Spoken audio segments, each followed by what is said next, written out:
see. Do I need to press a button?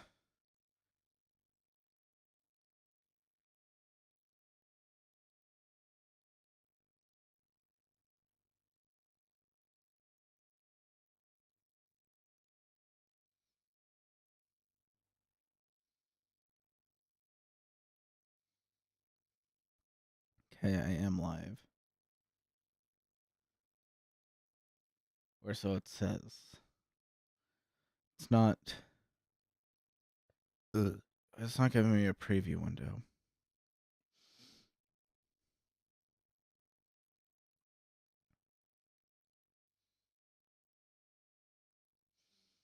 If I open it, mute my desktop audio just to see if it is actually live.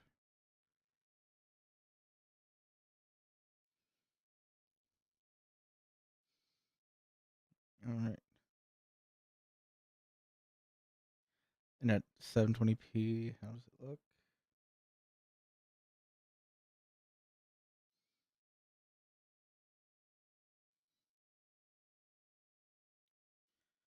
I just need to see how things are, and then I can do my thing.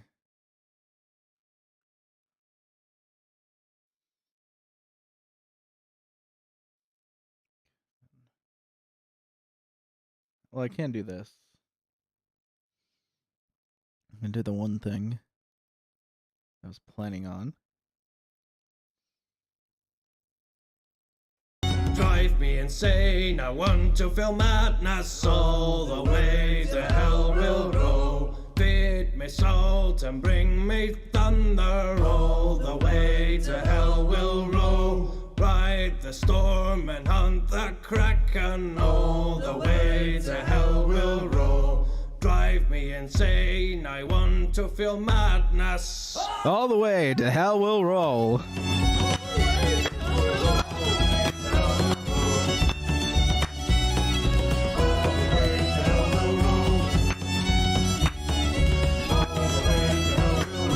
That's probably bad.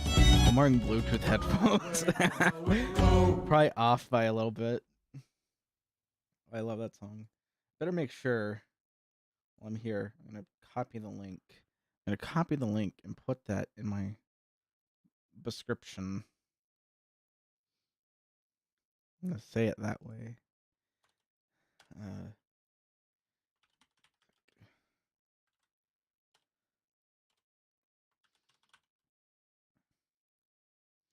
Man, I've got a lot of videos to go through. So, a long story behind this stream. I wanted to cover a video by Steve Saylor, who is a man. It's a form of blindness, and it's not like a typical one from his explanation. It's like a muscle thing in the eyes where everything is a blur to him. And it's about like Elden Ring and accessibility. It's about an hour long. I wanted to talk about some of the points he made in that video. He made one point in it that I was just like, oh my god, that's a terrible point to make about this series. I'll get to it when I get to it. And then I saw that somebody else. Let me show you this image because I'm not really going to be showing off the videos.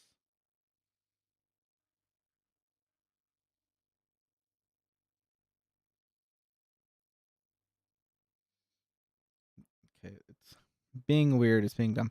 Anyways, this guy has a Thomas Sowell poster in the background, so I know I'm getting a quality opinion. And I mean that genuinely. Like, I love Thomas Sowell's work. It's pretty good. It's not for everyone.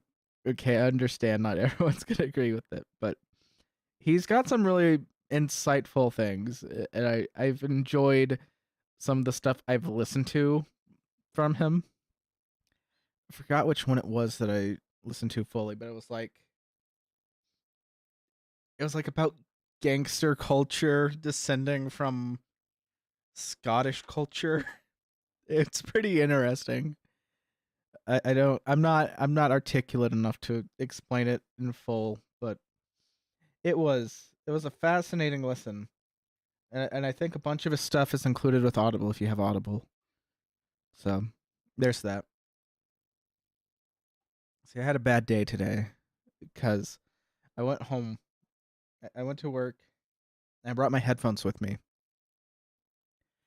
And then I looked in my pocket. I grabbed my headphones and I looked in the case and I saw that I probably left my headphones on my desk.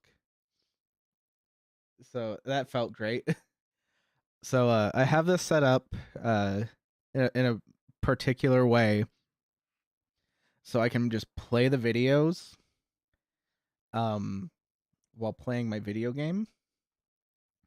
So let me make sure before I do anything else. I want all of these videos linked. I'll link them by channel because, oh my god, I just wanted to talk about uh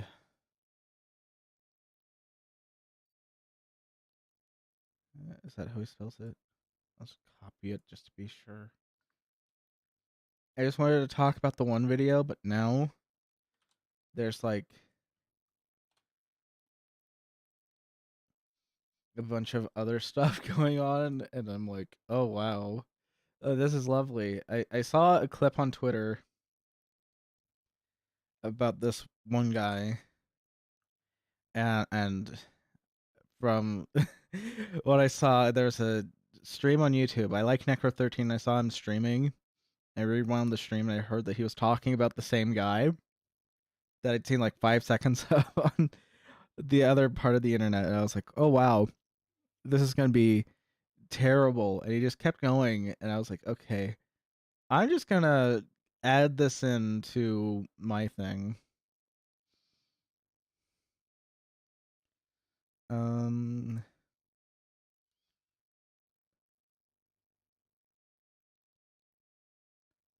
so let's see here.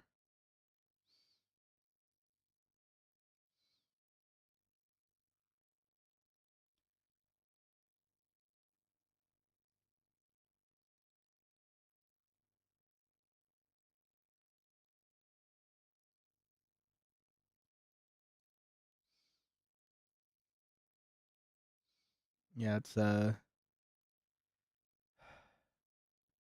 trying to figure out the continuity of all of this.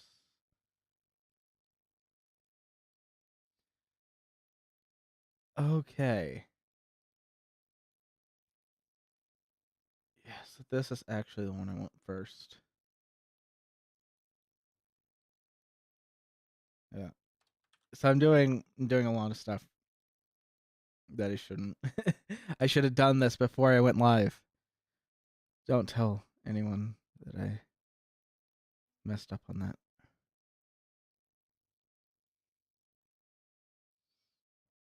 This is weird.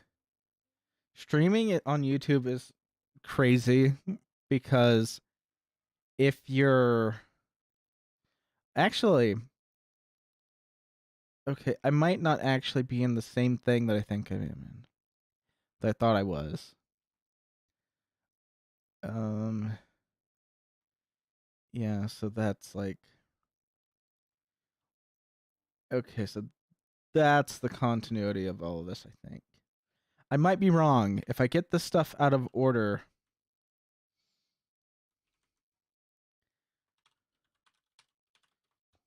quantum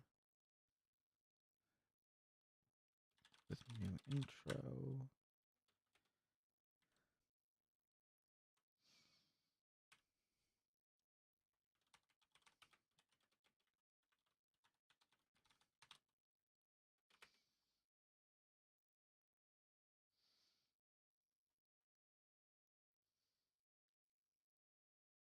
I'm shortening these titles. No offense to anyone, but I don't want to type them all out.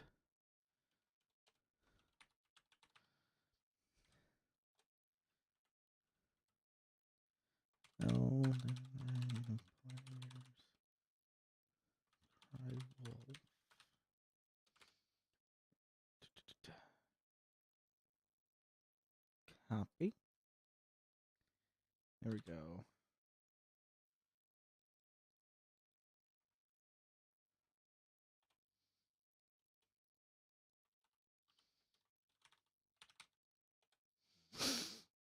Excuse me. I've already skipped ahead in this one for you, so you don't have to see the opening.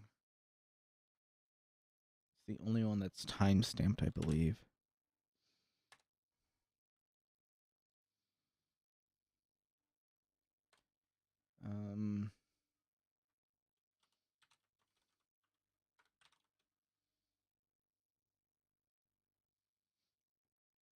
Oh, it's spelled with the O. Yeah, there we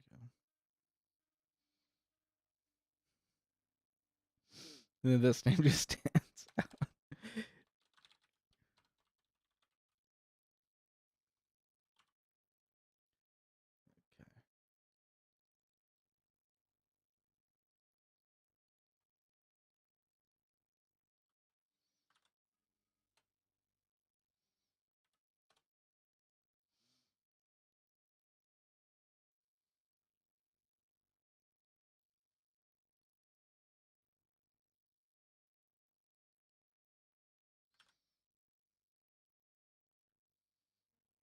I should have archived public statements too, but oh well.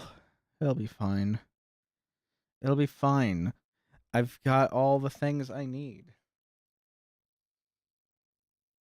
Because now everything is in place, and I can't play Elden Ring right now. Why can't I play Elden Ring? Well, because I'm streaming, and my computer does not handle... Oh, God.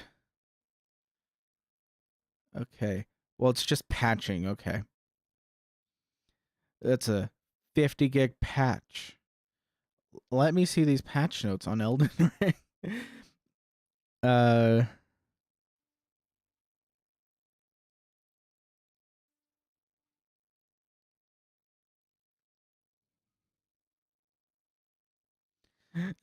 Here are some useful tips for the early stages of the game. Read the tutorial text. Oh, wait, is it like... Oh, it's a whole thing, I think. Yeah, it's a whole... It goes to a different website. I don't want to leave Steam.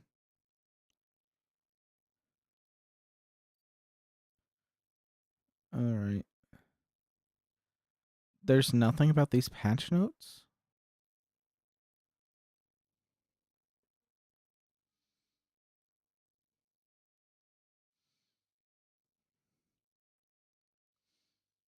There's like no news on the new patch? Interesting. Because it just downloaded.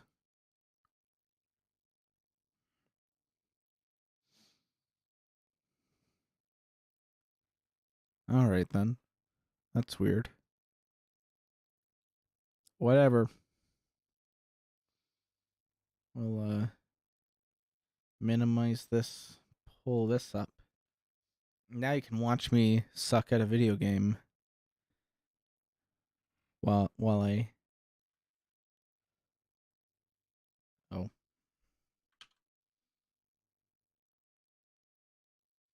I do that first. I kind of want to do this full screen.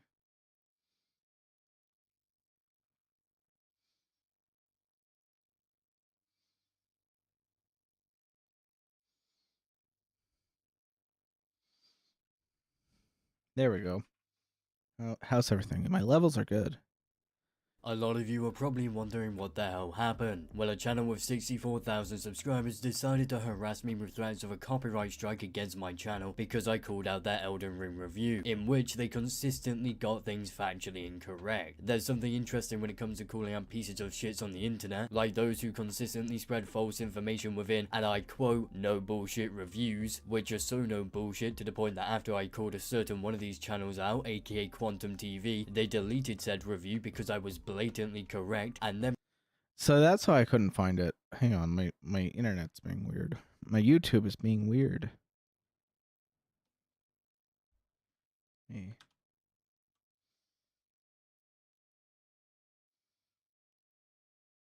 Refresh that. likely that a channel button here. For those of you just watching this video, here's the UK government's website's page regarding fair use, or fair dealing as it's named in the UK, where unsurprisingly, essentially blatantly describes the video as being fair use. So without further delay, I'll let the fun begin. There's a decent amount of things you could legitimately criticize Elden Ring for, whether it be the bad performance across most PCs due to real-time shader compilation issues that cause frame timing stuttering no matter what settings you set the game to, or So I'm gonna get this.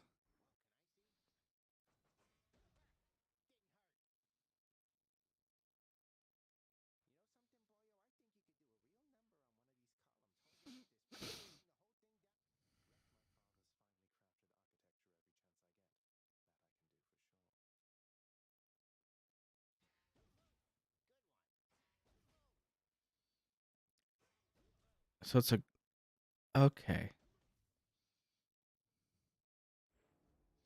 I didn't actually read all of it.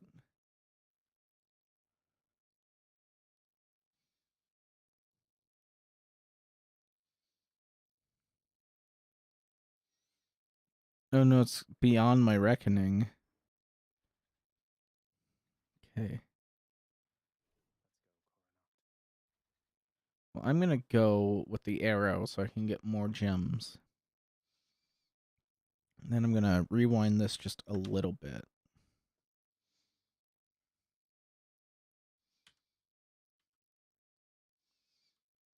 I'll let the fun begin. There's a decent amount of things you could legitimately criticize Elden Ring for, whether it be the bad performance across most PCs due to real-time shader compilation issues that cause frame timing stuttering no matter what settings you set the game to, or the terrible settings menus, like I did in my review for the game where I myself couldn't recommend the game based on the insane amount of performance issues I encountered on a system with an RTX 3070 and a Ryzen 9 5900X. And that's my thing. I had so much fun with Elden Ring that even with the performance issues, I couldn't really say that it was terrible. I had a lot of fun with Elden Ring. It was a lot of fun. I'm still having a lot of fun with Elden Ring. And it's one of those things, like, the performance issues seem to just get worse as I played more, and I just think it was the different areas that caused it. I don't know.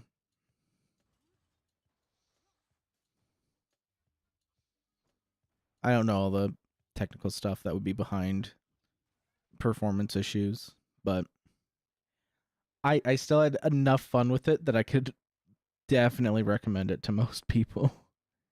However, the video we will be looking at today doesn't criticize the game for any of that in its majority, but instead goes down the illegitimate criticisms of Souls-like games route, via flat out spreading false information repeatedly about the game, and all round being incredibly misinformed when it comes to Elden Ring, because it's too hard and easy mode. No matter what it is, if a game even remotely challenges someone, you will end up finding people like the guy we'll be looking at today, crying about it because God forbid a modern AAA title doesn't baby you through everything. So without further delay, let's get into this insanely bad critique of Elden Ring. So, today I'll be giving you guys a review of Elden Ring. No spoilers and none of that other nonsense. So yeah, this is the whole thing that started all of this, I guess.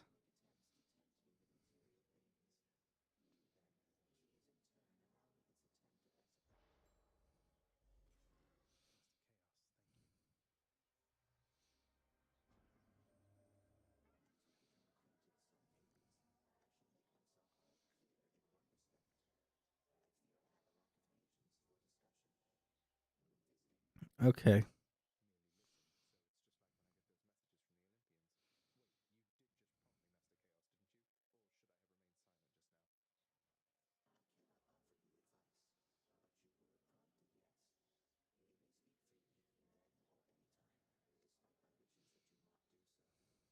Okay, he prefers absolute silence. But yeah, so we're dealing with a person that I guess is lying about the game. I've not watched this video. I've just heard that this video got taken down for false reasons, under false pretenses. So I will be analyzing it to see if this does not fall into fair use. And then I'll be watching like 2 response videos and it's terrible. I'll probably like skip if it just becomes obvious that this was fair use. And we're gonna get straight to the point. Essentially, don't buy this Ooh. game. That's the easy answer. Now, if you want the long answer, stay until the end and you will find out. Essentially, in a nutshell though, the name of the game should not be called Elden Ring. The name of the game should be called You Died. That's a funny joke. That's a funny joke. And the response should always be get good. I like it. Okay. It's like, okay, you're bad at the game. You didn't try at it. So you don't like the game. Then get a refund.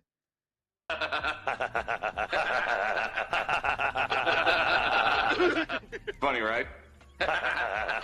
You know what? I genuinely believe we have finally found the peak of comedy. I have never laughed harder at a single joke in my entire life. Jimmy Carr and Dave Chappelle have got absolutely nothing on this man. Comedy will never be the same after hearing that brilliant piece of comedy. But in all seriousness, what the actual fuck did you expect to do when playing a From Software game? A studio notorious for the difficulty of their titles. I refuse to believe you hadn't heard of titles like Dark Souls and Sekiro Shadow Dice twice before buying Elden Ring. I mean, I hadn't played many of the Souls games because they just didn't seem like my kind of thing. I tried Bloodborne though. I had fun with Bloodborne. But yeah, I would think it's pretty obvious that a FromSoft game is probably going to be rather difficult. Not even difficult necessarily, just challenging. It's going to make you try for the victory. It's not just going to hand it to you. Sure, if you were dying in Elden Ring due to bugs and actual issues with the game, then I could understand you complaining about it. However, that isn't the reasoning behind it. Based on what you say later on, you are just bad at the game and refuse to try and get better, wanting the game to baby you instead. Again and again and again. Because that's all you're really going to spend most of your time doing. You're going to die because the game has no easy difficulty. Wrong. That is absolutely Wrong. proved over and over again. Wrong. How the hell has my man not seen the shit tons of memes about how easy magic makes this game? If you are lazy and do not want to spend time to get good at this game, then just go fucking make a magic build. That's literally how I beat Margit. Is I made a magic build, sort of. I got it to where I could use the glintstone, and then I summoned Roderick into my game, and that's how I won. And after that, I became like a melee combo. I got like a weapon from like the very beginning of the game. One of the knights that you fight early on. I got one of their swords, and I used that to beat most of the game so far. I'm at the fire giant right now, so that tells you how far I am, if you wanted to know. So yeah, I've just been using their shield and their sword for the entire game. I just leveled the sword up a bunch and put I forgot what it's called, but it's the wind with the parry, not just the regular parry. I got that combo running, and I can't beat the giant with it. I also have a battle axe that I've been using. I forgot where they are. They're in Nokron, and it's these two giant stone people. They're like these giant gargoyles, and I used a giant battle axe to kill them. That was a lot of fun. Because I tried with my sword and it didn't work. I tried again with my summons, and then I tried with some magic, and it just didn't work. The main thing was they kept killing me with poison. And I was like, okay. This is not gonna go well. Also, this is not gonna go well. Let's continue on. Is not rocket science. This is a well-known staple of From Software games. All of them, with the exception of Sekiro, have some form of what you would consider an easy mode, aka magic. You're just not explicitly told it's an easy mode, and I must apologize over the fact you need to figure out how to make the game easier, instead of the game babying you through literally every single aspect. If you want a video game which does baby you through every single minute detail, then just go play a PlayStation exclusive or a Gears of War title, not a From Software title, because let's be honest here, that's exactly what you're really complaining about here, and it's mainly due to the fact you have no idea what you're talking about, which you prove relentlessly throughout this video of yours. And frankly, is extremely hard. My guy has no chill. He has absolutely none. This Mischief guy, I might actually subscribe to. I'll be watching more of his stuff. Oh shit. I'm dealing with a lot of these. Oh yeah, I can use this again. I was skimming the text and I completely missed what it actually said.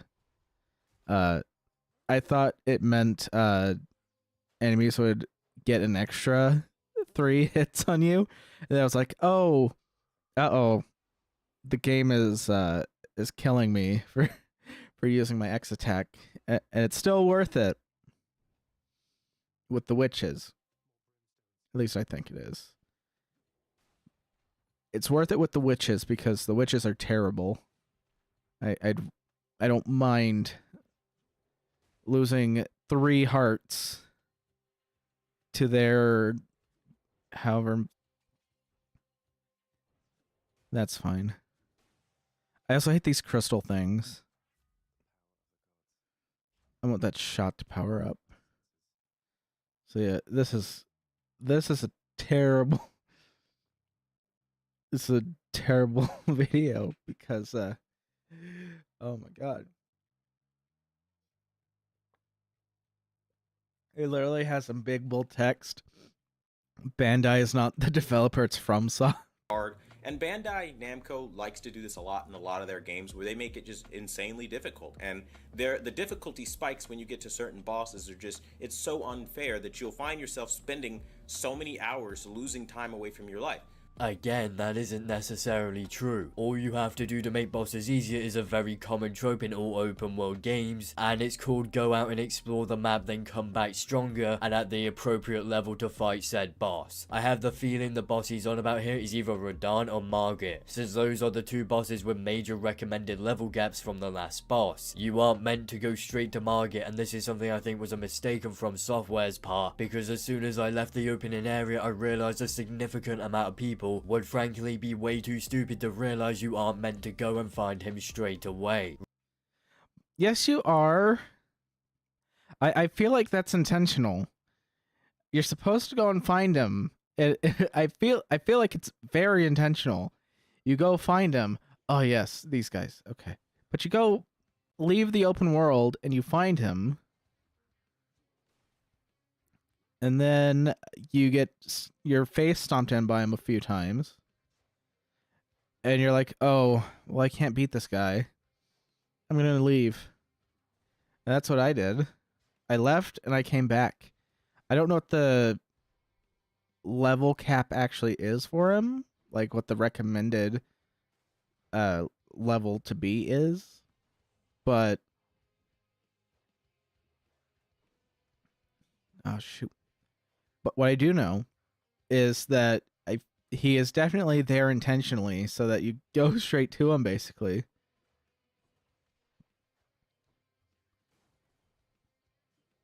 And you die until you just give up and leave. Excuse me.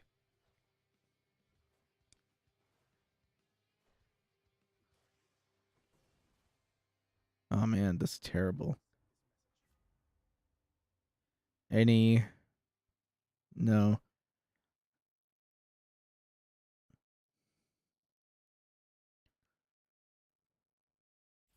Oh, I get an extra one of those. Perfect. But yeah, you're supposed to find them for sure.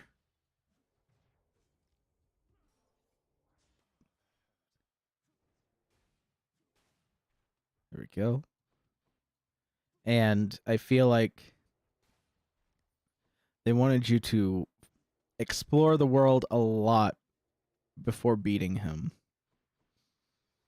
Maybe find other areas. Because I know I left and visited Caelid, I'm sure. I don't know. I have like 80 hours in Elden Ring. I don't remember all the things I did.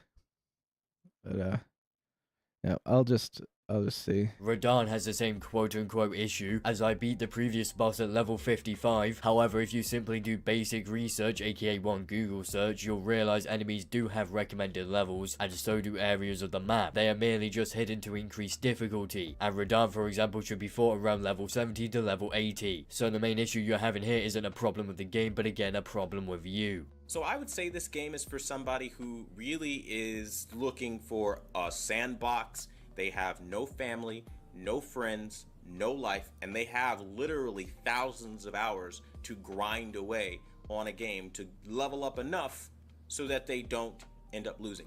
I can straight up taste the salt pouring through my screen listening to this guy mold over a game requiring him to literally just get good. All it requires is the exact same thing as every open world game. Go out and explore before trying to take on a difficult boss. It obviously doesn't take thousands of hours to beat the game. That would be more than multiple playthroughs, my guy. I mean, holy shit, wait until this guy finds out another amazing feature in the game that makes it significantly easier. Co-op. Like, holy shit. It's almost like having a...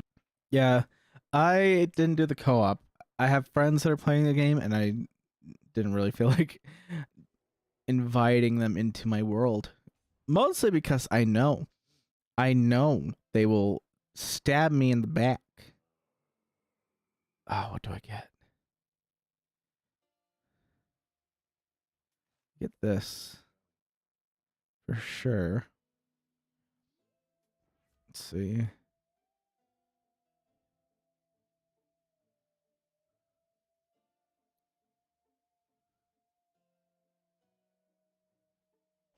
Bonus dash. Yeah, 3 dashes. There we go. I should have talked to him too. Oops. magic build and playing with friends would give you an easy mode. Now think about that for a second. The guy so salty over dying, This place looks different. Designed for you to die a lot, is telling people What's going on? life or friends, when the second main reason he's struggling is because he isn't playing with friends. I've never met this person before. About this game that's not really a spoiler, but something you should know. When you die, you lose everything you Hang on. This is relevant to what's on the screen and not what's in the video. But yeah, he's just basically spitting facts, okay? All the FromSoft games tell you to get good slowly but surely. It's like, it's the simple truth. There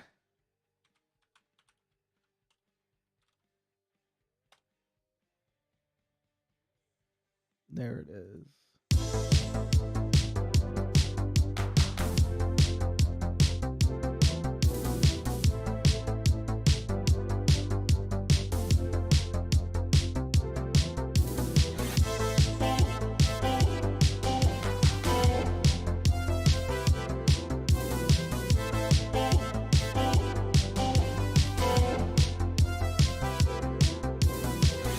Of the moon and star, come fire and war.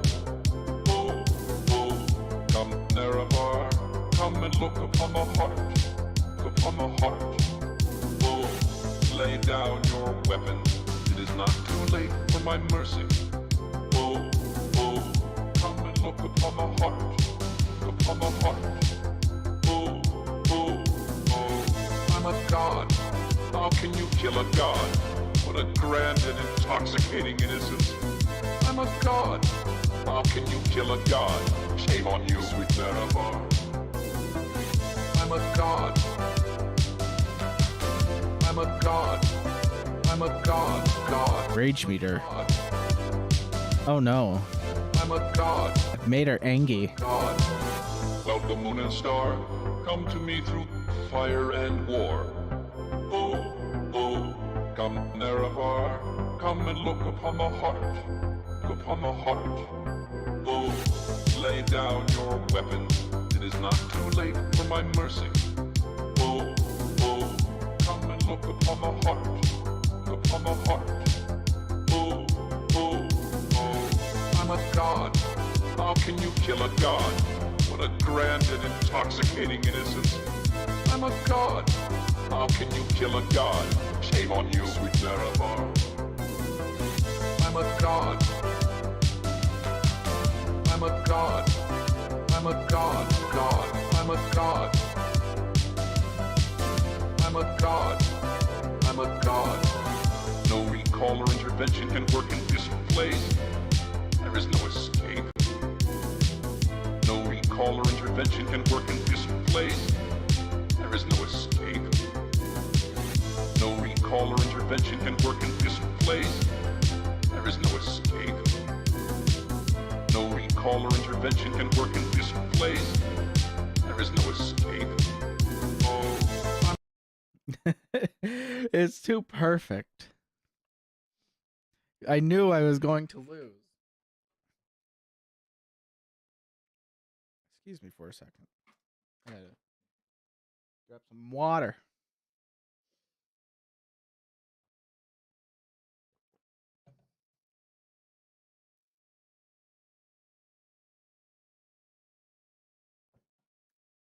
Crack open a drink.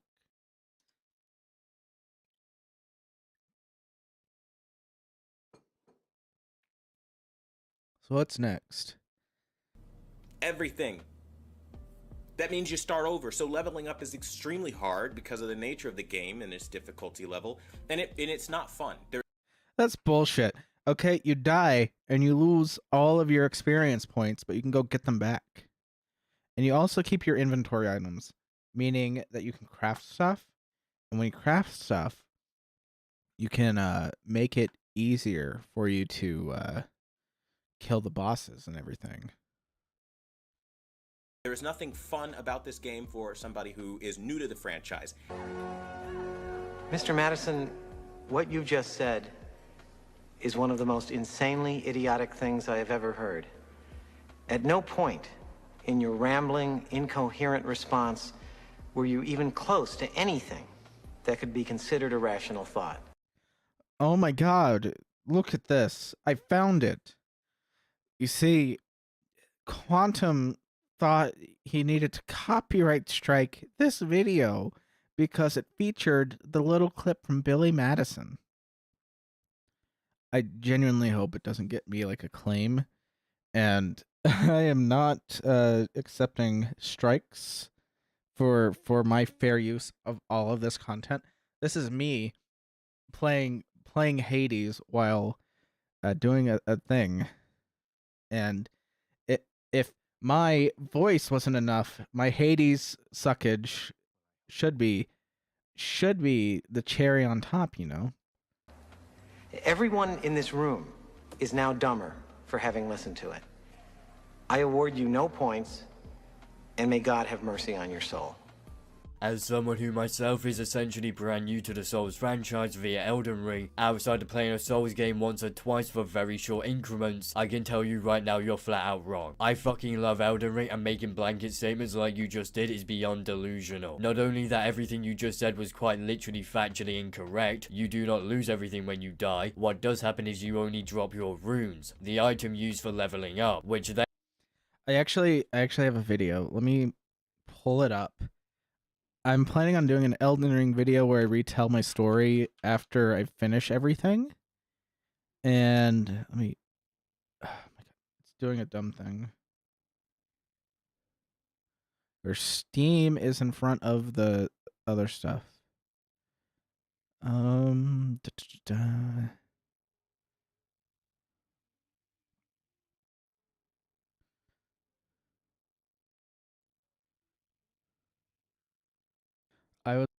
There we go. I'm gonna mute it because I'm re-recording the audio. It's terrible audio.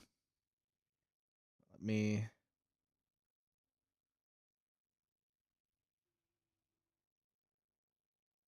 I have to do a thing. Hang on. Now I can... What? Come on.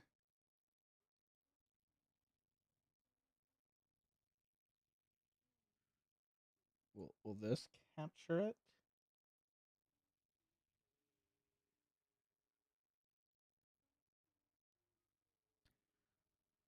Why isn't it appearing? Let me try one more time.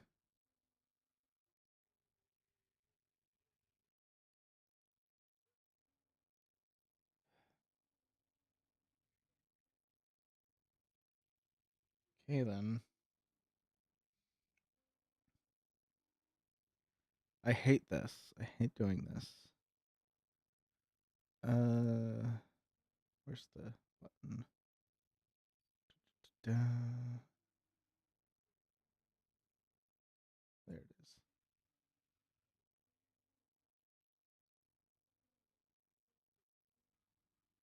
It's that one. Okay. Now I have to mess with this.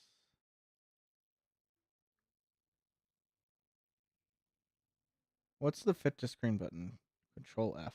Okay. So I have this top of the world, living on the edge. I have this whole thing where I'm making a video. This is edited together in a particular way. You'd have to be very I don't know what the word is. You'd have to be very autistic to notice what I've done. But yeah, I've taken I've taken all of their armor and I'm wearing it for myself. And I'm going around, I'm slaying all these people. I made a whole bit that I'm gonna speed up where I ground from 0 to 100,000 on them. It's a whole tangent about me becoming the Goblin Lord. And so I knew these people were like really strong for my level at the time. So what I did was I went to where I knew there was like a group of 3 of them. And I go to it. And I didn't expect this to happen, but one of them just instantly like jumped up and slit my throat, which was perfect because that's what I wanted to happen. Because I was like, okay, well, I'm just going to go back and grab them. And I did. And then right here, after it finishes loading, there's like an extra black frame. You'd have to be like really weird to capture it, but it's like 1 extra frame of blackness. And then I go back to it. And I've already leveled up, as you could tell if you were like paying attention to my stats. But it's like so little that I don't know how many people will notice in the finished product.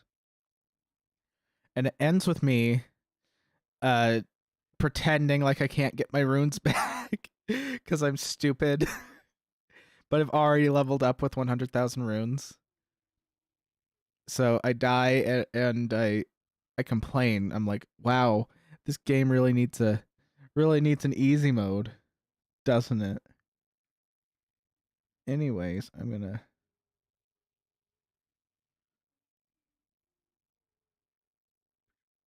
delete that scene. That was from another stream. That's my gamer chair. That's my response chair. Oh, I love it. That's my Hassan Pikerd gamer chair. Because it responds more than in Hassan himself. Anyways, back to Hades and the videos.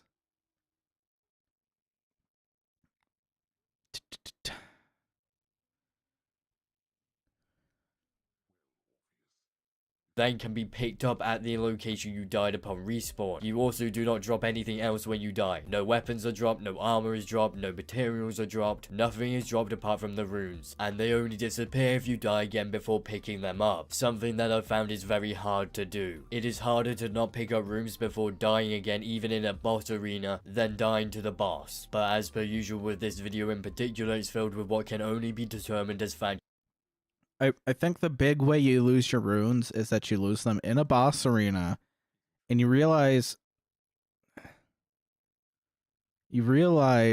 that it's just like me getting the music.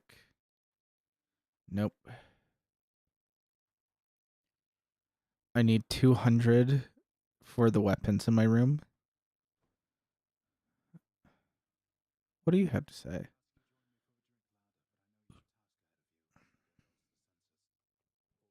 Liquor dulls the sentences. I'll have one for the both of us. All right. What are we selling today?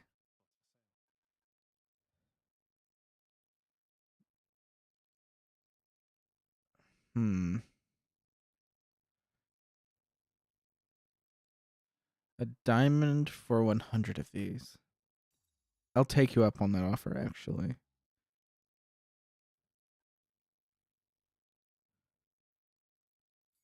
And since I'm already spending, I'll go ahead and get a 10th key. I'm sure I can find you a use for it.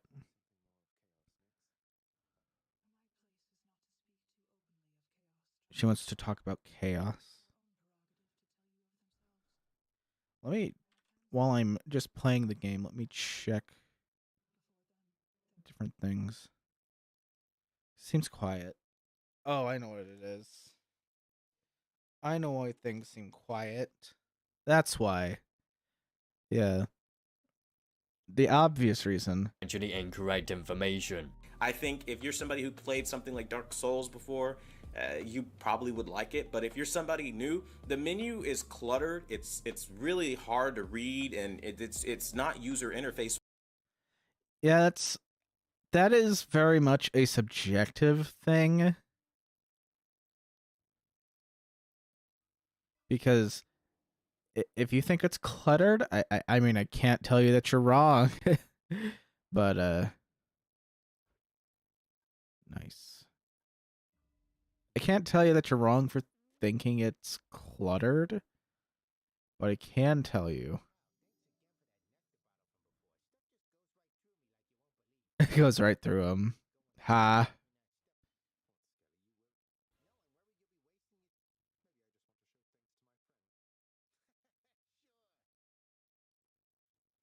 Anyways, is there anything over here yet? No, it's just a view of Hades. We're gonna get a different thing. We're gonna use this. It's a cosmic aid.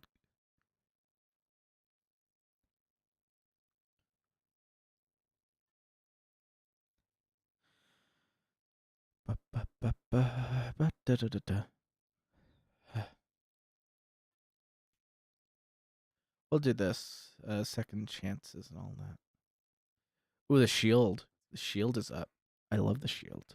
friendly. And then the controls, and then all of this is just clunky. The whole game feels like a clunker, right? I'm going to now ask you to do something so insanely difficult a Navy SEAL couldn't even do it. If you do not like the default controls, open your fucking settings and change them. There is both full key binding customization for controller plus keyboard and mouse in this game. I just don't like the keyboard controls. My main issue with Elden Ring is that it doesn't show what the keyboard controls are immediately. You have to figure them out. I figure they're the same as Dark Souls. And I prefer controller with Dark Souls. I just do. So I like how I prefer controller with this game. It's just a preference. And it's one of those things. If I prefer controller with your game, that's not a bad thing. It just means I prefer controller.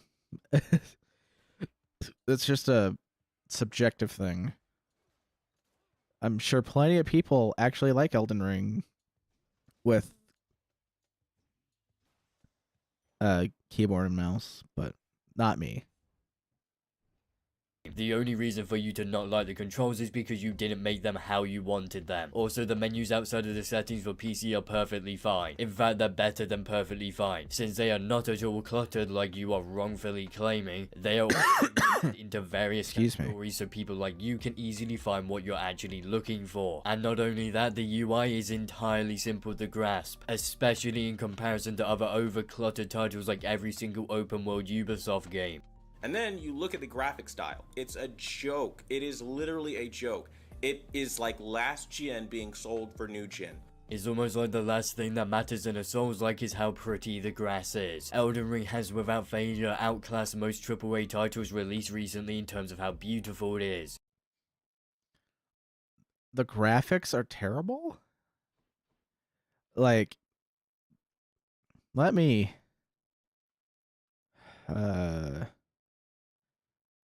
let me pull... What do I say? Like, have you seen Elden Ring? Have you seen the views in Elden Ring? There are so many spots that are just absolutely gorgeous. The graphics are terrible. That is a new one. That is a weird one. Like, the characters don't look the best, but the actual, like, environment, it's beautiful. Like, even the ugly, dirty parts of it. But especially, like, when you get to the city. When you see the Ur tree, and you're just standing underneath it. This golden beacon that you've seen everywhere throughout the entire game. You can't escape from it. Because it is so ever-present. And it's beautiful everywhere you look at it. It's just stunning. I love it. You finally get to the tree. And you're standing underneath it. And the view is absolutely stunning. Like, that's all I can say. The viewpoints you can find where you're just overlooking valleys, when you're looking at the mountains in the distance, when you're looking at castles in the distance. It's wonderful. I don't know what you mean by last gen graphics. It's really good. It's like I'm confused by all of this. Sure, it doesn't have peach fuzz rendering like Horizon Forbidden West, which I'm sure you love since it is an incredibly easy game, but it has infinitely better art style. Graphics do not matter in the vast majority of titles. Elden Ring is the perfect case in point of that. Its art style and gameplay carry it higher than the 4K truth textures ever could in Forbidden West.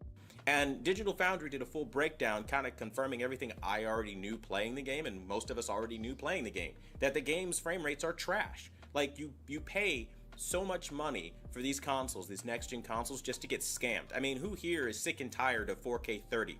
I know I am. We could have kept PS4 Pro and Xbox Series S for that. Neither the PS4 Pro nor Xbox One X are actually capable of 4K 30. Yeah, 4K 30 is like a big ask from really anything. You really need like a very high-end PC for it. I haven't even given him a thing. He deserves something.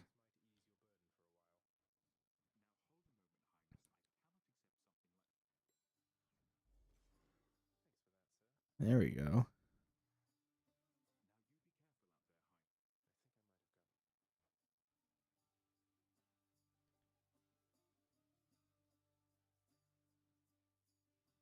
I'm gonna go with the money. Ooh, a boss fight. My luck, it's gonna be the one I fucking hate. FPS in even most last-gen games. The PS5, for example, is not powerful enough to run most AAA games at 4K 60 FPS. It is equivalent to around a 2060, and the Series X is around equivalent to in between a 2060 and 2070. Neither of those cards are capable of 4K 60 FPS in most AAA games. If you are expecting Elden Ring to run at 4K 60 FPS, you are flat out a fucking moron. Even though it doesn't necessarily have the most impressive graphics, and even without the real-time shading compilation issues regarding frame time stuttering, consoles would struggle to maintain 60 FPS at 4K. This idea a hell of a lot of console players have that the current gen systems are capable of native 4K at 60 FPS for games like Elden Ring and especially other open world games like Dying Light 2 is one made up from nothing but pure delusion. Like, how are you gonna bring up Digital Foundry's video and the main takeaway you have is that the game's bad because it runs at 4K 60 FPS? Yeah, that's like, I didn't even watch this Digital Foundry video they're talking about, but that is insane. That's just an insane ask. 4K 60 on a console. I would never expect that, because 1080 30 was hard enough for the Xbox 360 and consoles like that. But there's also the whole thing, like, even the PS4, when it was the big deal, it couldn't do 1080p 60 on a lot of games. It frame locked at 30. And it was because it just couldn't handle, the graphics and the frame rate. Graphics and frame rate are always going to be at odds with each other.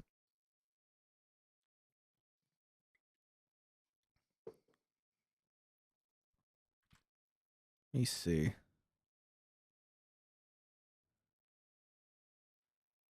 What's my... I just want FPS. There we go. What's my current FPS in this game? My current frame rate in this game is 144. So it's trying to V-sync with the monitor. Which one do I want? Flicks Doom.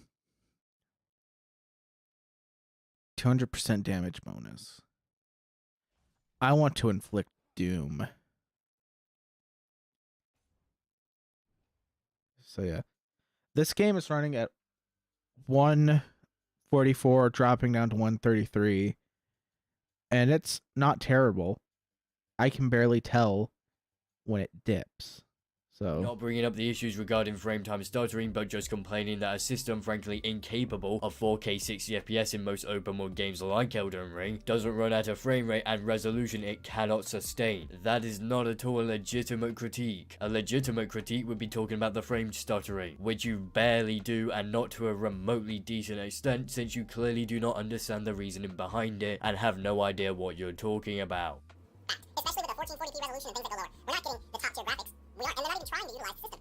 These developers are coming out with these games and they're just slapping PS5 and Xbox Series X on the box without ever even attempting to tap into the power. And again, without any requirement to do so, to call themselves a multi-plat for that system, it's just the same thing. And what's even worse, the most egregious crime, is that even on PC, this game runs poorly.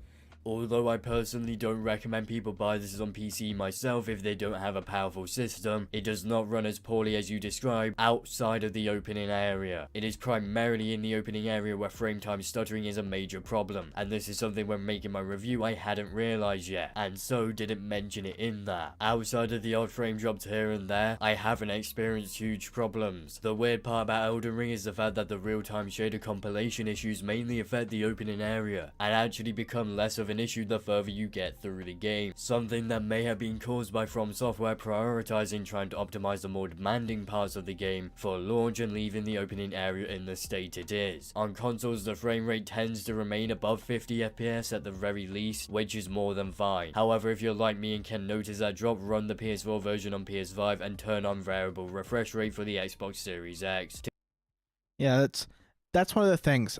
I think Mischief is the first person that's like explained the refresh rate issue to me. I mean the stutter issue.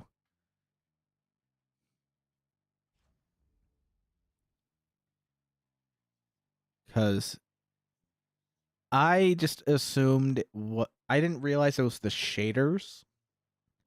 I just assumed that it was trying to load in too much, which I guess is the same thing at the end of the day. Because you're loading in the shaded textures. Your shaders are trying to run over all the stuff that's happening in real time. So yeah, that I could see that being really demanding on any graphics card. What do I have? I have a 1660 on my computer. Which is why I'm not playing Elden Ring right now.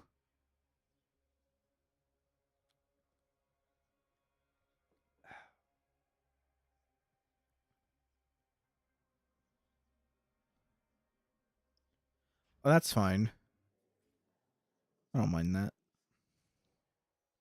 Surprise reward, and I get better rewards afterwards?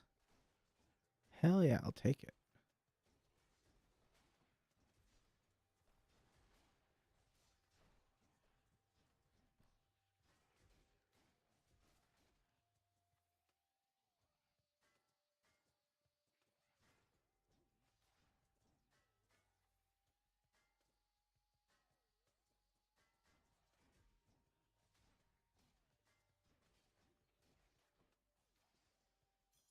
Okay, well that was handled.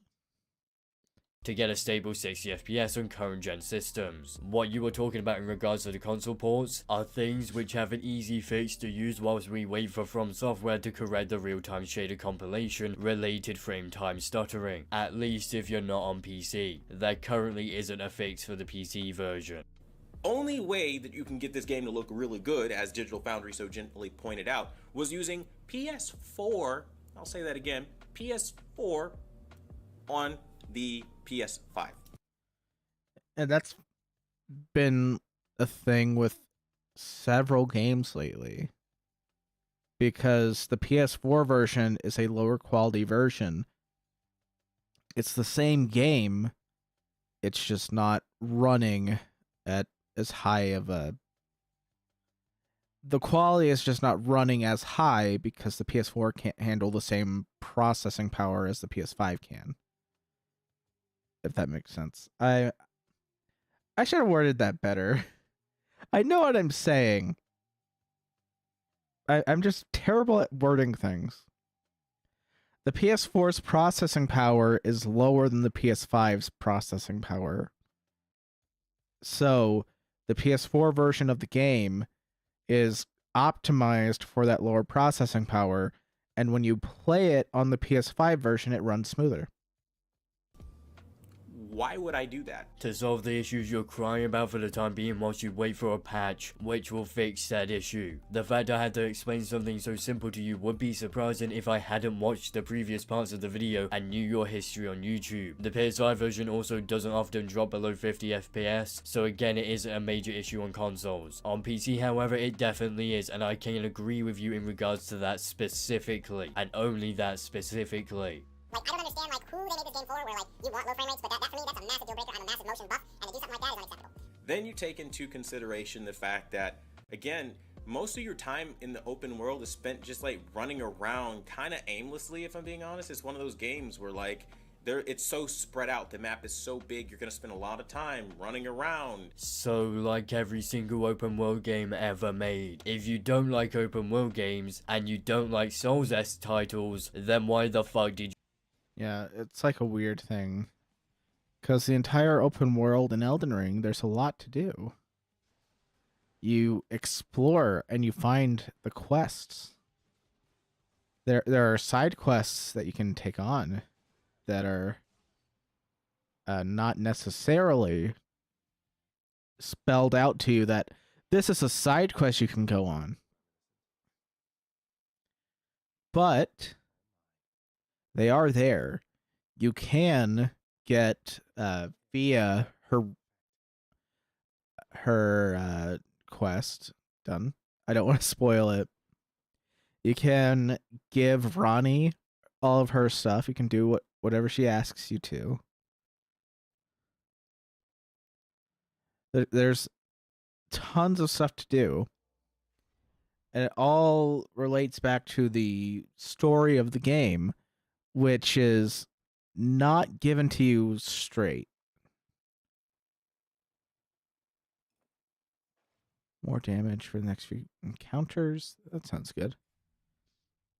Oh yeah, I have to fight the dragon. you buy Elden Ring? Obviously you wouldn't like it. It doesn't take a genius to figure that out. At this point you're again not only flat out lying about the open world, but also just complaining that an open world game acts like an open world game when it comes to the fact it wants you to explore the open world. The opening area of the game, aka Limegrave, in it of itself has 35 bosses. Saying you spend most of your time traveling is beyond disingenuous. At most you spend like 5 to 10 minutes going around each area of the map and unlocking all the sides of grace, which you use to fast travel. Outside of that, the map is littered with dungeons, hence the opening area having 35 boss fights. This is an incredibly content rich game, and to claim otherwise is just I didn't even know it had 35. That's a lot more than I've found. Maybe I've fought more bosses than I think, though. I don't know. I've fought a lot of enemies, so who knows? But just in the opening area, I did not know that. That's a lot of looking and finding and grinding. I'm gonna do a level 2 on that. And I could do the treasure chest, but I don't want to.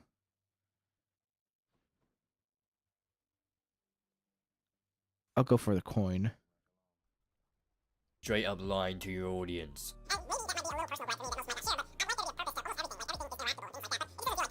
I guess the initial point of this video is to say that, like, unless you are somebody who wants a severe challenge, I mean, you're the kind of person you like dying 500 times in a row, and you like restarting and literally losing everything and going back to a save point, starting from scratch.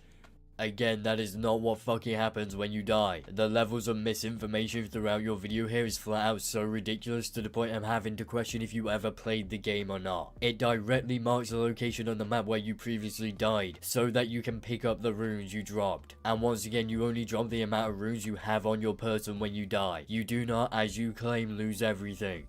If you like that kind of thing, Elden Ring is your game. If you don't like... But it is everything, if that's all you've done. If you can't level up, and you're going to use those runes to level up, you have lost everything.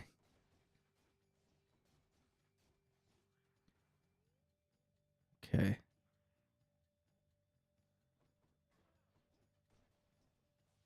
Oh, shit.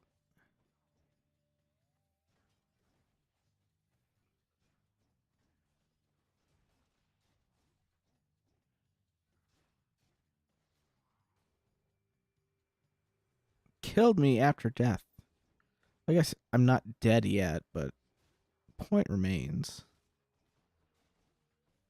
These guys are terrible.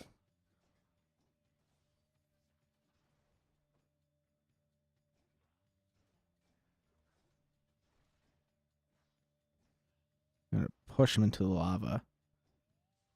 That's what he deserves.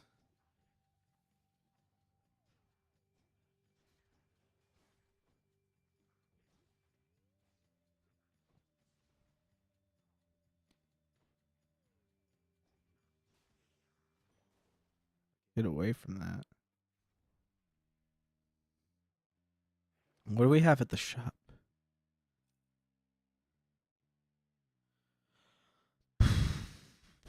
Plus 50 damage. Hell yeah. Dying again and again and again and again and again, don't buy this game. If you get frustrated very easily, or you come home from work and you're just trying to unwind and relax, this is not a game for you.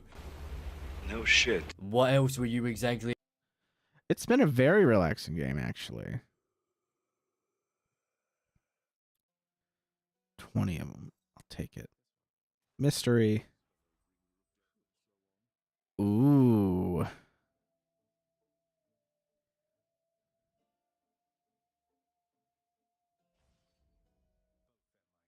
That's interesting. That's a new one. Expecting from a studio that literally only makes the exact type of game you are describing. And once again, these strange blanket statements are so idiotic, it's truly unbelievable. I personally can relax whilst playing Elden Ring. Wanna know why? Because I'm not a man-child who gets upset over dying in a video game where death is a common occurrence. Because I chose to play a quote-unquote difficult game.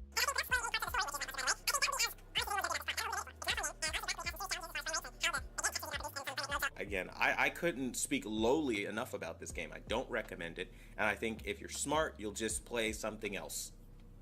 That's the review. Take it or leave it.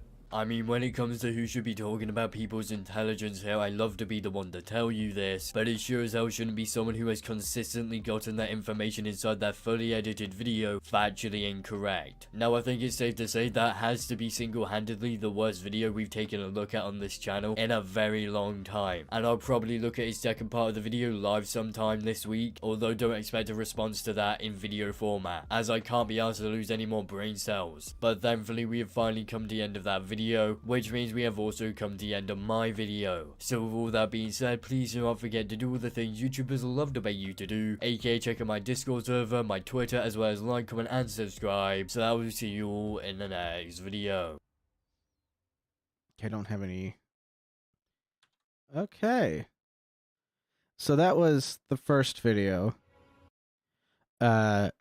Clearly and obviously fair use. But it was taken down, and the video he was responding to got deleted. So let's see what the person he was responding to has to say in regards to taking it down. Title of the video is Elden Ring players cry wolf when told not to steal other creators' videos. Now, if that was stealing your video, you're telling me that some of my favorite content on YouTube, such as Every Frame of Pause, Adam and Stitch, all this stuff, a lot of podcasts where they pause the video as they are live responding to it. Even this format that I'm doing, it's not a difficult format. I pause the video while I'm responding to it, okay? That video was 17 minutes long. The stream's been going on for an hour. So, you know, even if I didn't add anything of quality to it, no one is here for me watching that video. If anyone is still listening, they are watching either because they are baffled at how terrible I am at Hades, yet still haven't died so far. I mean, I've died, but in this run specifically. They're baffled by how I managed to survive despite being so shit. Or they like what I have to say. So what do you have to say in regards to stealing content, I guess? And proceeded to threaten me with an illegal copyright takedown of my video, calling them out for their bullshit. But before we get into me responding to the guy's degenerate arguments about how my video— Why are you playing a video in a tab that I'm not on? scratching his The Elden Ring face. community is filled with the most toxic, most childish fanboys I have ever experienced in my entire life. I don't even think he's really a fanboy. He has very serious and very poignant criticisms. He was just saying that you're a moron and your points are invalid because they are factually incorrect. They are objectively false. And that's a problem. It's like, if you're saying objectively false things, that's terrible. That's not a good way to run a channel. If you get something wrong and correct it later, that's fine. But if you're saying something that's objectively false, you probably need a fact checker. You have a YouTuber by the name of Mischief. Steals my entire video with third-party illegal software. Uploads it in its entirety, basically, to YouTube. What is the third-party illegal software? How do you know how they got the video? And he did not upload that video in its entirety. He uploaded a video responding to your video. That's not like an insane thing. I don't know why the shields are coming up. Like, I haven't taken damage. Okay, I took damage there. A lot of damage. That was fun. Calls it fair use. Goes through and thinks that you talking and smack talking is fair use. Yeah, it's fair use. Talking over other videos is fair use. JXC has done a video about this. And he's basically explained, like, okay, so here you are. You have your YouTube video that you're responding to or reacting to. And there's a big difference between responding to a video and not adding much, calling it a quote-unquote reaction, and saying, it's the classic, oh, I just laughed at video because that's content, versus pausing the video and talking about the video. There's differences. Let me explain what fair use is for people wondering. Fair use is when you use like a second of the video, 5 seconds of the video, or vastly less than what the full duration of the original video was. He didn't do that. And then when you're using... That is not fair use. Fair use is about how transformative it is. It's about using it to make your own content. And in the context of the internet, if you post something on the internet and someone says something about it, just because you don't like what they said does not negate the fact that it's fair use. God, shield is OP.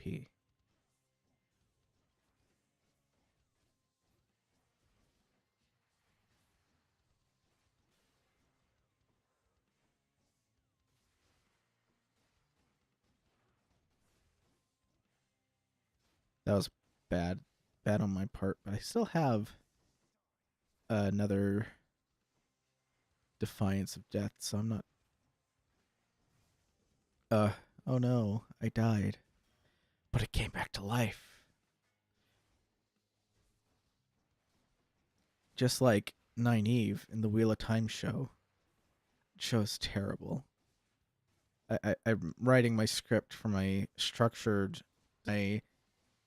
initial episode by episode reactions. I got a comment on that one.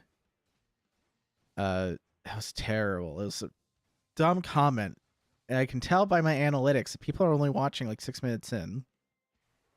And I told my friends, like, oh, seriously, like, this is just me being dumb. Okay, most of my streams are terrible. You don't have to watch them. I won. Hail Hydra. Hail Hydra. But I'm over here and I'm saying like, hey, the show is terrible and here's why. And I'm doing it more structured than my episode by episode reaction, where I started out and I'm like, the show's kind of more boring than anything else. And I don't know. I'll give it a chance. And I gave it a chance. And I got really excited. But it was all a farce. It was all a farce. It lied to me. That show did. This area is terrible. Using And I'll majority of somebody's go into it. video, Like and this you show, know the vast majority. like he's spouting things that are objectively false. Okay, that is also objectively false. It's not about the length of time you use the content. I can actually, let me pull it up. Let me pull it up so that I elements of fair use.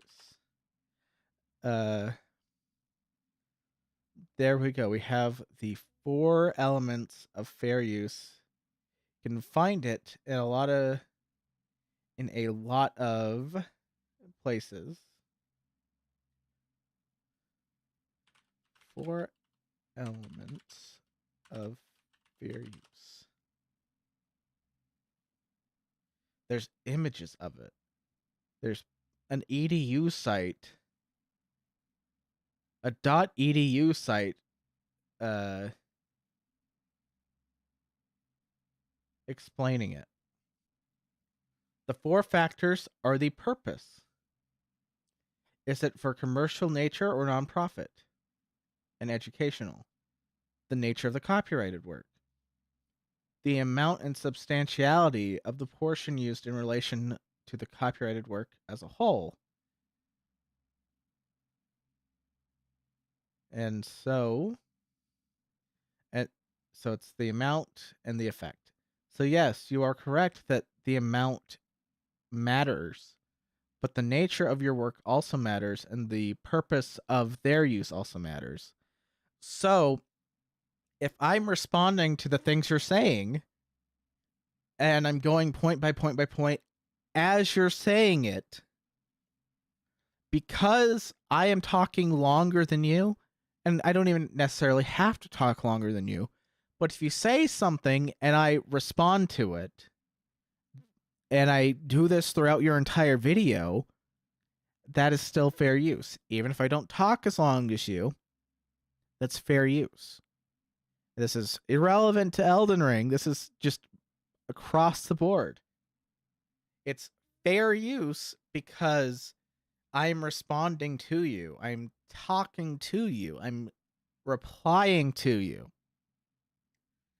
And if you can't grasp that, I don't know what to tell you. You're a YouTuber. You have 60,000 subscribers.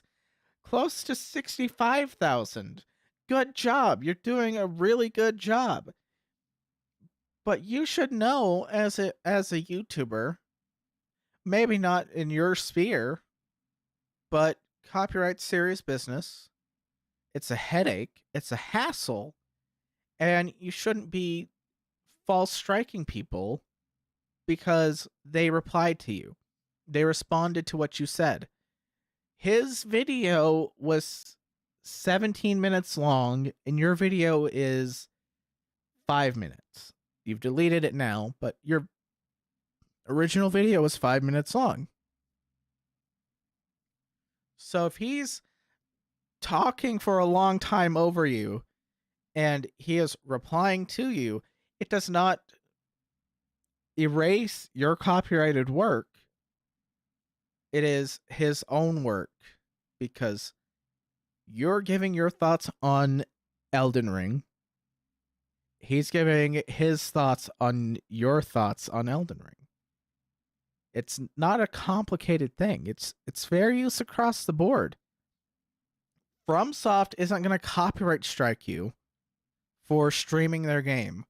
Some companies have tried to do that in the past, but streaming a video game typically falls under fair use.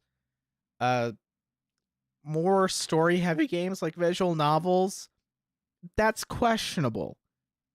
With a game like Never 7, Ever 17, and Remember 11, at this point in time, those are games that I'm one I've streamed and 2 games I'm planning on streaming in the future. Those games aren't available in general. They are available to obtain, but they aren't for sale anywhere, at least not in English. And the way I obtained them was through a means that the writer of the game, the director of the game, is okay with, because he was in a Discord server where people were playing through these games, and he was okay with that because the copyright holder has not released an English translation to say fan translation by a company that's gone public. I won't name them in case that's not Kino. But, it's just one of these things. It's one of these other things where just because you don't like the fair use, that doesn't mean you get to take it down. There's a lot to go into with it, but in this case, very specifically, you're talking, I'm talking. I have talked longer than the 52 seconds I've let play. So any argument that this isn't me making content, this is just me stealing content, well, that goes out the window. In addition, I'm not showing anyone your video because it's just a thing with me. I don't show my face on stream because I don't have a webcam. I do, but I don't like dealing with it. I don't like plugging it in. I don't like dealing with it. I'll show my face in my scripted videos, but on stream, I'm not showing my face, and it's not to be rude or anything. I just don't want people watching someone else's video via my stream. And if I was doing like a clip out and I was making my own video and I was working hard on it, I would definitely do my best to have splits between, the clip, me, and all this other stuff, but I don't have time for the editing and everything right now to do that with this, because this is a live stream. I'm responding to you in real time. And I don't know. I'm trying to baby this down because you seem really dense about it. So let me start over really quickly and give you the short version of it. Fair use involves the nature of the use of someone else's content. So right now I am responding to you and replying to you and, in a way, criticizing you. I'm commenting about you in a video form. So that's my use of this work. I am talking about you. I am talking about your drama with another creator where you have claimed that they stole your video. But they didn't. They found your video. They responded to factually incorrect statements you made. They criticized you and commented on you. And that's fine. They taught you. They used it as a way to educate you. It's all fine. It's fair. That was what he was trying to do. It might be for commercial use. It might not be for commercial use. I don't know if Mischief makes anything off of his streams. I am doing this for fun because, I'm not monetized on YouTube. I have less than 20 subscribers. I'm not gonna cry over it. It's fine. I'm not on a schedule. I'm just screaming into the void, essentially. And if you do what you did to Mischief to me, then I will just get people that are bigger than me who might not know me at all to talk about it. And that would just make me more popular. So I would recommend against it because I'm a terrible person or something. I'm making stuff up now. But that's the first part. Second part, nature of your work. Well, you made a review about Elden Ring. And in this case, you are talking about drama related to your video about Elden Ring. So that's the nature of your work. And I'm responding to it. And in this case, the substantiality does not matter because, well, there's so much to go into with that. We recently had the case with Sargon and Akelia, obviously. That video, in fact, I can pull it up.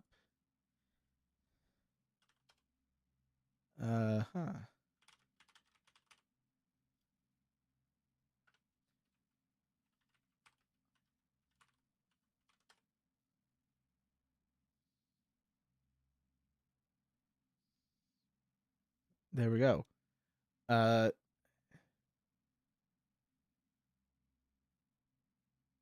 me go to studio mode. That's exactly what I want.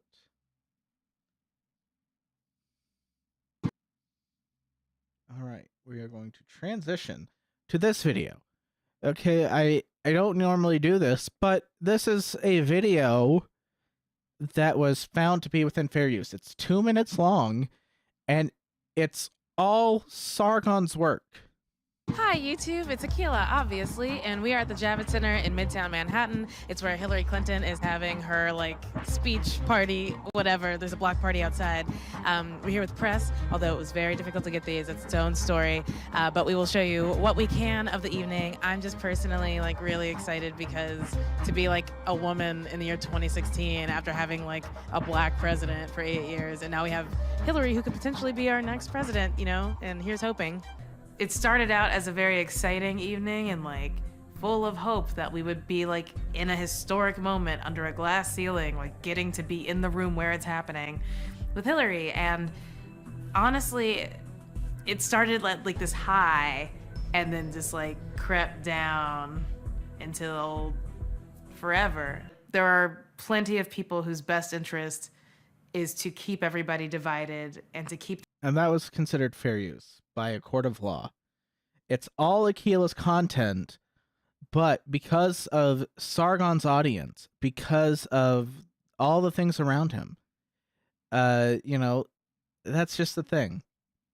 I'm surprised I'm still subscribed to him. I have not watched a video from him in ages. It's been years. I'm thinking I was still on his channel because of the lawsuit, actually. Just waiting for updates. And we got the update. And he talked about it. So. Yeah. There we go. Out of studio mode. So here we go. Back to your video. So the Akila obviously video was considered fair use by a court of law.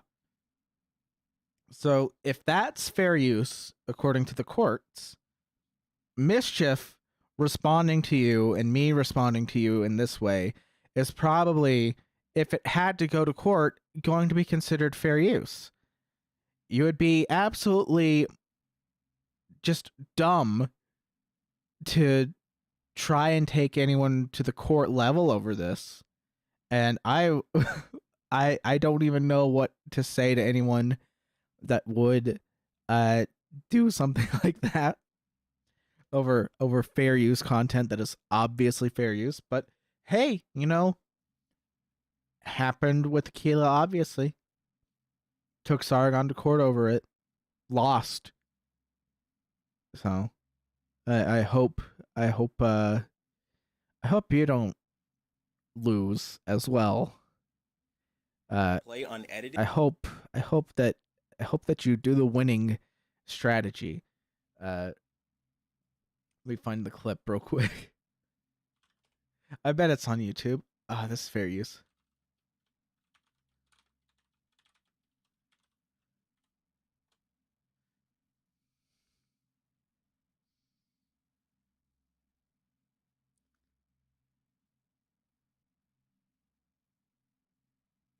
It hasn't learned.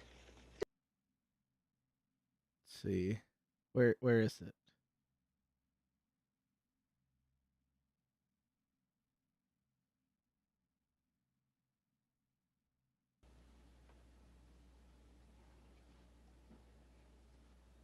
How about a nice game?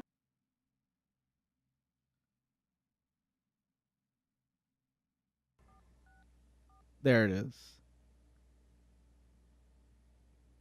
The control center goes dark and Professor Falcon.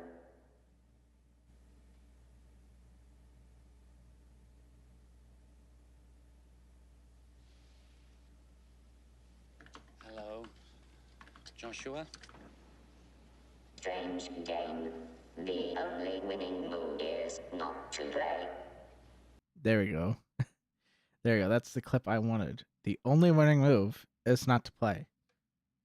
So don't be careful playing around with courts. You don't want to go to court. I don't want to go to court. Mischief probably. I will just straight up tell you that this is fair use. All of it was fair use. And you're just going to keep rambling about how stupid you are, not realizing that obvious and clear fair use was clear and obvious fair use. That's not fair use. You're not really, you can make your point of criticism without letting pretty much the entire video play, and that was my gripe.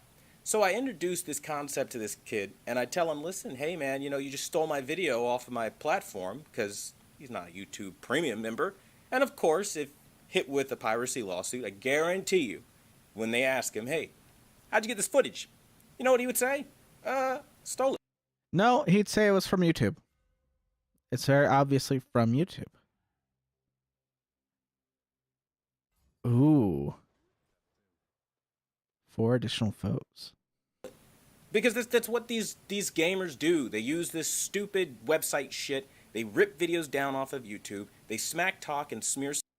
And so you're saying that he used YouTube DL or something similar? That is a bold accusation. Do you have any proof of that? I doubt it. Okay. Like, you have no proof that this is what he did. But, yeah. No, go ahead and say that he did that. That is perfectly fine if you want to assume that. Just because you claim that he did that does not mean that he did that. And it's irrelevant, in all honesty.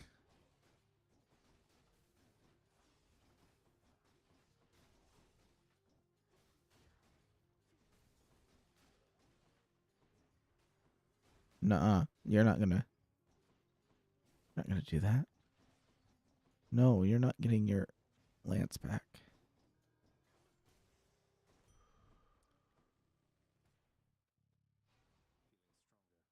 All right. What do we have? We have a choice. Shop at the safe option. Somebody's reputation that they don't like for the moment and move on to the next person. You know who's also big for doing this?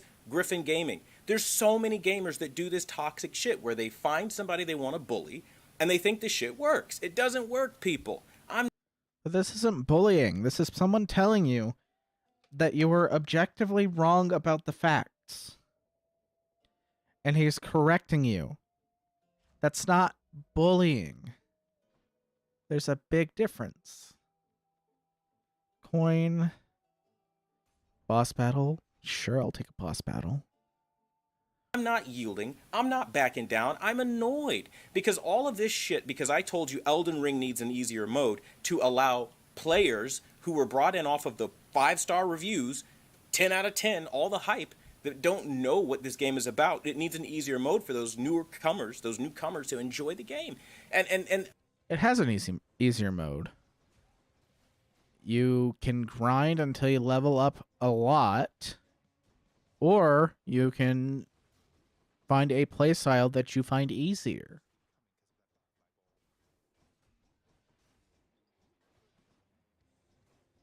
So there's a lot to it. Okay, not every game needs to be like Hades. Okay, Hades, I can turn on God mode and just win. I don't want to do that. I don't want to just go to the surface because I can. I want to win the game. I want to beat the game. I don't just want to cheese it. I want to have my death have consequences in this game. Ooh.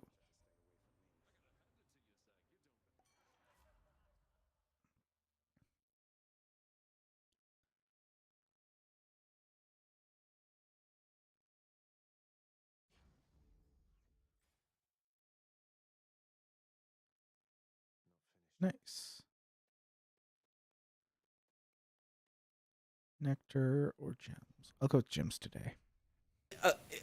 this is how you respond.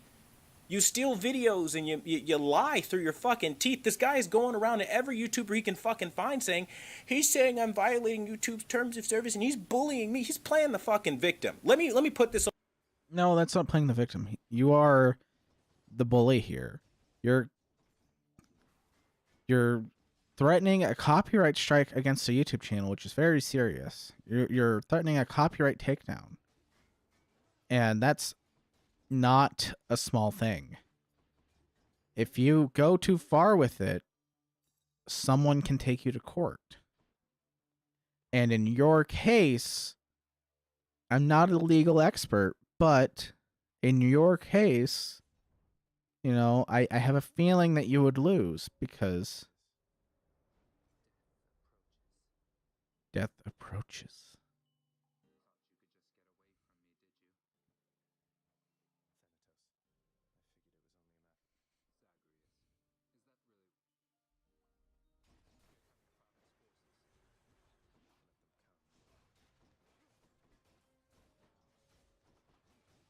All right.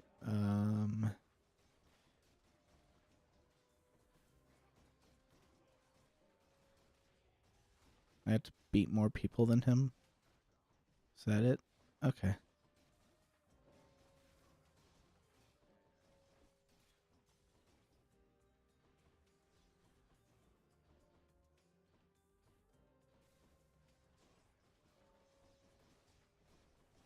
Oh, that's a lot of damage.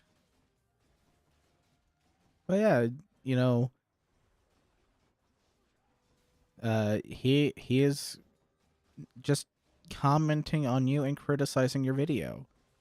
That is not anything that's against YouTube's terms of service. Falsely claiming that someone stole your content outside of fair use. Falsely claiming that someone just did a flat re-upload of your video is a violation of YouTube's terms of service.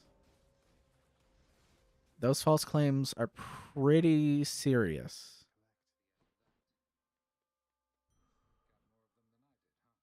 So It's on the screen for every motherfucker right now that needs to see this shit. This little turd literally pulled his own video. It wasn't even a strike. Like, yeah, he pulled it because you bullshitted him. For fuck's sake, he pulled his own video. Deleted. And then he made 2 videos afterwards. Probably doing the same thing. By user. You tell me what that shit means. I got all these fuckers calling me out of my...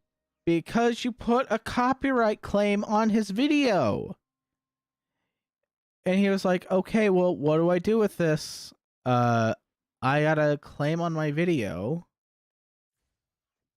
And moron on the other side of this is being obstinate. I guess I gotta figure out a new way to deal with it. My name, I'm a scumbag. I'm this, that, and the third, right? I'm the bad guy. I don't know. Like, you're starting to sound like a scumbag to me, honestly. Cause you're over here claiming that his video is not fair use. It was obviously fair use. Like, from what I can see. He didn't just straight upload your video. He responded to points that you made.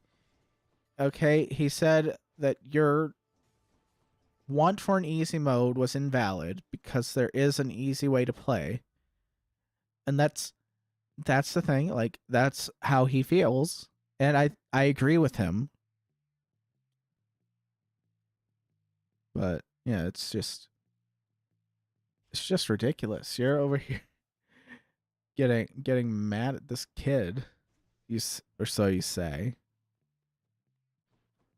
And yeah, it's like, all right, you're mad at him because he's saying, oh, this guy decided to copyright claim my YouTube video. If you do that to me, I'll probably do the same thing. I'll tell the same people. Be like, hey, I did a stream drunkenly talking about this guy while playing Hades. For telling some small punk that wants to steal from other. And I said, hey, this is a bad look for you, dude. And I said that the video was fair use and that this video is fair use. And it's very clearly fair use because I'm just responding to you. Okay, I have been talking. You're not even 3 minutes in, and I've been just talking for a very long time. I don't even know how long, like at least 30 minutes now. About other things. Because I just know every time you open your mouth, you're going to be wrong. Other people and just shit on, just absolutely shit on everything they're working for and working on with their channel. And literally just look at them in the face and say, you know what, I'm going to rip you off. I'm literally going to rip you off. And you're not going to do anything because I'm... No, that's not ripping people off. Just because every frame of pause... Attack speed or... Quick favor, yeah. I'll take that. And take this.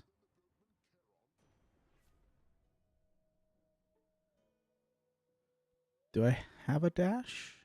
I don't have a dash. Nice. Oh, yeah. I'm already full, huh? Ooh, that looks fancy.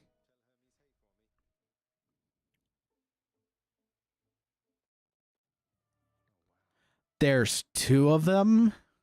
Fuck. I'm going to occasionally talk. Like, that's stupid. Like, you think that that's fair? It is fair use. He's replying to you. He's commenting on you. He is criticizing you. It's fair use.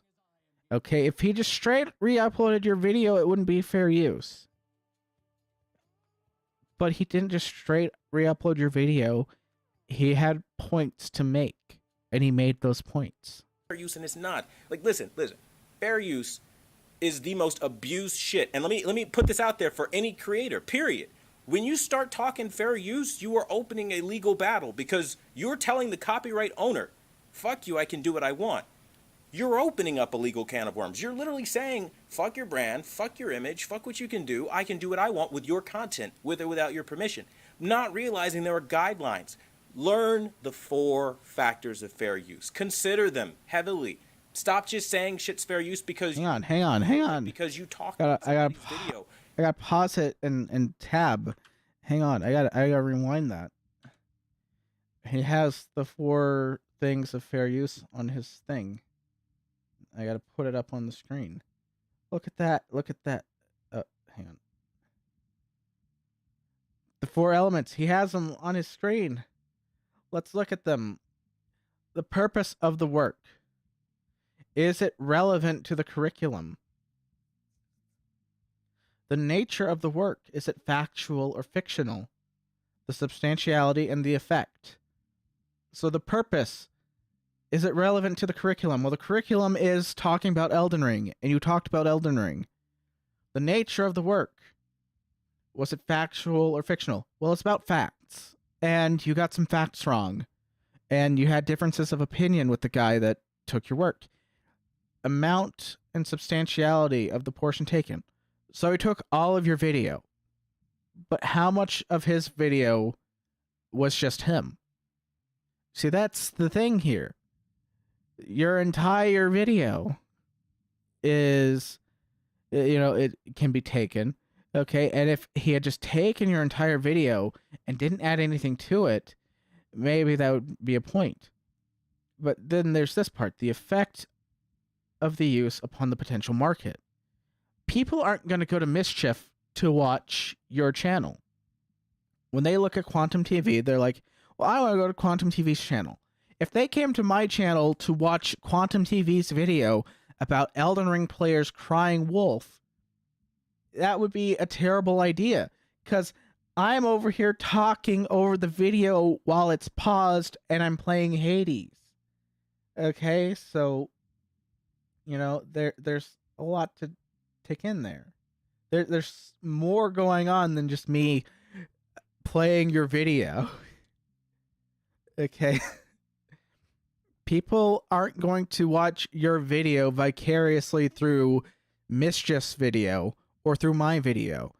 That would be ridiculous. They're going to go to your channel, and they're going to go to the video I have linked in the description below, because that would make sense. It's going to be a long stream probably. That's fine. It's only 2 a.m. Stop just saying shit's fair use. It's actually only 1 a.m., but some moron said we gotta spring our clocks forward. Well, actually, it's 2 a.m. permanently. Never mind, I'm wrong. Jesus Christ. So, I really hope that I don't have to fall back. Okay? I really hope that. Because they're doing daylight savings time as the permanent time throughout the U.S., and I'm fine with that. I don't care. I think that fiddling with the clocks is stupid. So yeah, it's 1 a.m., not 2 a.m. And fiddling with the clocks is stupid, and I don't like it.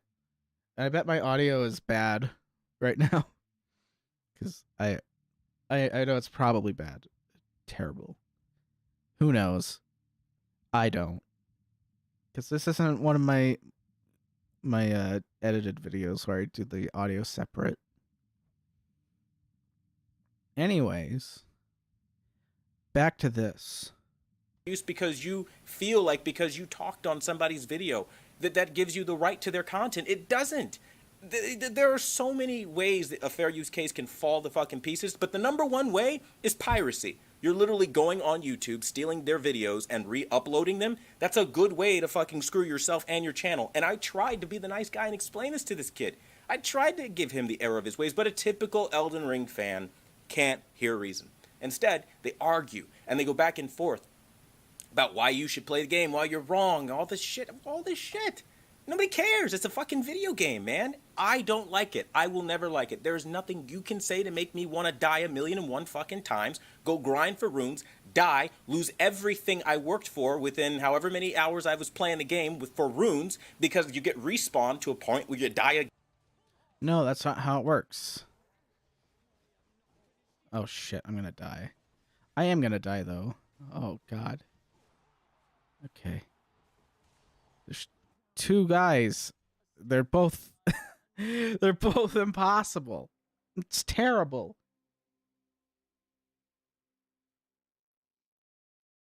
Wow. Whoever made this game should have put in an easy mode.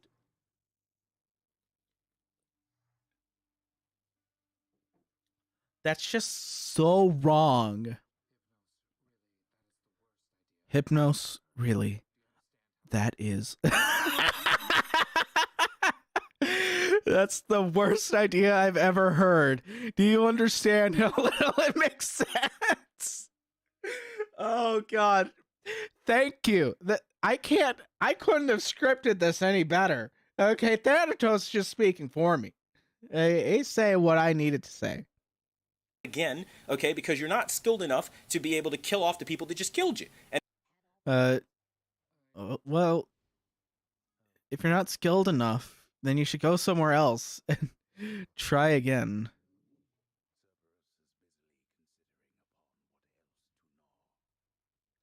Just try again. That's a thing I'll be getting into later when I talk about the other people. The whole point of Elden Ring is like a Nietzschean philosophy thing. It's called eternal recurrence. You repeat things over and over again. It's a theme in Wheel of Time too, and that series is a lot of fun. By the way, I don't even have chat up because of whatever's going on with YouTube. This is crazy stream. I can't even pull chat up. I don't even know if anyone's watching. Cause I'll get people that trickle in every once in a while, and who knows, maybe having Elden Ring in the title. I can't play Elden Ring because my PC isn't good enough for streaming and playing Elden Ring at the same time. Yeah, I have to save. Let's see.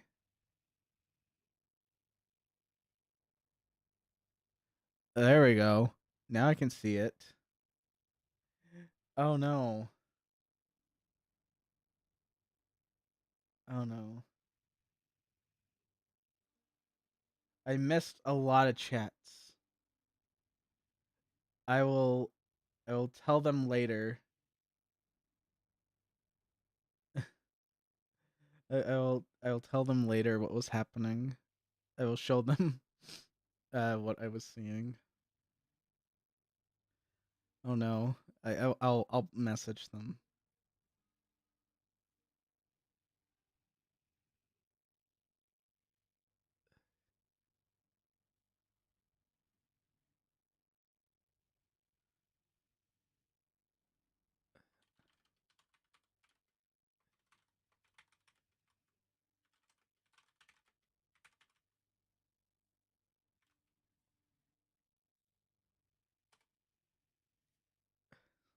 There we go.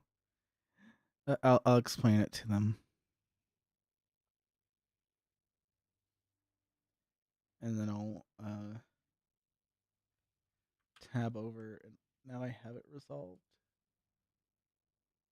Bam.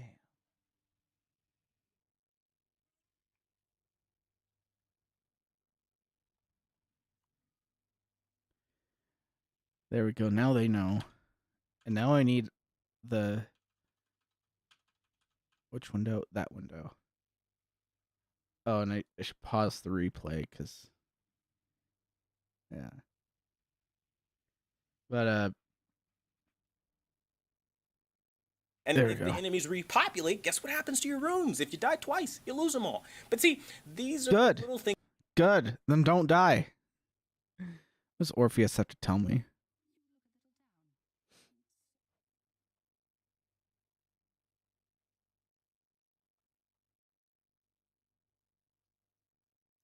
Ooh, let's do the Argonauts.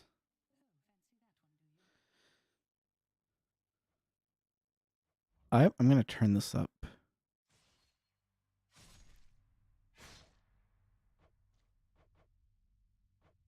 Just a little bit.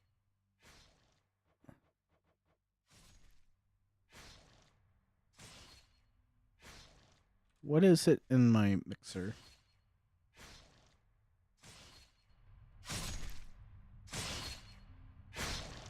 There we go.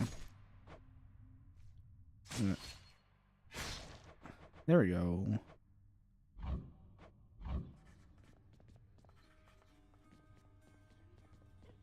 Nix, you must know something about why Father broke off ties with the Olympians, don't you? That is a question only your father can answer, child. I cannot tell you more than you already know.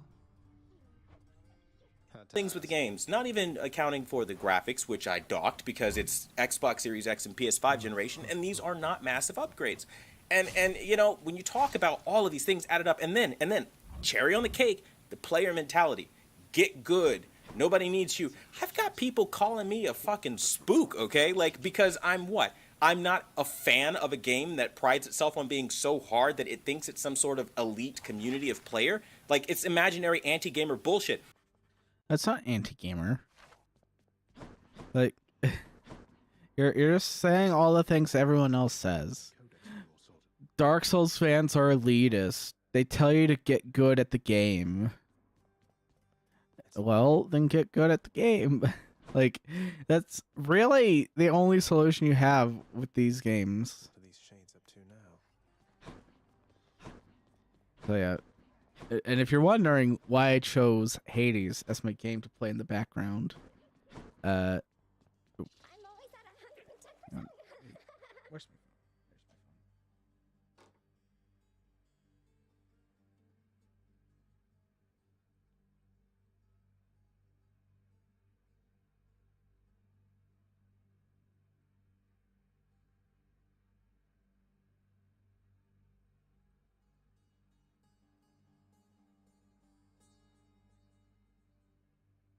There we go.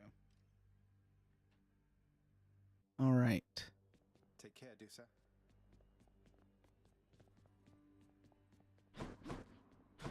What do you have to sell? What's new? I could get that for 200. Oh wait, no, it's for 1 blood. But I want the blood to upgrade my weapons. And FromSoft did this. They created a community that is so ridiculously, pathetically toxic about video games. Let me tell you, I'm not somebody that just lives... Story. Yeah. Up the master volume for this. I have some story moment to get through. This is so mean. I am just like... I was just like, oh, cool story, bro. You have false copyright claimed someone else's video. The feeling that the congratulations ended as a respite from the rigors of the day or night apparently was none too brief at all. I'm late for work. Father's going to kill me.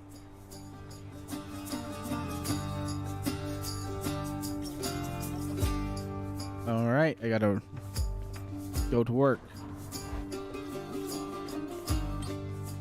Oh no. Responsibility rejecting Zagreus strides down his father's hall, quite unconcerned about the urgency with which he is expected to behave under a set of circumstances such as this. Going as fast as I can, you hurry up. I'll just go slow.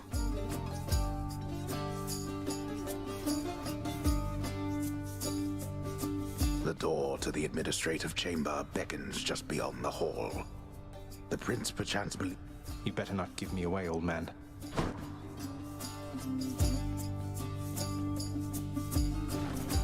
Ooh. What's behind here? Sorry. The day or night's duties are sheer simplicity itself. At least at first, as when the prince simply signs in to signal the commencement of his shift. Oh, gods. Get on with your response. Security reports concerning failed escape attempts from Tartarus require timely verification and official response, neither of which Prince Zagreus is fit to give. That is not correct. The often failing prince attempts to sort the ledgers in the fashion necessary for the proper keeping of his father's realm. Damn it. Incorrect. The hard-laboring shades responsible for the administration of the prince's father's realm merely look on at the prince's ill-fated attempts. Oh, come on. That's not correct. The relaxation-loving prince never paid suitably enough attention to this is eternal recurrence. Bookings of the regions of his father's realm. Pure eternal recurrence. Doesn't make any sense. This set of delicate responsibilities is easily achieved, at least by someone capable and trained to do the work, unlike the oft-distracted underworld prince. What? Do you not remember anything I taught? A careful record must be kept of all expenses paid within the house. A delicately handled tabulation process, which the prince is ill-equipped to fully undertake. No, wrong. Records of expired house contractor renovations line a desk in the administrative chamber, though the prince has absolutely no desire now to organize them alphabetically by date. None whatsoever, yes.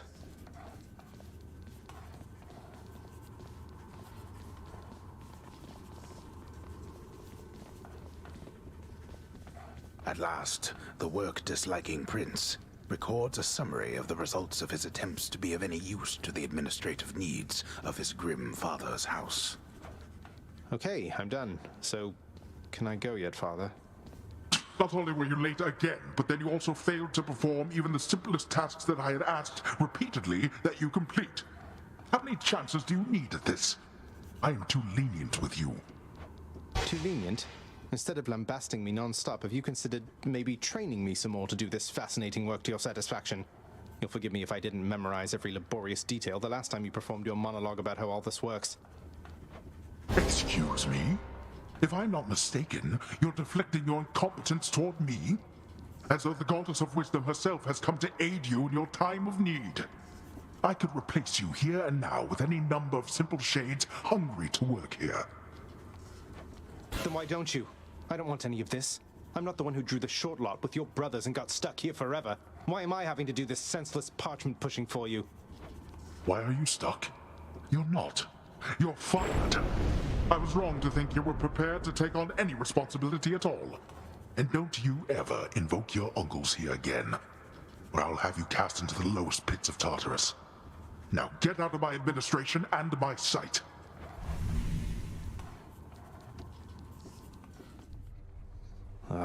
At least I can't be late for that job anymore.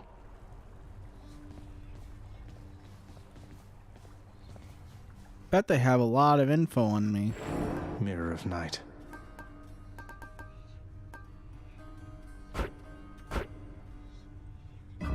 Extra health. I guess this came to pass. Ooh, I had 10 keys. Perfect. That's exactly what I needed. Chaotic colleagues. What more potential do I have?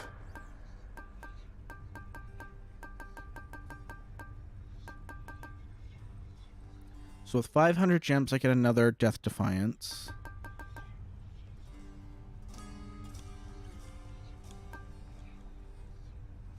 Privilege status. Bonus damage. Ooh, nice. Is there another level? Yeah, 30 keys.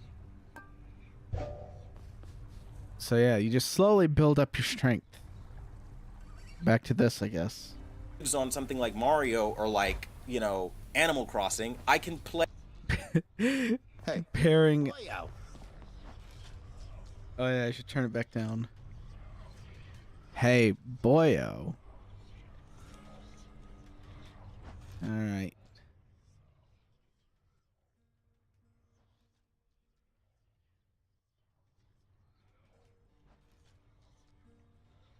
Good 20. Come on, mate, won't you say who hired you? Was it Achilles? Couldn't have been Nyx. I am an individual of some integrity, boyo, and protect my sources with my life. You'll have to kill me if you want to make me squeal. I mean, fine. I can do that. Should take my spear. You call that a hit?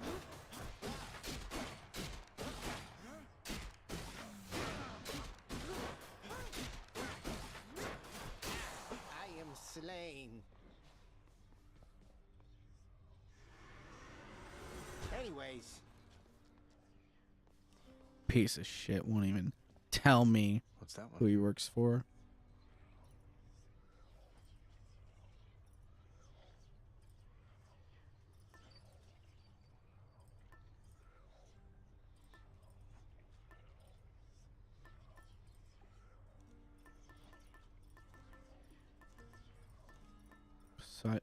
Zeus, Poseidon, Athena, Aphrodite, Ares, Artemis.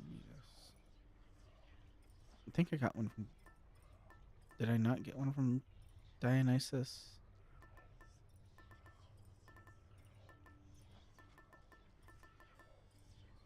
Guess not.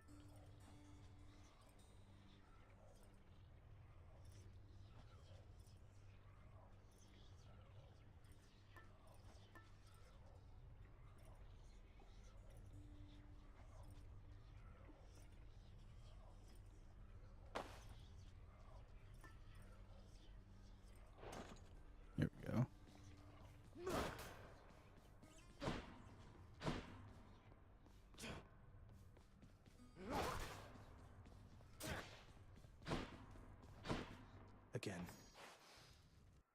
Again. Play really competitive games like Injustice and get rage quits, okay?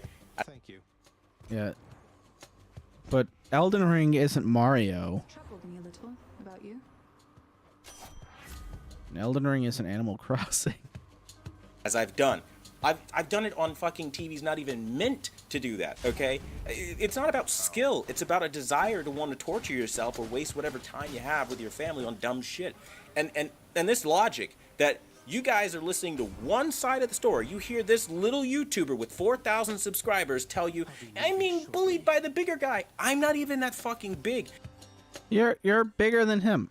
Let me pause this game. Let me go check. Quantum TV has 64,000 subscribers.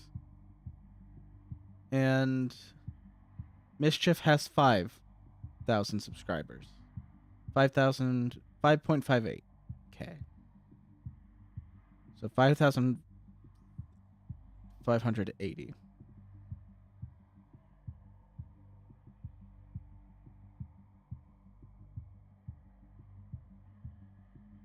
Hello.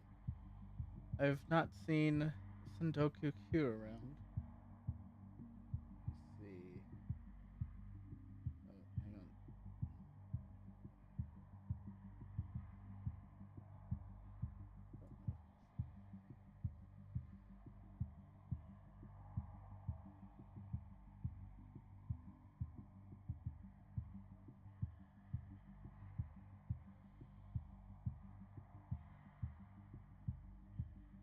That is weird. Doesn't let me click on anything.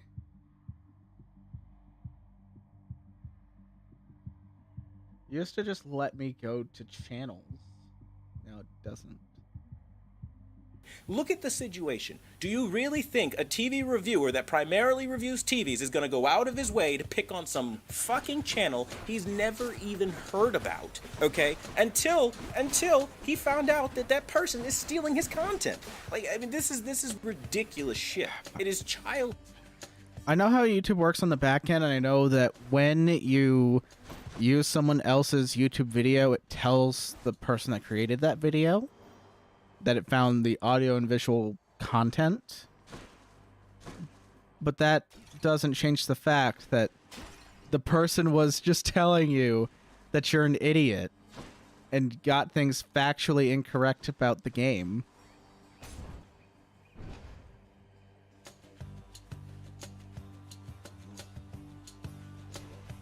Oh, so doing a stream on this Quantum Cat? Yep, that's what I'm doing. I explained earlier, but I was originally going to talk about the Steve Saylor video, and now I'm expanding that to this just because it's... I'm playing Hades instead of Elden Ring because of my computer's processing capabilities. So... And I know this loser is going to probably claim this video, and I'm just going to be like, no. In its highest I'm not going to let that happen. Elden Ring community. I don't care if I'm a tiny channel. I will never, ever support, buy, endorse any Elden Ring or FromSoft product because it's trash. These are the kind of people it promotes. It promotes the people. Okay, the product is not its fans. Fetch me something. And if you don't like FromSoft games, you don't like FromSoft games. That's fine. But saying that FromSoft is to blame for having an avid fan base, that's completely irrelevant. Okay, you don't like the fans, so you're not going to buy the product. That's an absurd argument.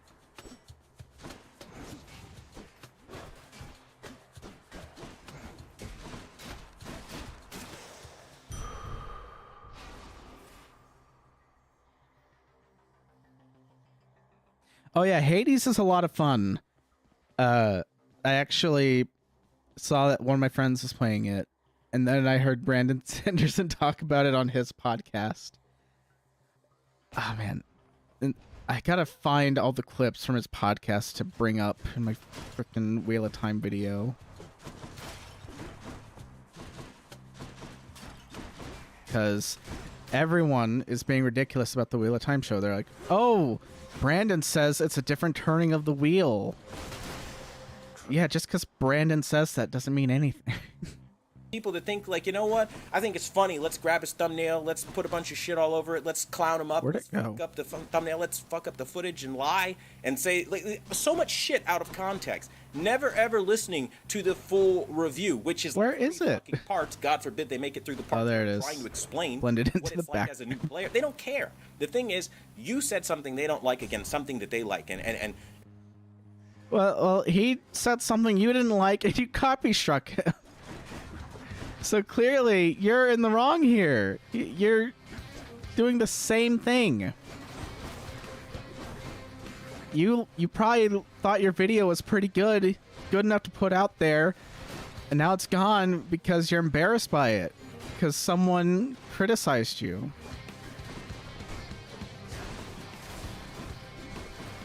Let's see.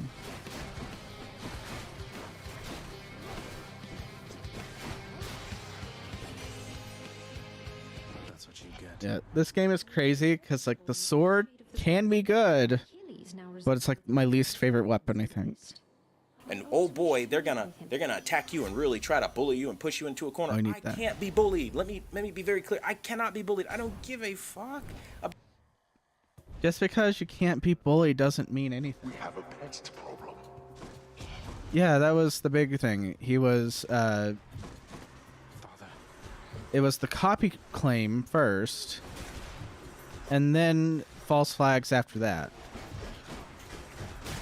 So this combination of bad ideas, you know, it's not fun. I stepped on a trap because I'm an idiot.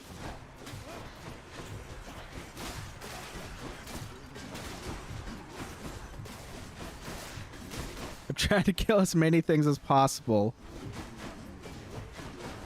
because I want all the coins.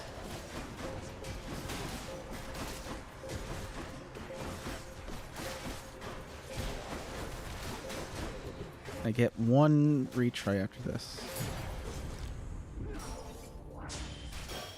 All right, break it up. Peace and quiet. Okay. So About your feelings about me not liking Elden Ring. I'm not gonna play this shit. But what we're not gonna do, right? We're not gonna sit here and have people that like blatantly rip your shit off, right?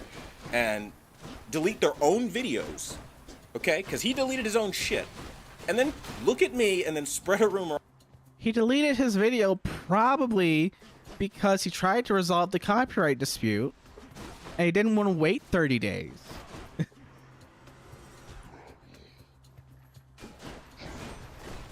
I've been looking at the Steam Deck. I'd get it if I wasn't looking at other things. So I'm considering a lot of different things at the moment. I'm trying to figure out what would be the best buy for me. All over the internet that Quantum issues false copyright strikes and false takedowns.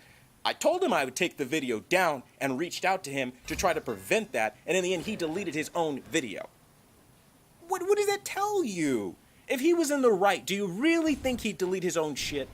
He knew he did something wrong here, but it's... No, you had like a copyright claim on him. Okay, that's not admitting fault. That's just saying, okay, well, this guy is BSing me. So I guess I have to play the system game. I have to delete this video because I don't want to have copyright claims everywhere. That'll probably be a thing I have to do like delayed, where I have to go back through all my streams and find every video that has a claim in it and delete songs from it, delete everything from it. And that'll be fine. Okay, the music stuff, that's a completely separate thing. I get away with it on YouTube because YouTube lets me. And there are a lot of artists that'll let me get away with it. But, you know, if they have a claim on it, I'll just erase it from my VODs. It's not the end of the world.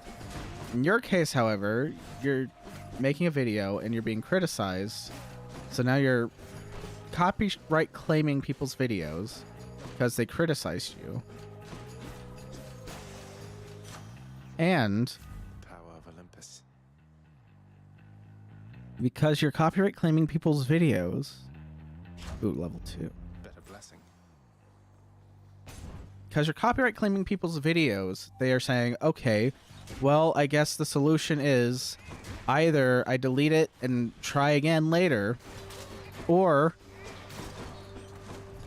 I try and deal with you. And clearly, you're not someone that can be dealt with.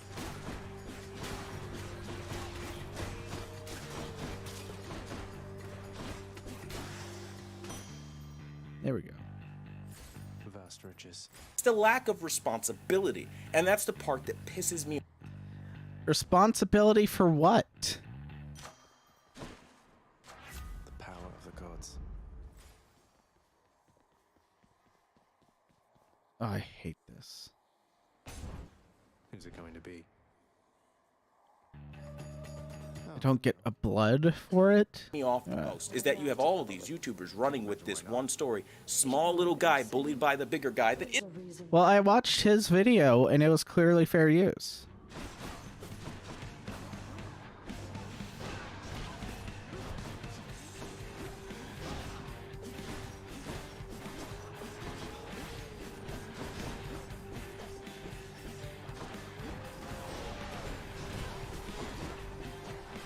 Probably gonna die to her.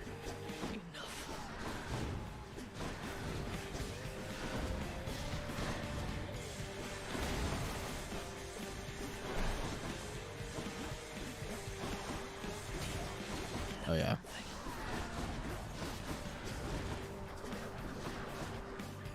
I understand it. There we go. So yeah, you're being the bully here, in all honesty. Isn't even that big, and it blows my fucking mind. So my message to you guys is this: if someone's saying something and they're crying victim, maybe fact check their story first, because he's saying that I copyright struck him. Show me the copyright strike. I dare you. Okay, so he got his terminology slightly mixed up. You claimed it instead of striking it. Okay, that is a difference. But at the end of the day, you are still causing an issue with his video, and you are still saying that you want it taken down. I double dog dare you, because you deleted your own video. Let me go see if Mischief has a Twitter, and I will go see if Mischief talked about this on Twitter.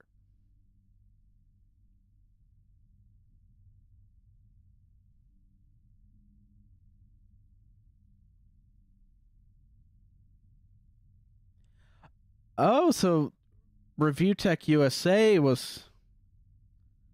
Oh, never mind. Let's see.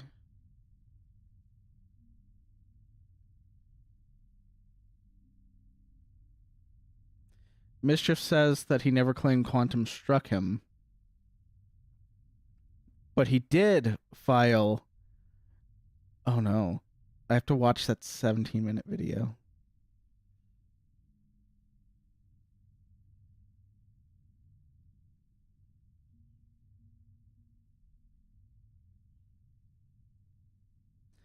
I guess I'll scroll through that. Fact. Nobody has any tangible proof that Quantum did anything, but I got proof showing you that I didn't. So answer me this. When I've done nothing wrong, right? Bully, right? Bully. Let's bully here, right? Falsely using the copyright system, really? To defend my own shit? This is the shit I gotta deal with the gaming community? I swear. Yeah, because this is normal. This is response content. It's normal. Today we're gonna... I guess I have to watch the Elden Ring video. Not for the entirety. Jesus, this guy uploads. No wonder he has 60,000 subscribers. He uploads a video like every hour. Like every 20 minutes. Jesus. So one from 9 minutes ago, one from 40 minutes ago, one from 50 minutes ago. Billion uploads. all at the same time.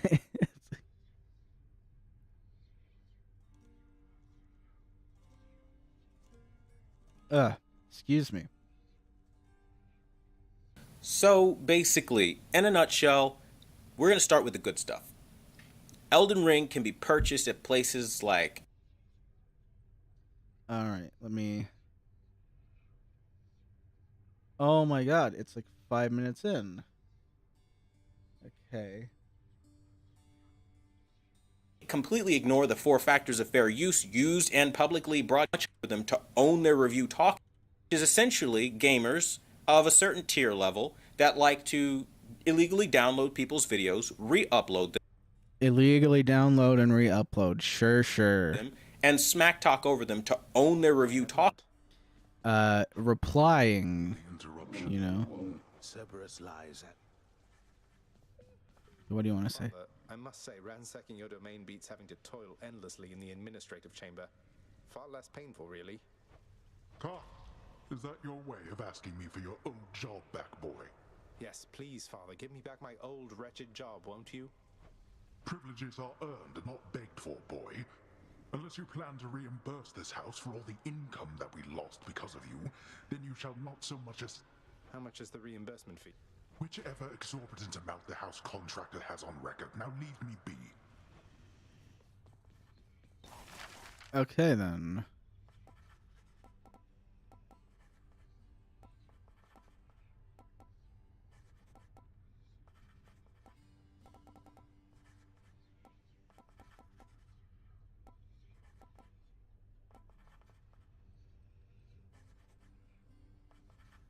I can pay for it right now. I always said if I wanted privilege access again, I'd have to earn it. Do not touch anything again in the administrative chamber. Whatever you say, old man. So yeah, let's just listen to this. Talking points, they call it fair use. They don't care how much of the video they're using. They completely ignore the 4 factors of fair use. The purpose and character of the use, including whether it is non-profit or commercial or educational. Yeah, the purpose of the use, the nature of the copyrighted work, the amount, and the effect. All 4 factors are considered.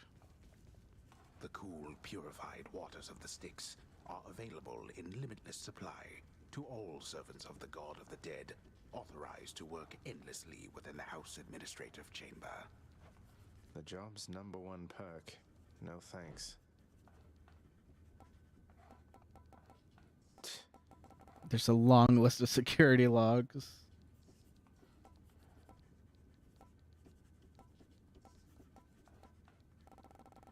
Did not go well.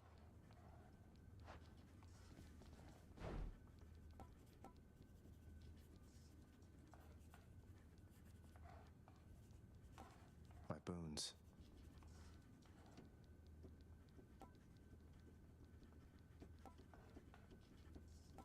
My keepsakes, huh?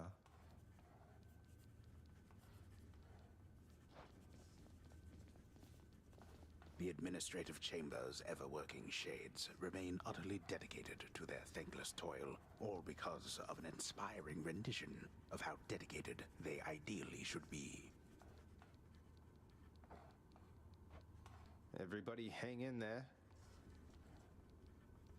Used and publicly broadcasted on YouTube as something you should take consideration of before saying something's fair use. They don't care about any of that. I spoke over it, and under the copyright law, it's fair use. But the copyright law itself has facts. Okay.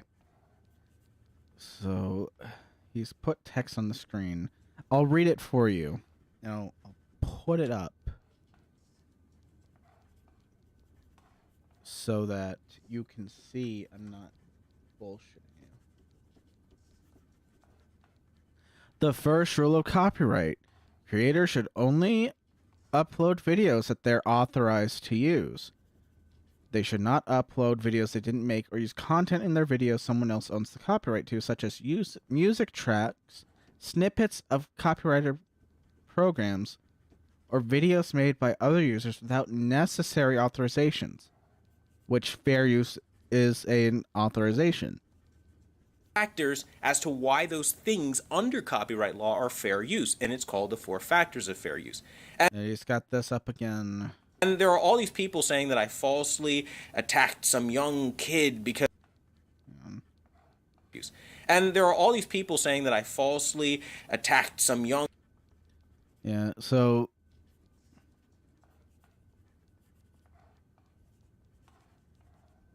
kid because I told somebody who was an anonymous profile on YouTube, did not broadcast their age, by the way, anywhere. Oh, they're anonymous. Boo-hoo. On their profile, that when you steal somebody's videos and you let a large amount of the audio visual... The original takedown notice was filed after consideration of the 4 factors. According to the 3rd factor... No, this is wrong. Okay, just because you want less of your video to be used doesn't matter. There's like a double-edged sword here too, because if I just took a snippet of your video and responded to it, you would be like, well, you took me out of context. Because I skipped the first 5 minutes of this, you're going to say I took you out of context. When I haven't. I was specifically looking for this part because it was mentioned on the internet. Visuals of the original content play unedited. That's not really being fair about your content. It is being edited. I'm pausing it. I'm talking over it. I'm talking longer than you were. I'm responding to you. I'm commenting on you. I'm criticizing you. I think you look like a bully in this situation. You're the bigger channel. Okay. You are coming down on this guy for no reason. You're being a bad actor in this case. And because you're being a bad actor, because you're wanting to take people's videos down because they had your content in them, that is being a bad actor. And I have a feeling of all the people in this stream that I'm going to be talking about, because it's a long stream. I plan for it to be a long stream. You know, because of all the people here, I have a feeling you're the only one that is going to raise a stink about your content being in this stream. Content. I don't mind criticism, but don't steal my videos. I'll say that again. Just don't steal my video. I'm not stealing your video. He didn't steal your video. Prove that he stole your video. How do you steal a YouTube video? The only way I can think of is if you just took it and re-uploaded it in its entirety with nothing else done to it. If he's edited it down where he's responding to your points as you make them, that's completely different. It's not an irrational request. It's just saying, hey, be fair. If you're going to talk smack, just be fair about it. But that's the player base. They're not about fairness. From day one. Oh, they're not the... That's the player base? Okay, I'm just going to start actually taking you on. Because you're not allowing players to... If people don't like something, they're just going to ditch it. It's not worth getting good at. It's allowing players to see any of the... Because you're not allowing players to see any of the beautiful things that you experienced when you come at them aggressively. And like...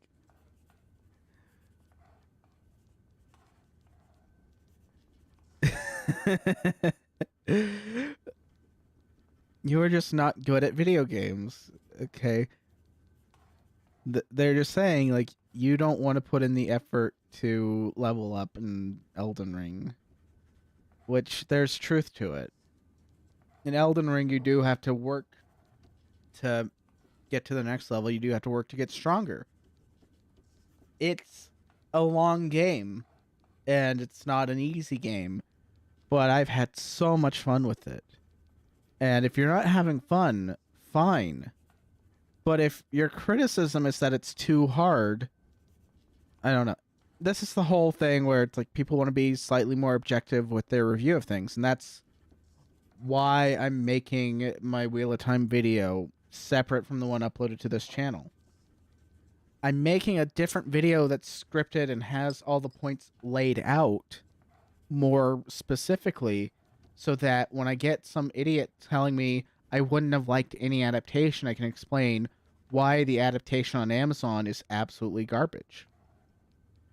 These people are telling you that you don't like the game because of the difficulty, and it's not a game for you, because if the difficulty is the thing you're criticizing, then that's an objective thing where that's intended, that's part of the game, and if you don't like it, that's your subjective view of not liking it, and it's one of those trade-off sort of things where the intention is for the game to be a challenge, and you don't like the challenge.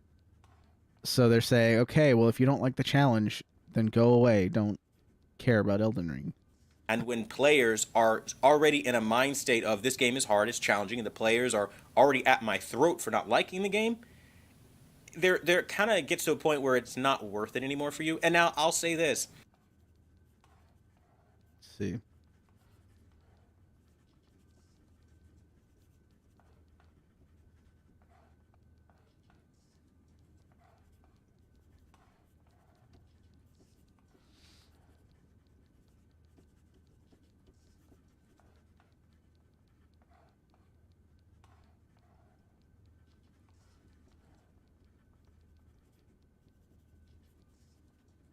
Retraction of the video. So that's you trying to take the video down, not just claim it. Way before this even blew up, to the point retracted my copyright claim, like way before this even blew up, to the point that it kind of has, I guess, if you can call this blowing up. I don't know. And it's to the thing, and to the point where it's just like everything on YouTube is public domain. It's like all of these people think that they're lawyers or Okay. I don't think it's all public domain, but it's in a vein where this is not a review of Elden Ring. This is you complaining about drama. I'm not even going to link it, probably. Unless I already have. Switch things around. Alright, then. Edit my...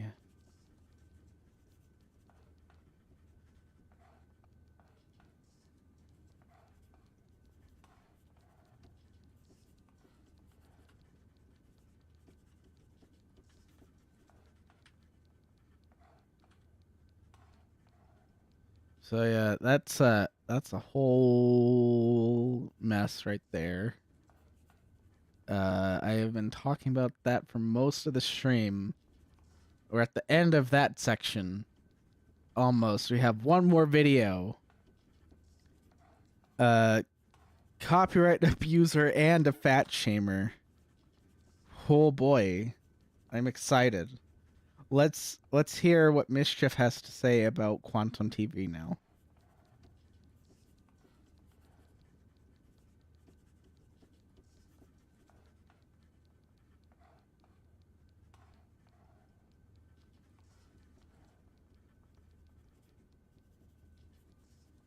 After a quick bathroom break. I'm gonna play my music in the background.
I was really into loops when I made all of these. I thought looping was the coolest shit ever.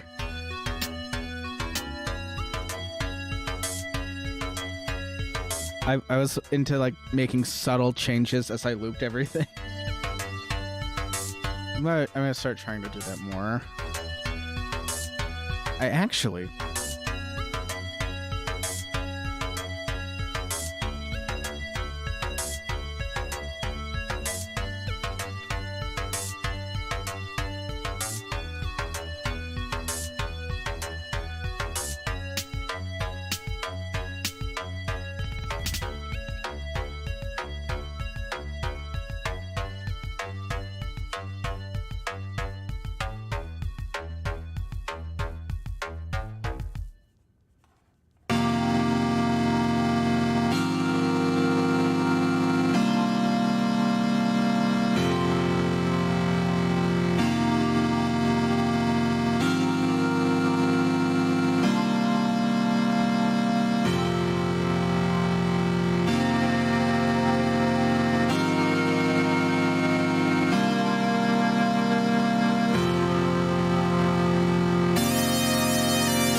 This is a fun one.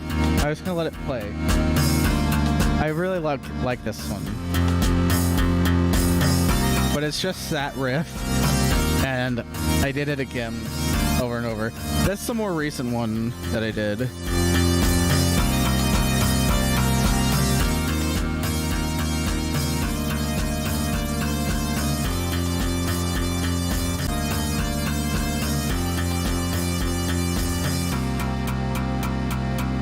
Messing around with ideas.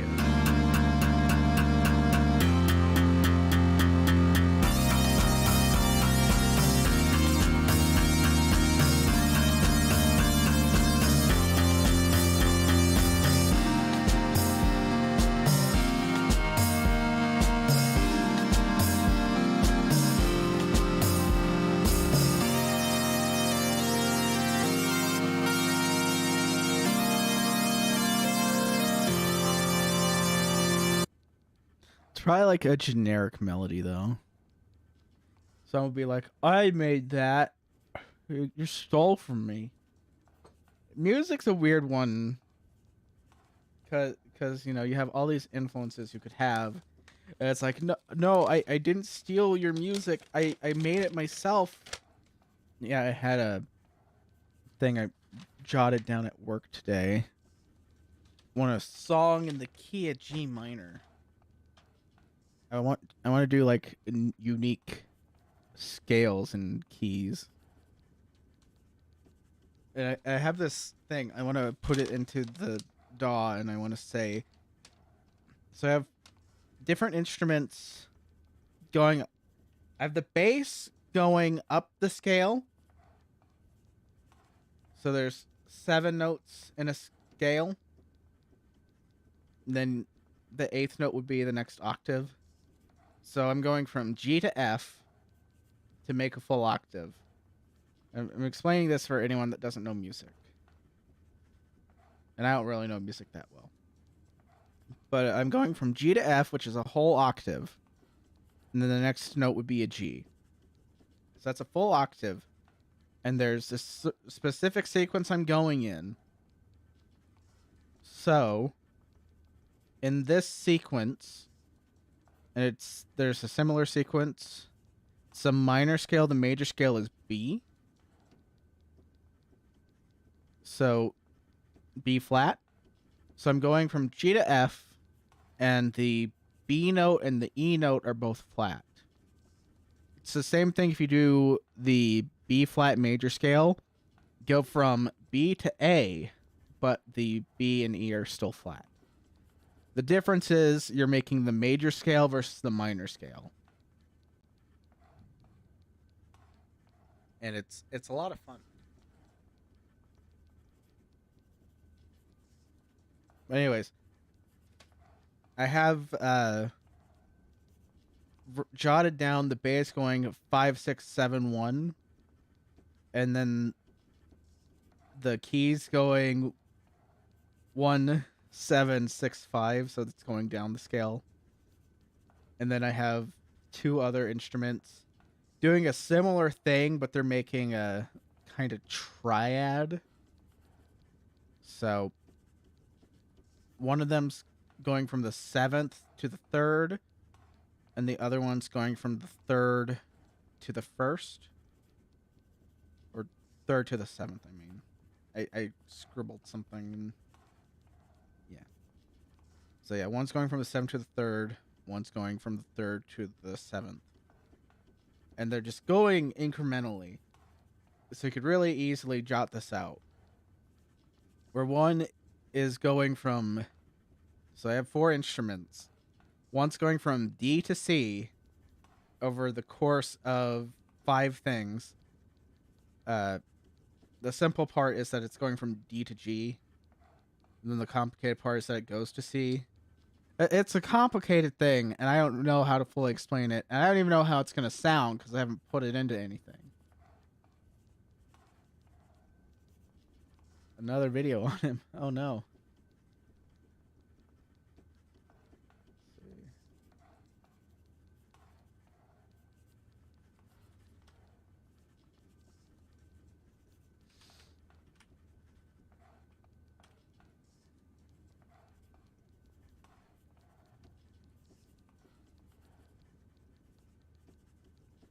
I'll be looking into that later.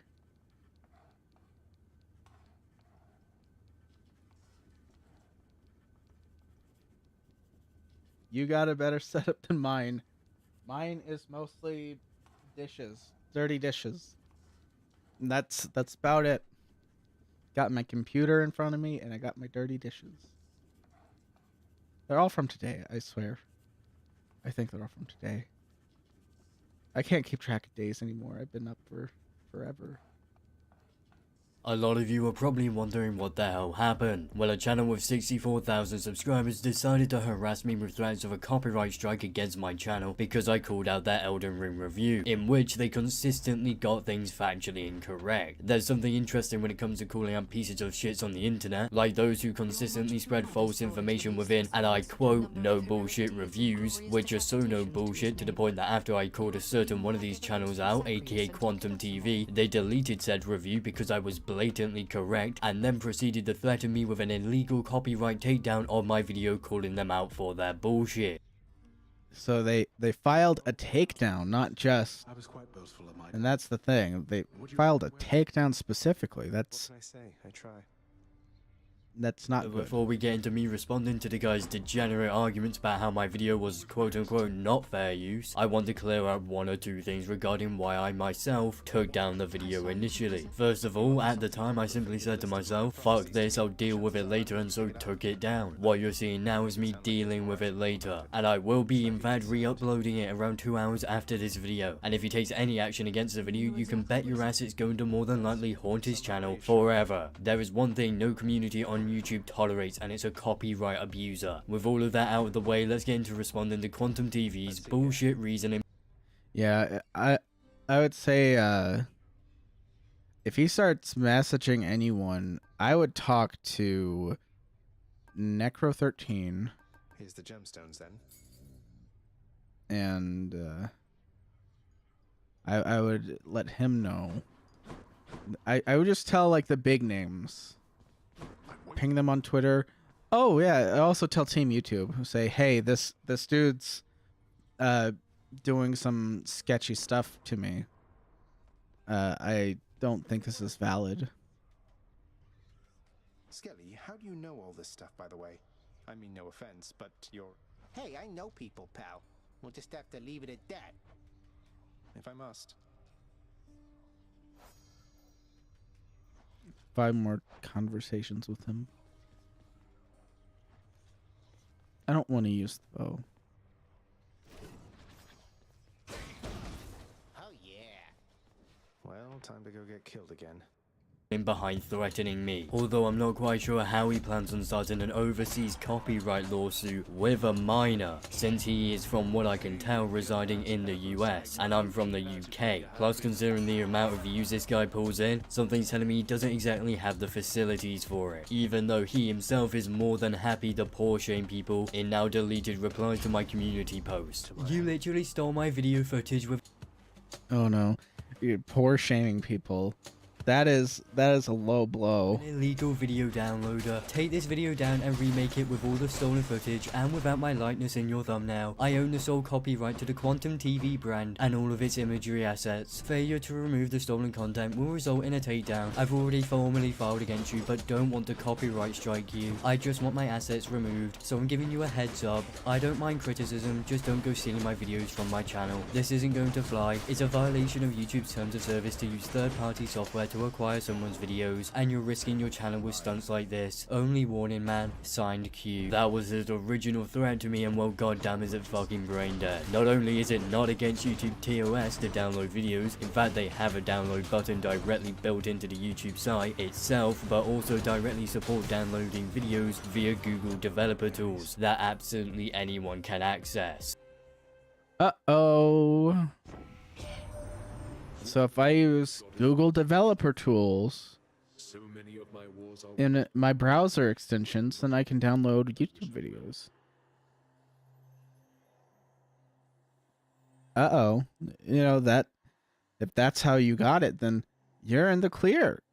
And what I just heard was a bunch of nonsense from someone that probably doesn't know what he's talking about.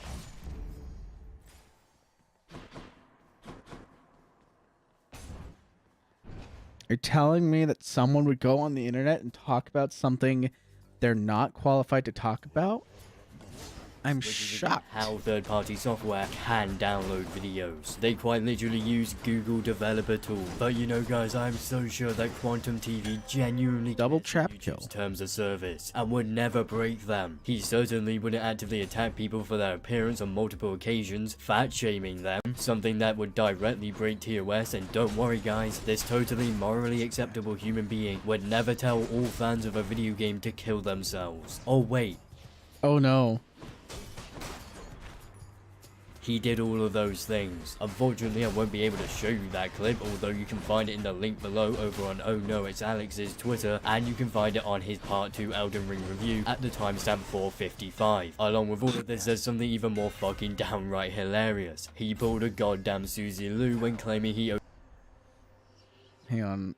Let me go find something. It's buried.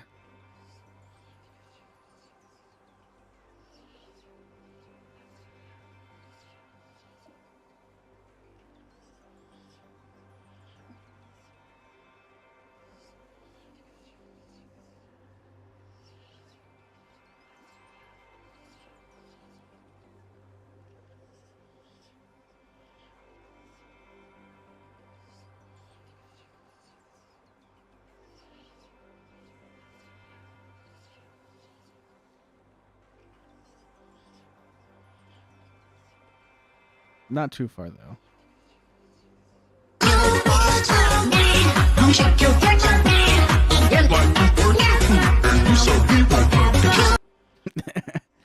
It's subtle. Very, very subtle. Yeah, and the thumbnail they have for it is perfect. I love it.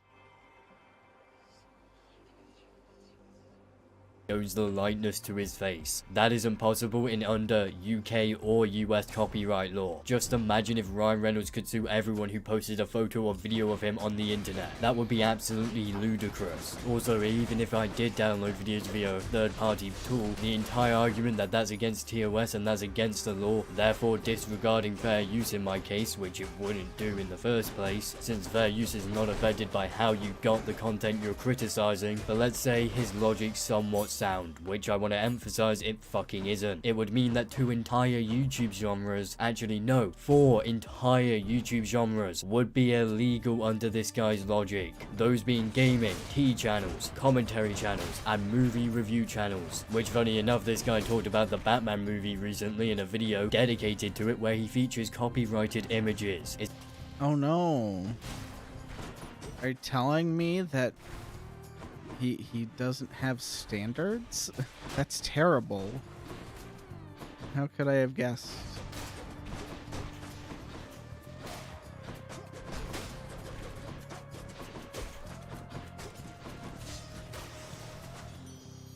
Yeah, if I see him on this channel, I'll just ping Twitter.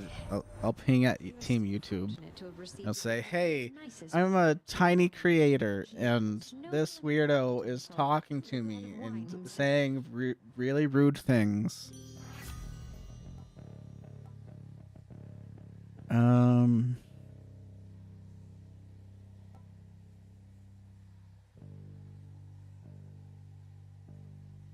Charm.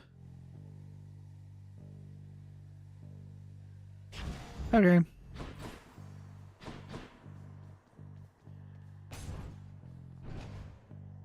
It's amazing how he's allowed to use fair use, but everyone else who just so happens to criticize him and has a smaller subscriber base than him somehow can't use fair use, along with anyone who talks about a fifth subject, TV series / things like anime, which we'll get into a case study about later on in the video. I mean, goddamn, this guy is actively calling me out for quote-unquote breaking copyright law, whilst encouraging me to do something, make screenshot commentary, which would actually be less likely to be considered fair dealing, or as it's more well known as fair use in the UK, according to the goddamn government website. If you think this dumb fuck has done any research, you can bet your ass he hasn't. But hey, I'm sure if we watch his response video to this entire situation, he'll be able to convince us that he was in fact in the right, and I'm in the wrong. Oh wait, he'd strike the video if I provided any quotations for his video, something that the UK government website directly states contributes to fair dealing. However, since we can't quote him or show any of his points, therefore not being able to show his side of the argument to the fullest extent possible, again, why the hell would you want that, Quantum? Either way, I'm going to still try to cover the main points he made within his response.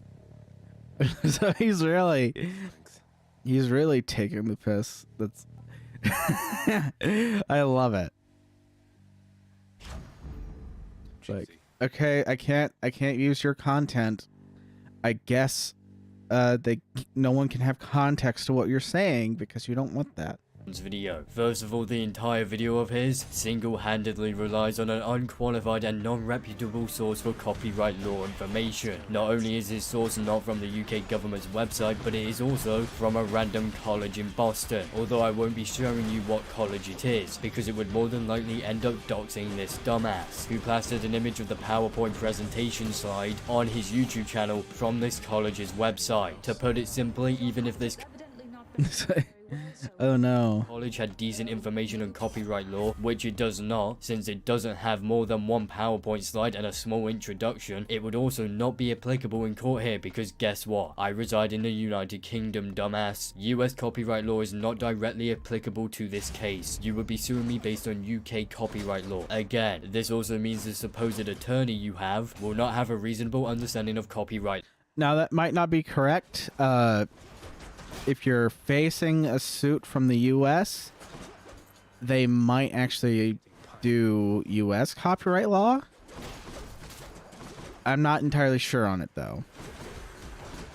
So I don't know which law they'd be dealing with, but I have a feeling that they're both similar enough that it wouldn't change the outcome.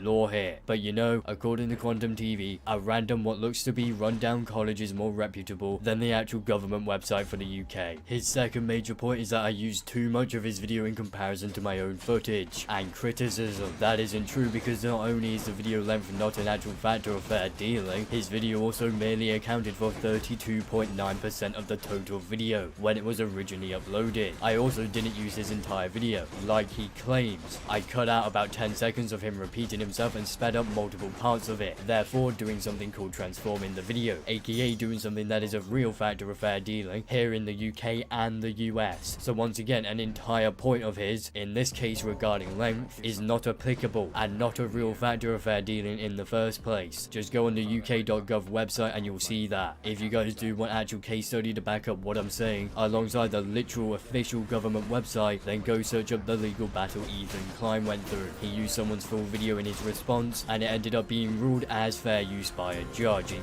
court. Ethan Klein resides in the US as well, which means that even if I were residing in the US, my video would still fall under fair use, even with this factor taken into account, due to me heavily transforming Quantum's video via criticism, a legitimate factor of fair use. On top of all this, he claims that I need to have done all the factors of fair use in order for it to qualify as not being copyright infringement. That unsurprisingly isn't true. You can have just one factor of fair use and have a judge reiterate its fair use. I can once again provide yet another example here in regards to case study. A YouTuber by the name of Mark Fitzpatrick was hit with 150 illegitimate copyright claims over his videos discussing animes. Those videos were not blocked in the US as they fell under US law's definition of fair use. Oh yeah, that was a terrible situation too. It was like, Want me to take that off your hands, fine, but you are taking this from me. And if anybody asks, we're even. Or scratch that. Don't tell anyone about this. Thank you, Thad. I've got to hand it to you, Zag. You're easy to track down. The shades of Tartarus are beginning to fear. Oh, they won't fear me once they get to know. I'm not so sure about that. Even I'm beginning to fear you, I think. Seems I don't know you as well as I thought. yeah, but that was like a whole terrible situation where I was like, okay, two countries' copyright laws are conflicting. We have to sort this out. But yeah, so he's just responding to the same video I just responded to. But he's also taking the piss.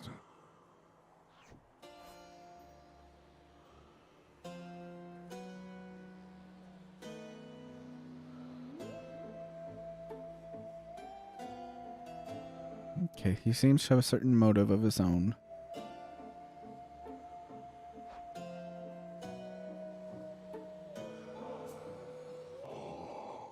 Glad you like it, mate. Thank you for helping me out with your supply, even if you fleece me with those prices.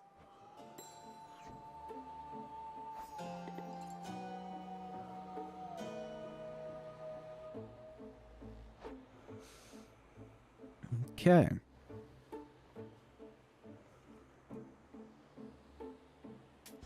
Why not?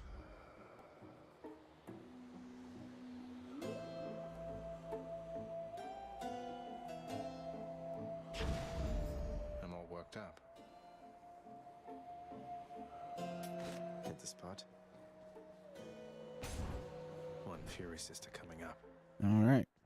The country of which you're using its laws, although wrongly to prove your points. All Mark did was talk over footage of animes, noticing something here that coincides with what I'm saying. His videos, from what I have read, did not feature quotations of those animes, like my video did in the form of clips of your Elden Ring review. He just talked over someone else's copyrighted material. I think it's safe to say in this case, my video would be more likely to be considered fair dealing, due to the very simple fact that I've edited your video in order to cut it up, speed it up, criticize it afterwards, and so on, therefore transforming it and afterwards criticizing it, making the video directly fair dealing here in the UK, and it would also be classified as fair use in America. Whoever your attorney is, they should probably be fired. However, in all honesty, if your attorney is telling you you're in the right, I have to believe you either don't have an attorney or you're lying to them about what is actually happening. Now, as I cannot be asked to delve any deeper into the topic, since I have without a doubt proven my video to be fair dealing, or as America puts it, fair use, even though I could if I wanted to, in around 2 hours from whenever this video has uploaded, my original video will be re-uploaded, with a similar part like this video added to the beginning, just to spice things up a little bit. So thank you all, including channels like Oh Notes Alex and Tipster, for the support. I fully appreciate it, and I'll see you all again in 2 hours. I died.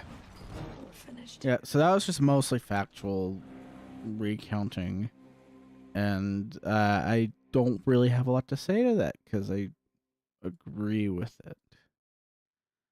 So now we get to the fun stuff, which is what this stream was originally going to be.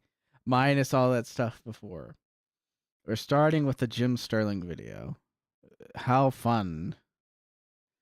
Yeah, my problem with this individual is that they blame their subscriber exodus on being trans when that's not the case.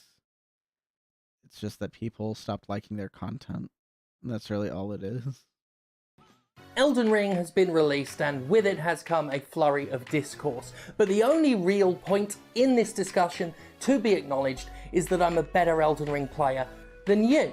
And I'm going to stake my entire identity on that. I might not be better at playing the game, but I'm better at enjoying the game than you, than all of you, really. 1v1 me as we discuss the themes, bruh. I think that's all that really needs to be acknowledged, but I get paid to make videos, so I can't just go, so I suppose we better talk about video games instead of playing them. You know, I'm not one for the just shut up and prevalent in the online gaming community is intellectually lazy, posed, alleged, hardcore From Software fan. A new From Software game has been unleashed upon the world, and with it has come the same tiresome, dreary, circular discourse that occurs whenever FromSoft offers up its particular blend of challenge, depth, beautiful bleakness, and obfuscating lore. As per the usual, the endless debate over game difficulty and accessibility has reared its all too familiar head, and while I usually wade into the fray with embattled diligence to argue that easy modes are perfectly acceptable, optional, and not at all problematic in literally any video game, I'm not going to argue anymore, because it's not an argument these days, it's just a performance. The community is on autopilot. I can't. I can't. I just don't know. I'm more interested in the other things. But let's listen to the honest conversation. It's an hour long. Hello, welcome to this video. It's going to be different than any video that I've kind of done on this channel. We've had conversations before, and we've had reviews about games on this channel before, but I feel like that this is probably one of the most important videos that I've ever produced. And that is an honest conversation about Elden Ring and accessibility.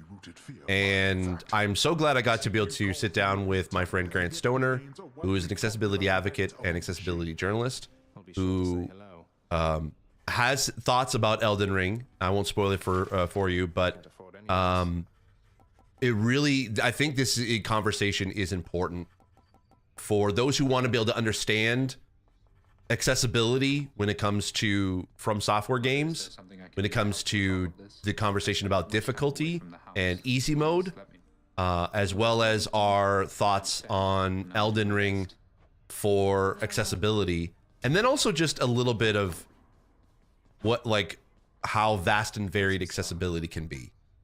I encourage you to please try to watch this in full. I would really appreciate this. I have chapter markers for certain parts of the conversation if you want to be able to skip to those. But I think we kind of cover a lot of what we've been having this conversation for the past several years. And I think this is a good chunk of that discourse explained and talked about in this conversation. Also, if you want to be able to check out and do a little bit of homework before you start, much like the homework you have to do when playing Elden Ring, check out Grant's articles below about his conversation with a few developers about easy mode and accessibility, as well as his review for Elden Ring. It may not be available at the beginning of this or when this video goes live, but it'll be in the description down below if you're watching this at a later point. So, that being said, let's jump into the conversation. I have something I want to be able to show you. Okay. And I'm gonna bring up this one video. I don't know if it's gonna be able to display, and I'm gonna edit this out if it doesn't work. All right. But I want to show, before we even start this whole thing, I want to show you a video of what happened to me the other night. And I'm just gonna line it up here. I want to show you this. Okay. Can you hear it? I can. Okay, cool. So this is one of the bosses that was in that wolf cave. Mm-hmm. He's like one of the first like side bosses that many people encounter. Yeah. I love your dodging. You're doing very good at it. There it is. This was. There it is. There it is. This is my first time beating a boss ever. You're experiencing the adrenaline rush and sheer jubilation of beating your first Souls boss by yourself. I mean, Yeah. I didn't even do it by myself. I summoned 2 other people. This like I did not expect it like to get it as emotional as it did with this.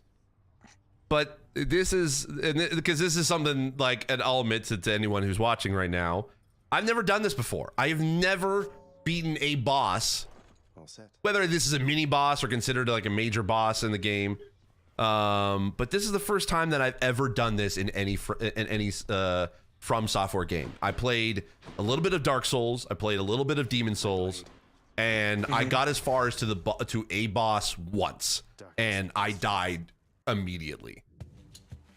This in Elden Ring is the first time I've ever been able to beat a boss. Now, those watching this will probably like, and who are Elden Ring fans or stans or whichever, will say, "Oh, this is an easy boss," and I understand. Like, I'll say he's an easy boss. He's the boss in the wolf cave. He's the best for me.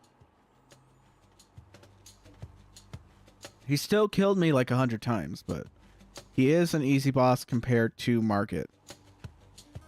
So that's like what the comparison is. Understand that. But I wanted to show that first because I wanted to have this honest conversation about accessibility and Elden Ring. And for those watching, I have my friend Grant Stoner here. Oh, on the other side. He is an accessibility advocate and journalist, and did a review for Elden Ring for motor disability for Fanbyte.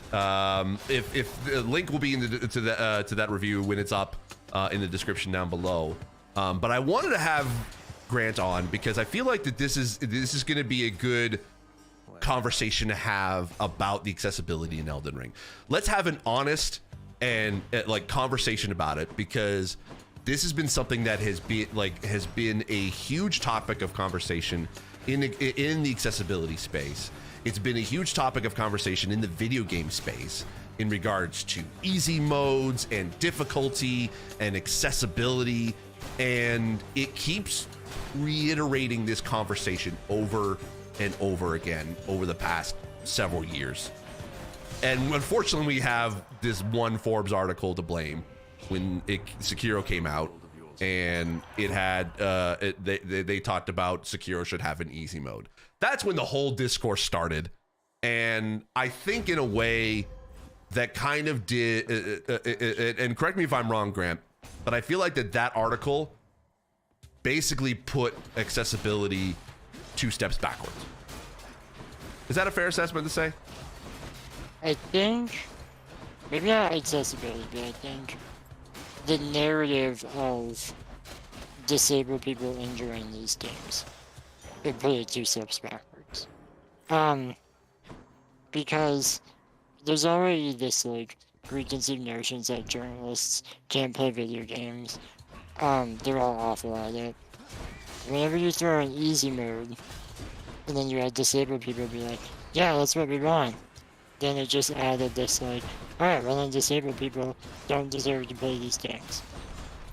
Which we've all been dealing with for, what, 3.5 years now? Basic. Yeah, I would never say that just because you have a disability doesn't mean you can't enjoy games. That if anyone ever said anything like that, I would be like confused by it more than anything else. I don't know the Forbes article they're talking about, but like I don't even think they have it linked below. Do they have the Forbes article? They have a article. So I don't know what they're talking about specifically.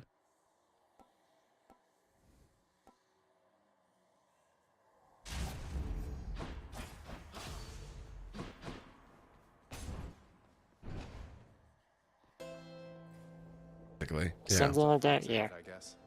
And it's hard to kind of it's really hard to talk about this in any way, shape, or form on social media or create content of, because it immediately brings up a basic conversation from both sides. Those who are arguing for an easy mode because it's something that they can finally be able to play these kind of games, and then those who are adamantly against it. So I kind of wanted to have this conversation to basically break down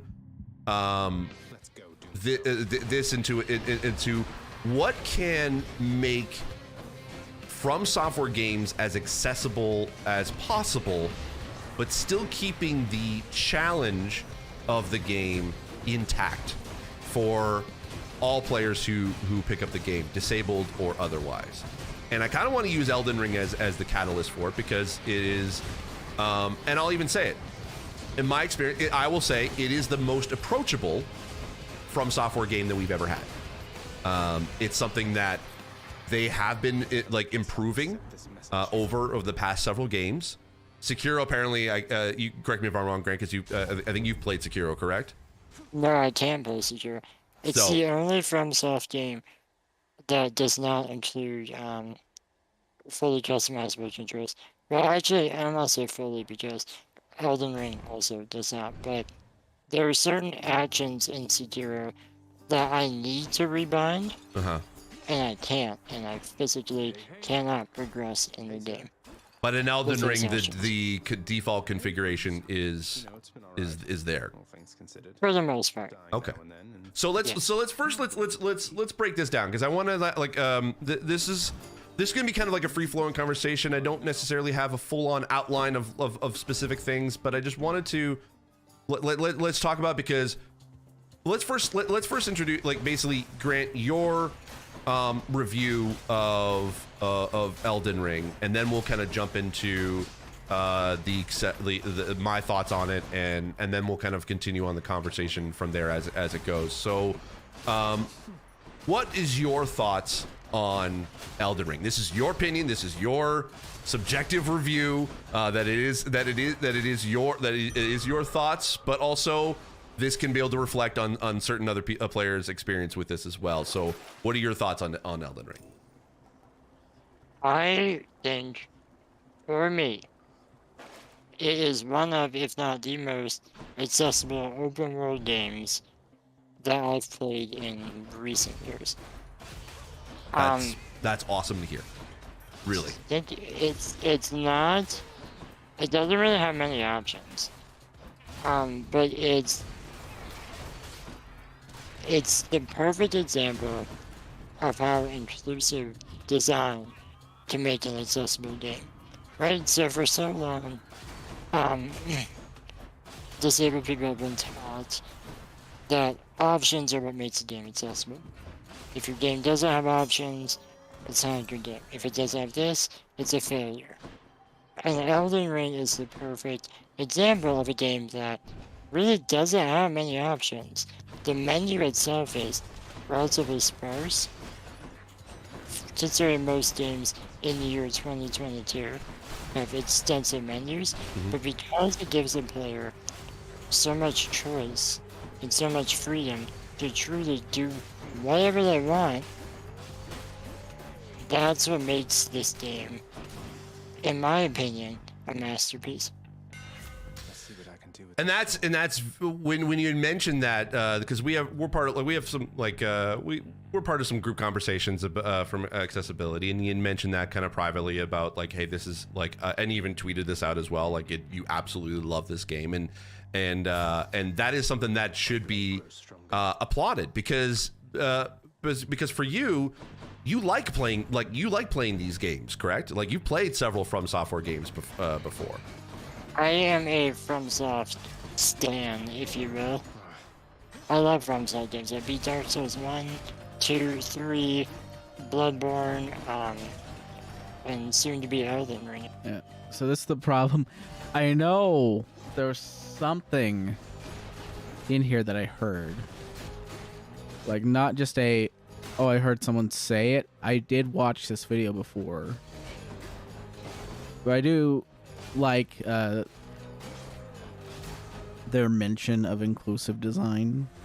I have no clue what they mean by that specifically, but I'm just thinking about it and I'm like, okay, well, there's a lot of elements to Elden Ring where the world is just wide open for you. So I don't know. I wish they would go into more detail on what they mean by inclusive design, but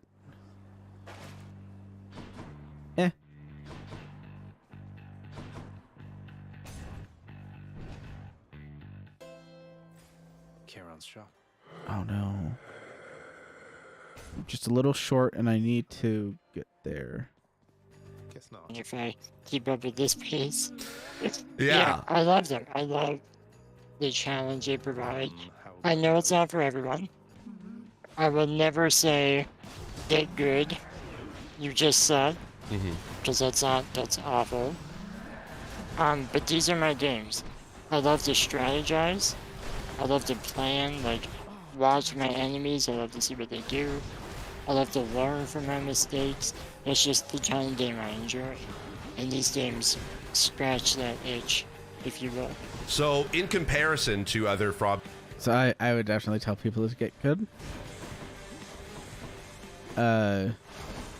It's usually what that's a response to is the people are like, oh, the game sucks because it's hard.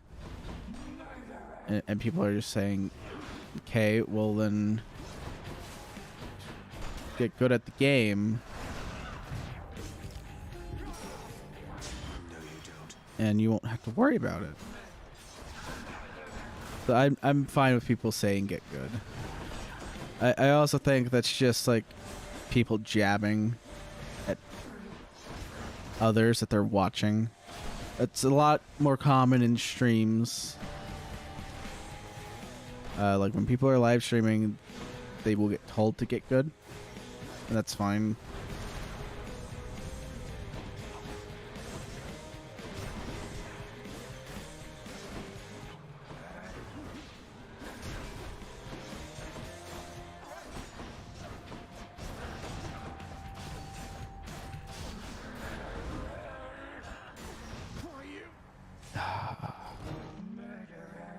FromSoft games that you played, where does Elden Ring rank in regards to your accessibility? It's at the top. Number one. Okay. Yeah, because of the open world aspect, and because of how much choice you're given to do whatever you want. It makes it so much easier. I'm gonna use that word. To like if I'm dying to a boss, I can just leave. And I can choose to never come back to it. Or I can choose to come back 30 levels later. When I have, much better equipment, much better stats, better spells, and I can beat it first try. You've never been able to do that in a previous Souls game. If you see a boss, you had to kill it. Yeah. But you don't have to do that in this game. You can choose to leave it. Oh, that is true. In this game, you can just run away from all. There's one thing that's hilarious about it. 50. I'll take the special, please.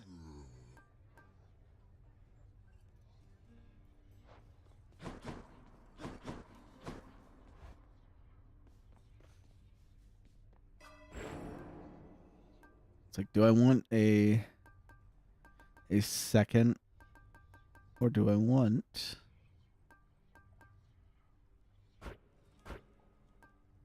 Can't afford that. Phew, felt that. And that's why I think and I'm in full agreement on with you on that, and that is why I think it's probably the most approachable of a lot of From Software games, because of that aspect, because of the open world, and that you can skip a boss until you can feel like you're confident enough to be able to come back to it. Because the thing that about at least previous From Software games, one of the reasons why there was a lot of accessibility concerns with it is because of the linear nature of FromSoft games, where you come up against a boss, you have to beat it in order to be able to progress forward. And if you have some accessibility or like if your disability is getting in the way, then it essentially like you can't progress forward. You can't move forward into the story or into the game until you beat that boss, and you have to keep doing that over and over again. And even if you beat that boss, you have to do it again, and you have to do it again. Like, there are many bosses that you come across. But in Elden Ring, from the time that at least from the short play time that I had, I played basically I'd say probably about 5 to 6 hours at this point. Mm-hmm. The ability to be able to see a boss, try it out, and know that, okay, I am not prepared for this particular boss because I get one hit kill, or I don't have this, I'm not fully prepared on the skills that I need for, or I haven't upgraded a lot in order to be able to complete this boss. So I'm going to go somewhere else and basically kind of like grind your way up to basically get better levels, get better weapons, get better spells, regardless of what like class you choose. And that video that I showed at the beginning of me beating my first boss, that is a perfect example of that. I didn't have to go to that boss. There were other bosses I could have hit, especially at the very beginning. There was the giant like golden knight on a horse. The eraser. Like that one is just brutal in and of itself. But I found that boss in a cave off to the side, near-ish the beginning of like the opening area that you're in, and because it was a boss that was a little bit more attuned to lower level players or lower level characters, it was something that with the skills that I had, I was able to beat. And it was the first time I ever was able to do that. I've never done that in any From Software game I played. And that to me, I think, is the beauty of this open world aspect of From Software games. And I think that it does make this game the most approachable out of every From Software game. Yeah, I've only played Dark Souls and Sekiro. Sekiro was harder than Dark Souls, but with Dark Souls, I have trouble figuring out where to go. That's why I've been playing it so long. And I got kind of bored with it. But I like the level design of Dark Souls, where you're constantly looping around in the same small space. Let's see.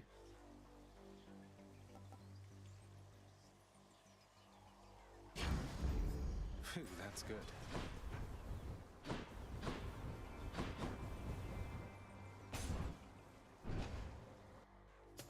That being said, of course, and I know we both, like, I appreciate what's there. I love it. Is this an accessibility nightmare as well? Yes. For other disabilities? 1000%. It's awful. It's really awful. It is so, like, it is bad. It is like, it doesn't, and here's just a small laundry list of the things that it doesn't have. No menu narration. The text size is okay. So menu narration and text size. That is definitely a thing that should be customizable. I don't disagree with that. pretty small. The text, the font choice in and of itself is also very difficult to be able to read. The contrast is also difficult to read. There's no subtitle background. There's no way to be able to increase the size of the subtitles. There's no visual indicators for any enemy that's attacking you from behind or from the side. That's like a thing. Yeah, the no indicators thing, I don't know. It's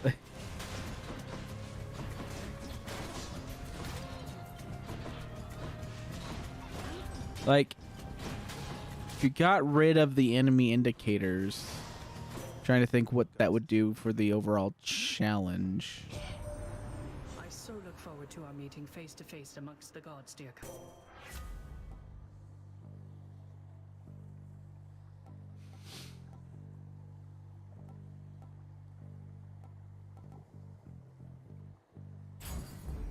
The shield of light.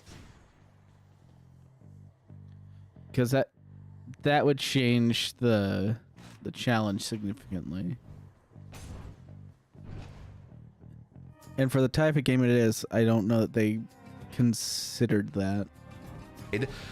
There is also no navigational assistance. There is the way that they describe items in the game cognitively does not make any sense. The fact that you can skip the tutorial completely by accident because it doesn't take you through the tutorial by default is that's also something that you can completely miss. The fact that also the first boss that you even come across is someone that is technically, as you said, but it's like, just because you can't, like, I don't know, the fact that you can skip the tutorial is not bad.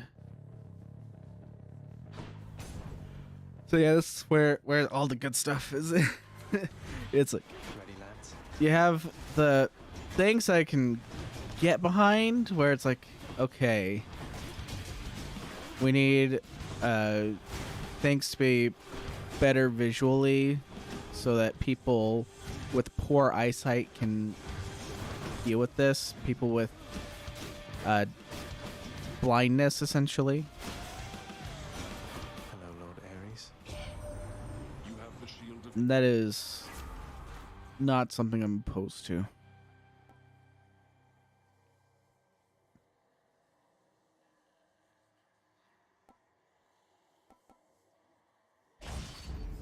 It's me or them.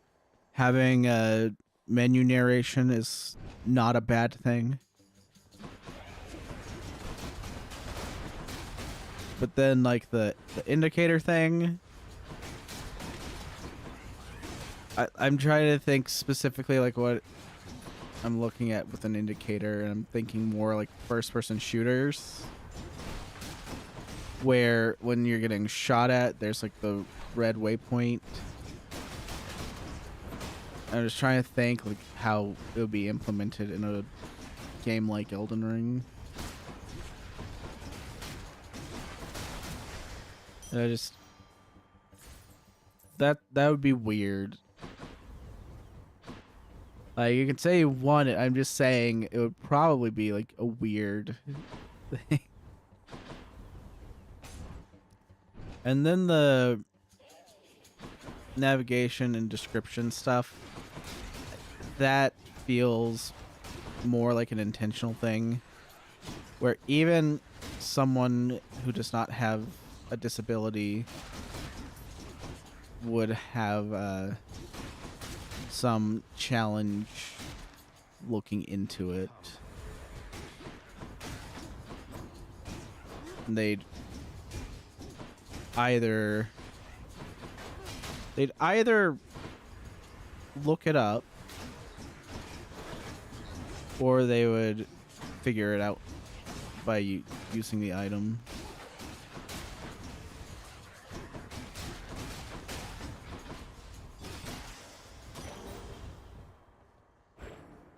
Yo.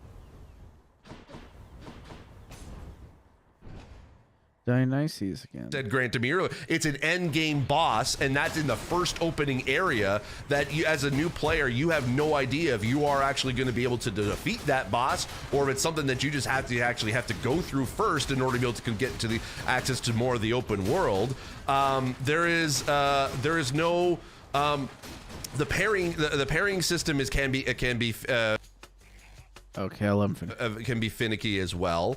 That was the one. That was the one thing. I was listening to this at work and I heard it and I said, oh, I have to talk about this. The parrying in Elden Ring is finicky. Finicky, you say.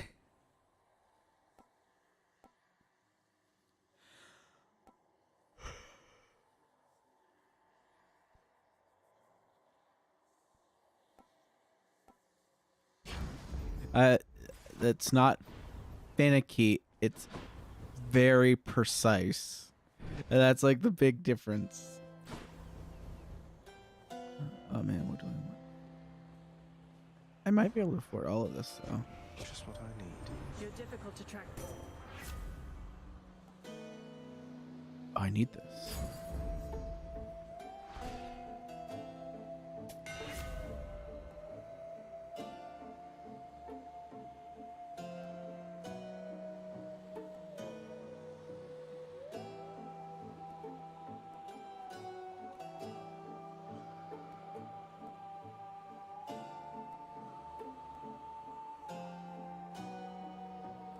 Charged shot instead of a dash.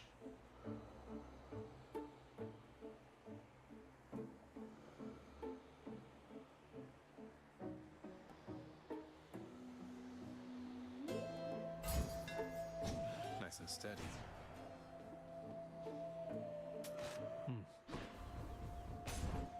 I bet Tissiphane's up. The dodge mechanic is okay, but can also be improved. There's no other options in the game. There actually is also an auto aim option, which really helps a lot when it comes to magic builds, because you can actually auto target without having to aim pretty much everything. You just have to be in the vicinity of that spell or that arrow or that bow and arrow to be able to hit your target. But it will automatically hit, which is pretty much like 95% of the time. It will hit that enemy that you're targeting it towards, including the ability to be able to target back and forth. So, but also the camera also gets in the way, and sometimes that auto target can switch to an enemy by accident. And what you're trying to be able to hit, if there's multiple enemies around you, can be an issue in and of itself. The map is a mess. You have no idea where the heck you're supposed to go. There are these. You have no idea where the heck you're supposed to go because you're just supposed to go exploring. It is truly an open world. And they do mark your map. They give you the ability to mark your map when you find something interesting, and they also put markers on your map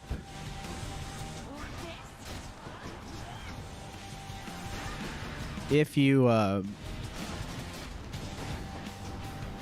have certain quests. There's some quests that do put markers on your map. So it's not entirely like you're going in with no clue where to go or what to do. They give you some hints. 260. Nice. And then as far as the dodge mechanic goes, he's not being specific enough where I know what he actually means. So that's like just a thing where it's like, I don't know what you mean by that, so I'll just say like, yeah, you don't like the dodge mechanic and you think it can be improved, that's fine. Coins.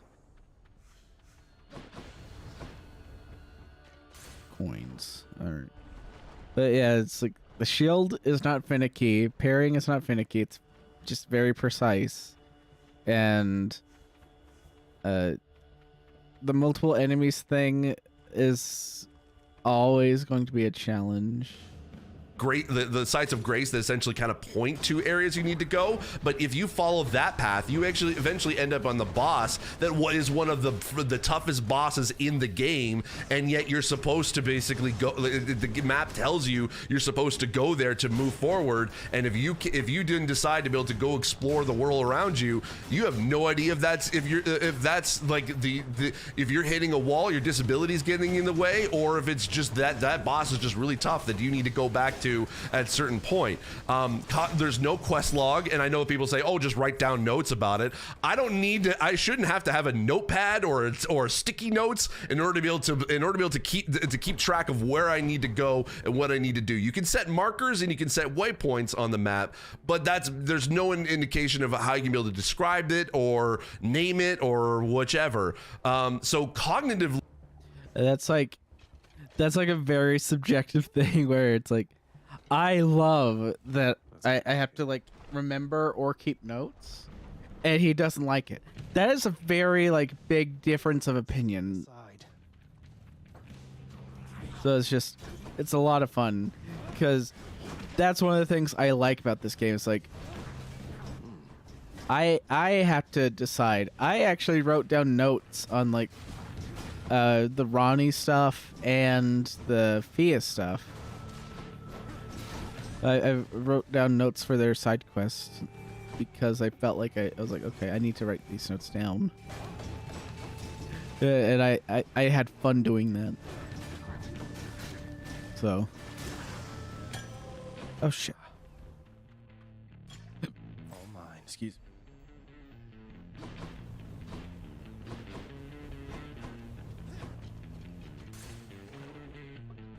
it is also just a giant mess.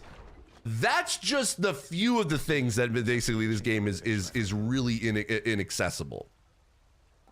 However, this is why I love talking about accessibility, because of the fact that Grant here loves this game. Actually, okay, yeah. You know what, Grant? I've just listed off a laundry list of accessibility issues. Do you agree? Do you disagree? I don't know. What are your thoughts on that? Yeah, I agree with everything you said.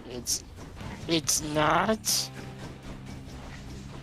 going to work for a lot of disabled people.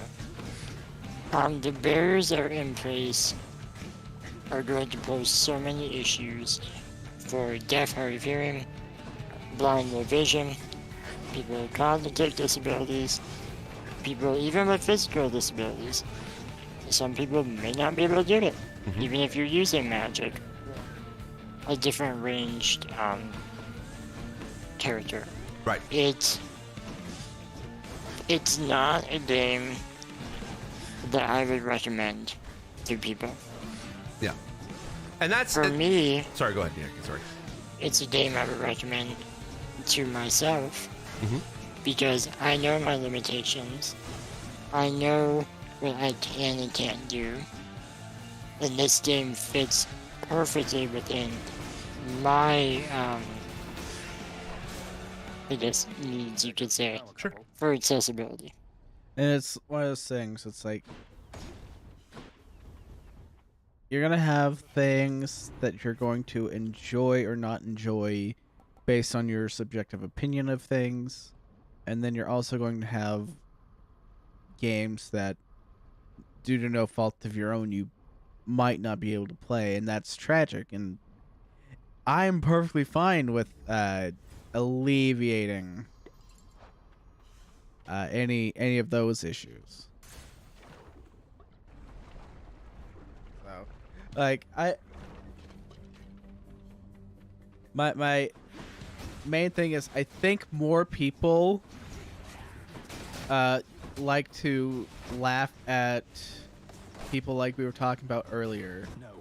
Where they're like, oh, this game needs an easy mode because I can't play it. People laugh at those people because it's just one of those things where that there's just a lot of questions to be asked. Okay, so you don't like the game. and you think it's too hard, well, the game is fun for people that like a challenge, and Gemstones. those people are going to... They're going to take a lot of factors into account, I think. The big thing is... when you have someone getting things factually incorrect about the game. Eurydice. Who's there? From within now. You watch yourself, old man.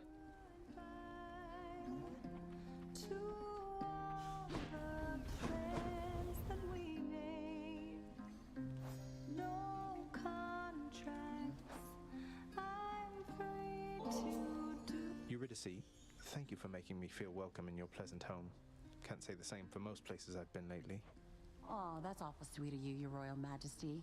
Bringing me fresh ingredients like this. No. Thanks so much. How's it going lately, Hut?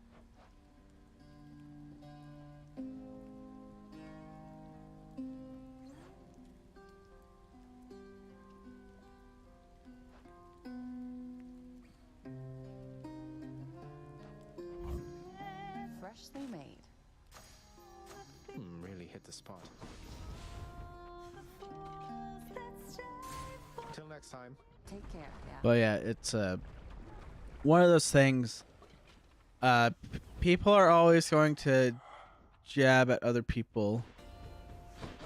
Where is he? Oh, there he is. Care to provide me any insight? That bad, huh?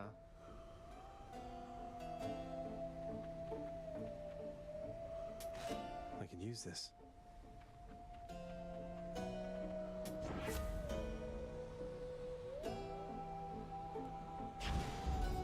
Love and loss. But yeah, if you're dealing with a difficult game, people are gonna poke fun at other people for not playing it the best, and I don't think that's a problem so much. And Would that's I recommend this to other people? No. And that's the thing that I love. And my thing is, I recommend this game to everyone. I recommend Hades to everyone. I recommend giving it a try. And if you don't like it, you don't like it. You can get a refund.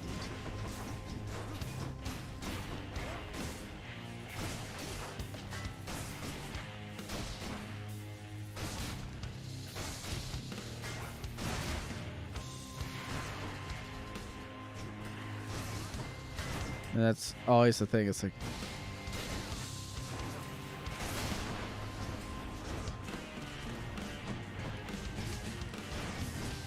like it's different if you have to get video games for work or whatever. If you're just playing for fun, just give it a try. Try it for a little bit, and if you don't like it, you don't have to stick.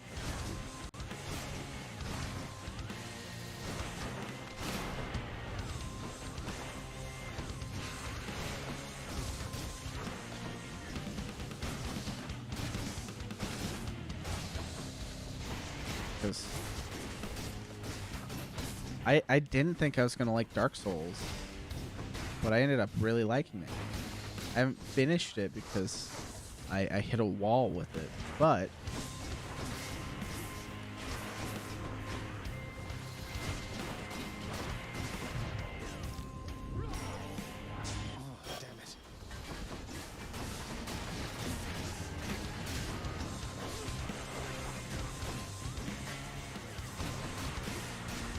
yeah, it's I enjoy the FromSoft games. I need to get Sekiro back on my computer. Okay, I haven't installed it for one reason or another. But yeah.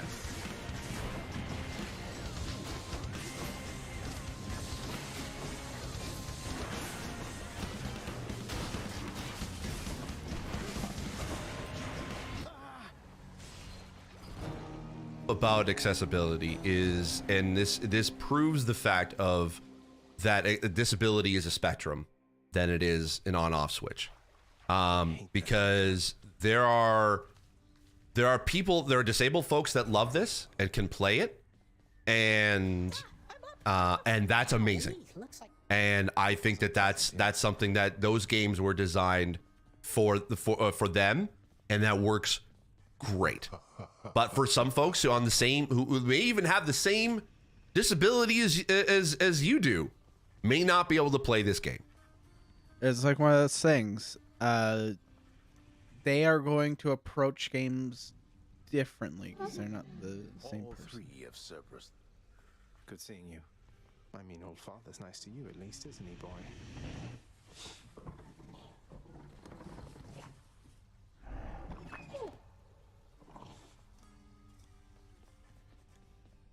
It's awfully quiet here, you know, when you're out and about.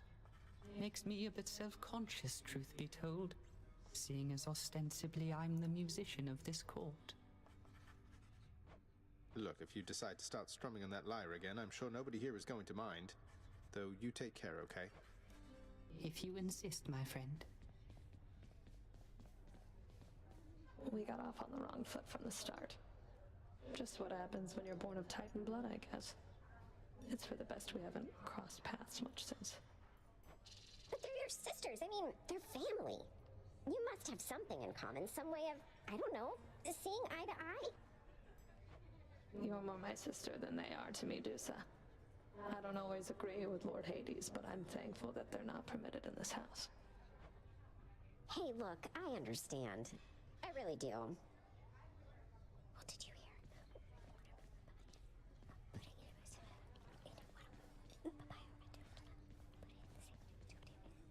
What's on special? What's new? What? And then I said, For 25.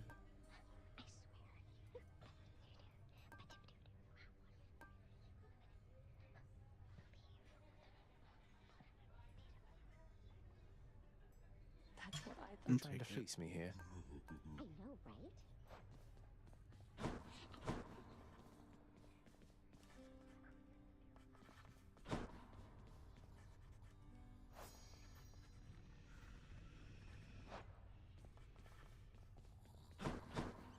Hold, lad. Oh, believe me, I don't. Suppose I can see that. Well then, on my quite limited authority, it pleases me to say, you... Appreciated, sir.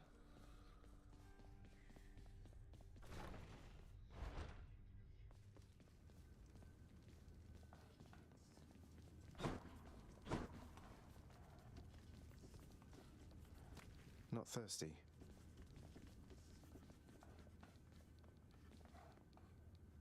Sleep is for the living, am I right?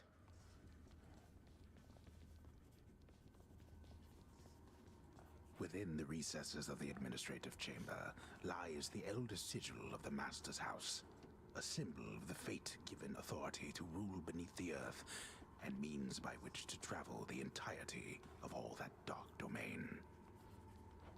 Could never get that blasted thing to work for me.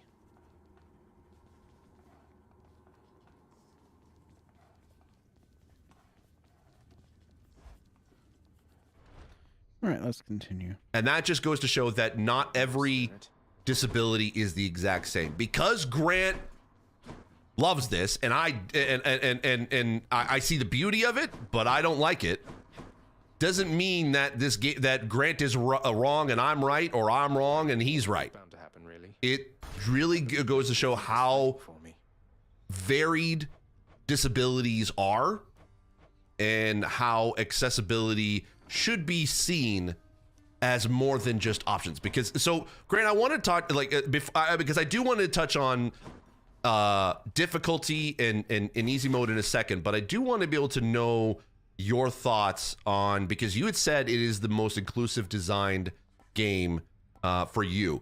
What do you mean by that, and what are some of the things that you noticed in the game that you feel that proves that as you said, is inclusive in its design?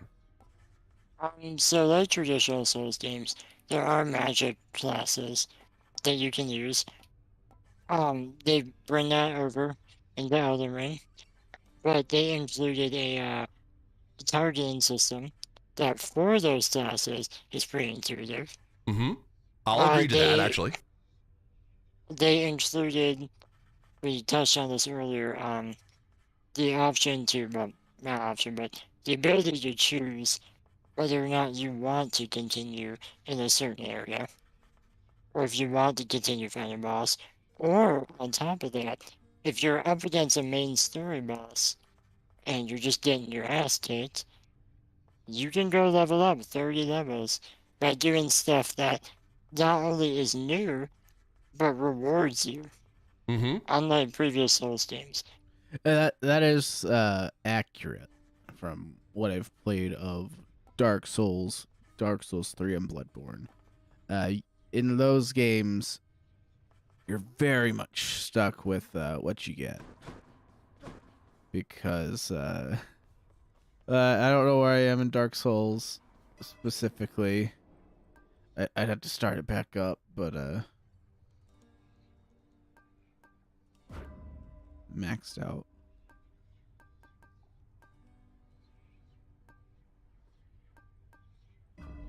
Okay. But I know I hit a wall there. Anymore. Could be hitting me right now. Ready, Exegriff?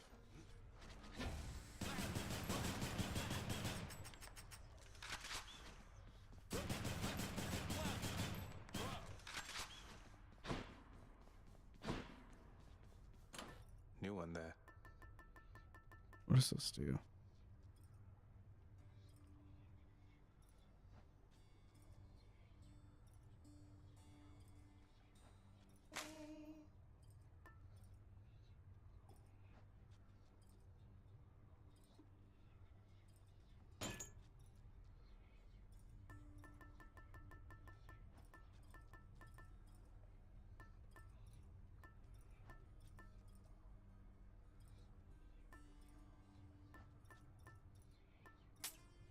Should have got the coin purse.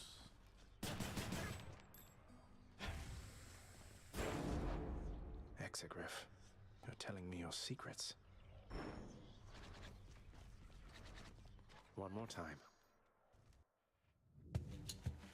Like you said earlier, Souls games are very linear. But if I decide this boss is too tough, I'll just go explore a new area. I could discover new spells, new dungeons, new items, get more souls to level up my character, come back, and I can absolutely destroy the boss. I actually did that for the first main story boss. His name is Magritte, I think. Yeah, the one that everyone is either loving or hating.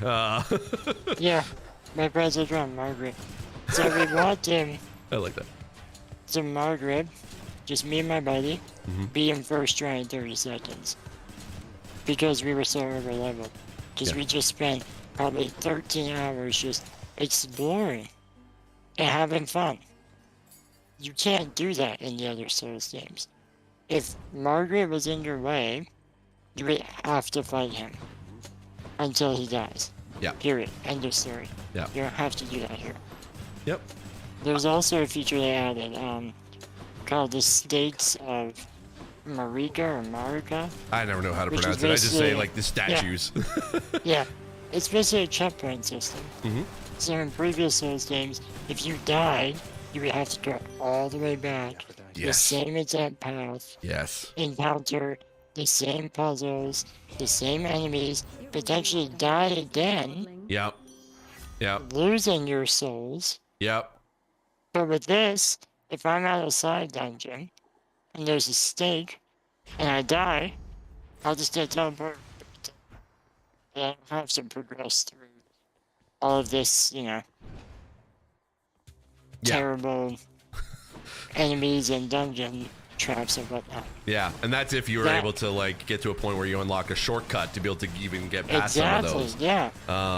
Which was something that is a lot in a lot of From Software games, and I would agree with you. Like, I will say that when I first started playing the game, I chose a class that did not agree with my not necessarily my play style, but I was. But yeah, the game really lets you just go wherever you want. So yeah. Let's see. They do have chapter markers, so I might be able to find the other part I wanted to respond to in the chapter marker.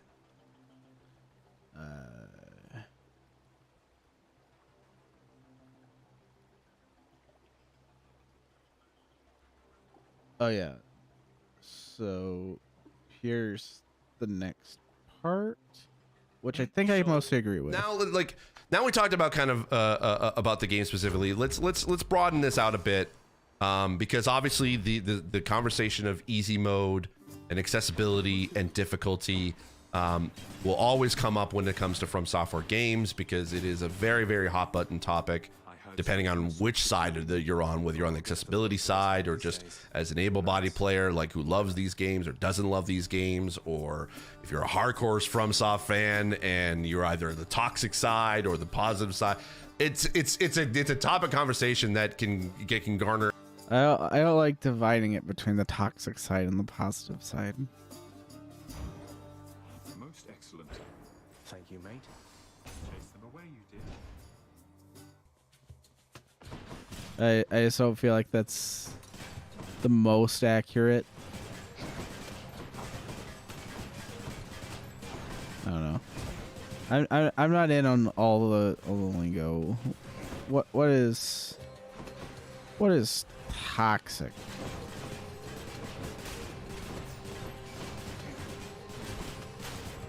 I guess I would be on the toxic side because I'm not beyond telling people to just get good at the game.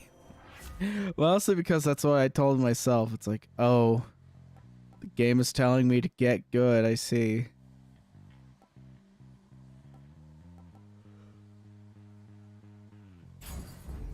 Athena's power. That's a weird deflect in the game. Hey, lads.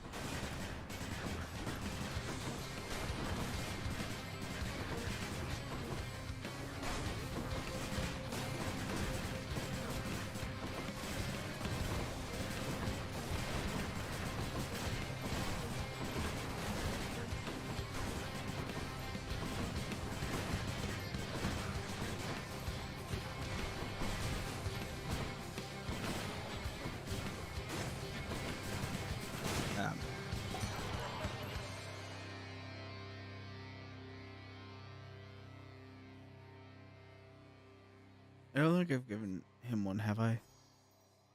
Not. Lord Dionysus, it's been great getting to know you, so please accept this humble offering.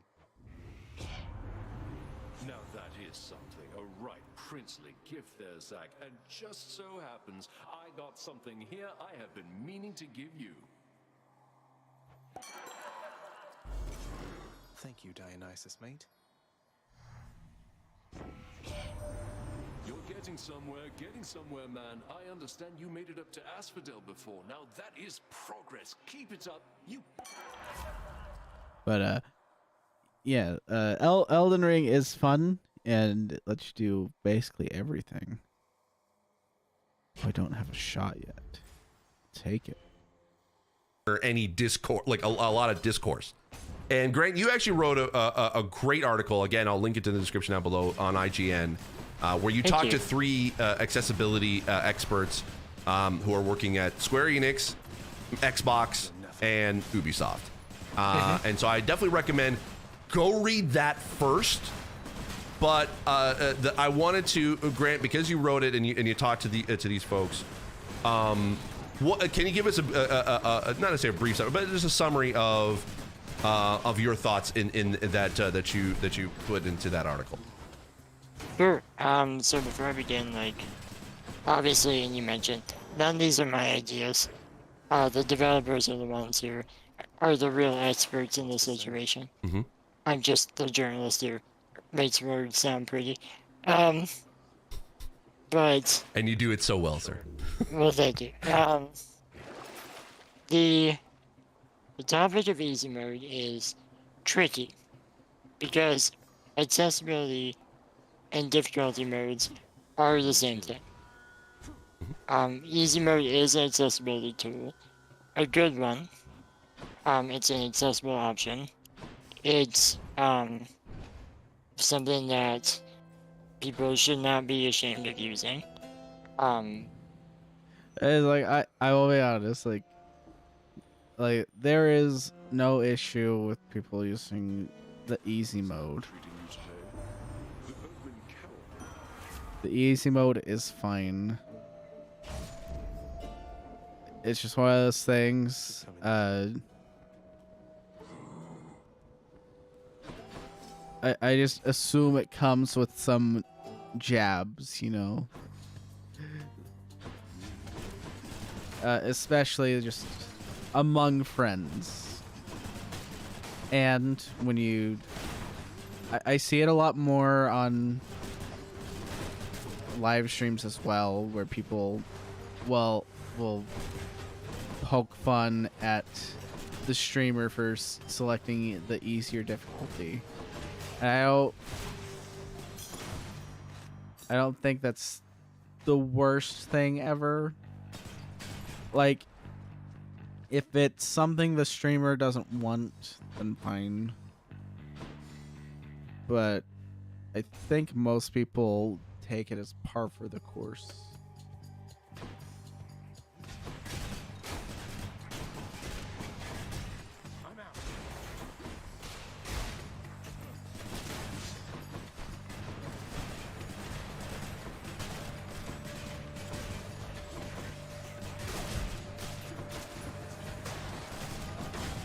Gosh. This game is a mess. What do we have here? How do you explain this game to people that have never seen it before? This just looks like a mess.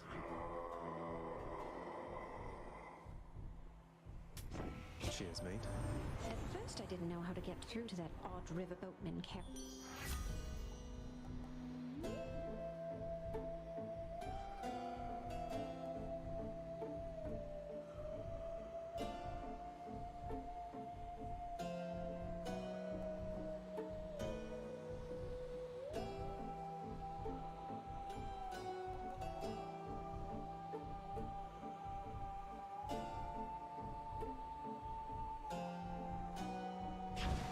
Look at that one.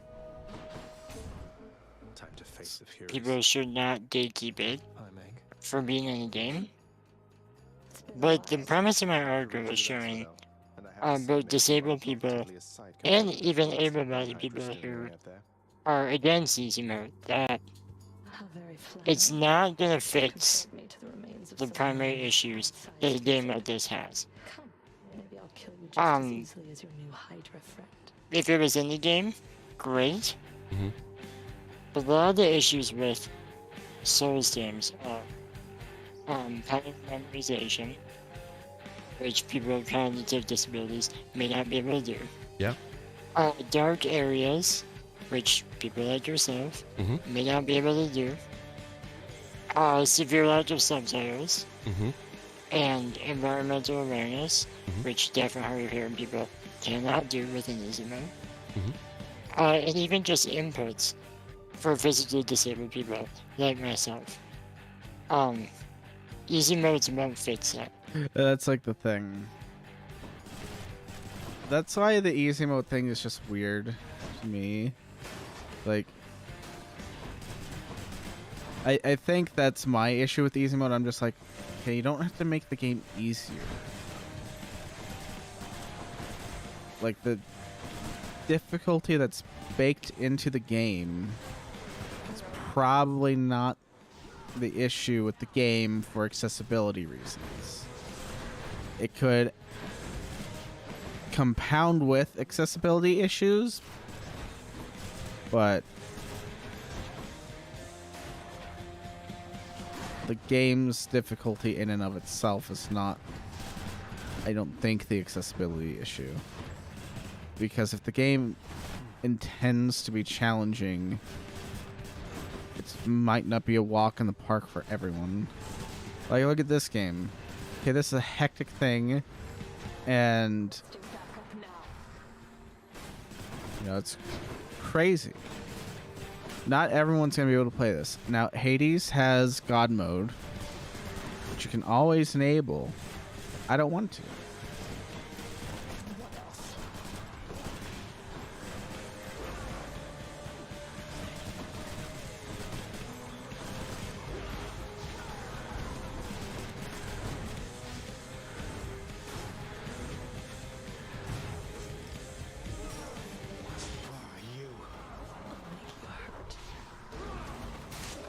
There we go. Because traditionally speaking, easy modes deliver like enemy damage. They sometimes increase your health, and they occasionally deliver like enemy aggression.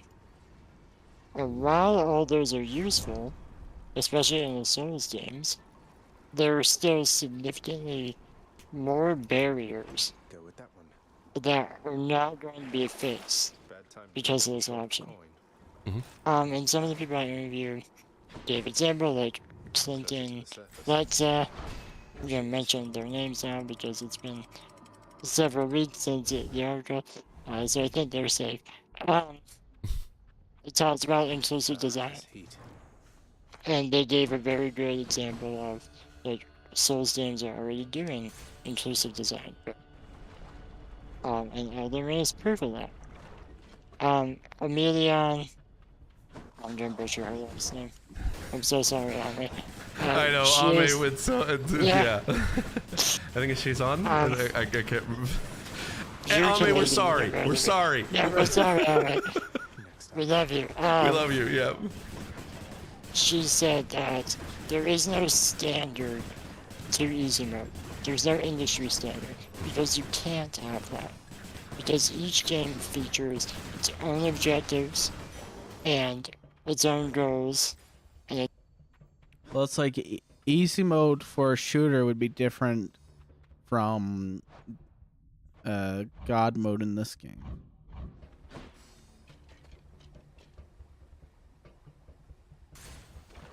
Because easy mode in a first-person shooter gets you to She's always singing. Be closer to invincible.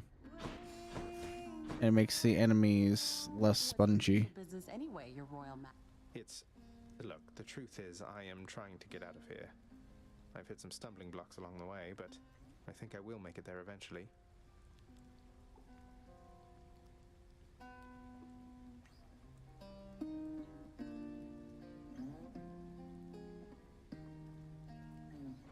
Oh, really? Say no more. I know how that is. Hope the fates will look the other way for you.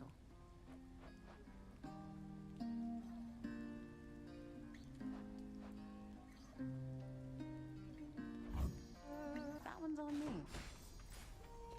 Wow, that's good. Farewell, Your Majesty. All right.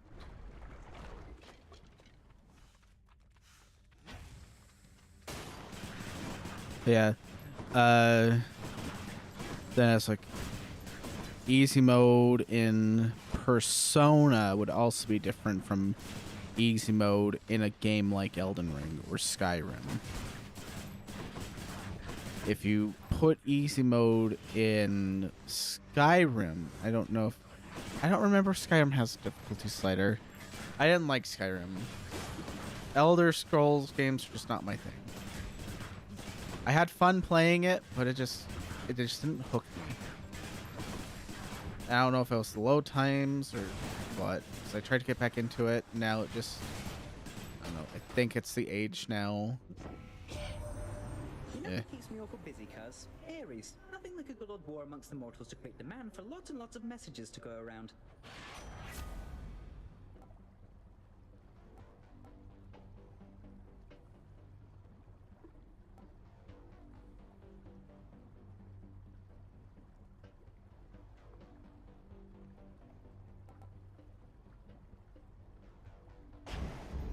Let's go.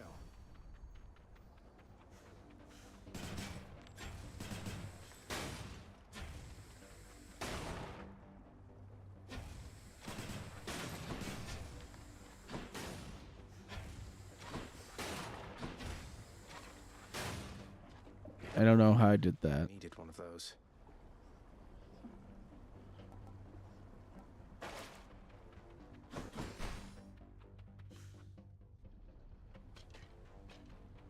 Boss fight or the store? Obviously the store. Its own intentional barriers. Mhm. So how can you include easy mode in every game when every game is different? You would literally have to design it from the ground up. And she gave an example. Just was at streaming. It's 2 games at the studio do feature difficulty modes, but they're vastly different in what they do. Yeah. Because the game is different. Yeah, and the then- 2 games she mentions are Shadow of the Tomb Raider and Guardians of the Galaxy. They have 2 different kind of ways they do difficulty modes in those. And then Tara, the developer at Xbox, talks about, like, you can make games accessible through other options. And she gave an example of Remedy's Control. How it has an assist mode with varying options that can cater to a wide array of disabilities. Even Ratchet and Clank, Riftaboard, has the speed adjustment. Yep. You can play on any difficulty with that feature. Yeah. But it just slows it down enough so people like me who have poor reaction times struggle with certain areas, they can do it. You still need to defeat enemies. Yep. You still need to complete the platforming. Mm-hmm. But it slows it down enough where you can feasibly do it. So whenever the topic of easy mode comes up, I usually shy away from recommending it because it's not the answer that people want it to be. And so they're trying to put a band-aid on the bullet wound, and that doesn't work. Oh shoot. Which I understand that pretty much. I think the biggest thing here is just that, like, especially for single player games, I really don't mind the accessibility stuff. Like anything, any modifications people want to make to their single player game that makes it more accessible is perfectly fine. Really, any modification people want to make to their games in general is fine. And then asking the developer to put in accessibility options is not like a big ask. I don't think. Like, to ask them to just be considerate of some things. I think it just depends on the ask. Because I can imagine there are some options that are harder to implement than others. But I don't think control binding was ever a difficult option. The fact that console games did not have control binding for forever, and I don't think a lot of them still do. Like when games come out on console, they don't have bindable controls. That's ridiculous. Also, I think that games on console should allow people to plug in a keyboard and mouse if they want to. Just little things that aren't even really difficult. Worth it. All right. Oh.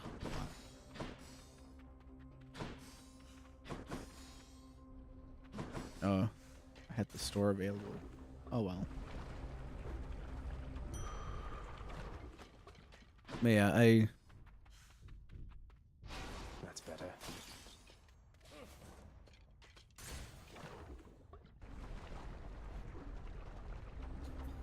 I think with Elden Ring, Come and get it.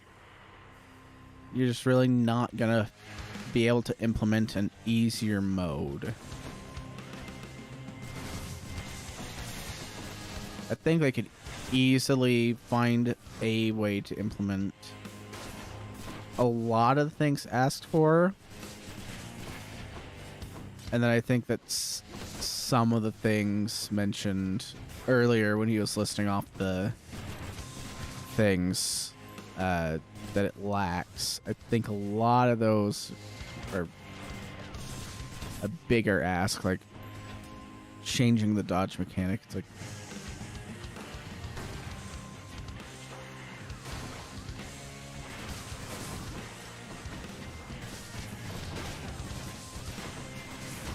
fully changing mechanics because for one reason or another, I don't know. That's going to be different from making controls bindable and other options that should definitely already be in most games. Then there are some options, like I'm trying to think. I'm trying to think of accessibility options that I could come up with. Like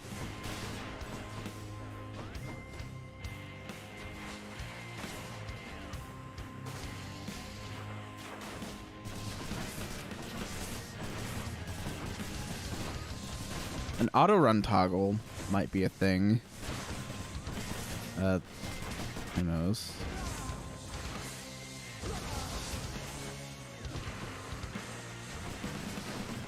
Friends, have you? Let's see.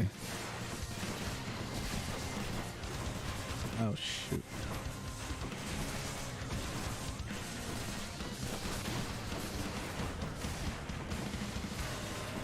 Man, if I can just keep this up for a little bit longer. Oh my god. No, no, no. I just gotta survive a little bit longer.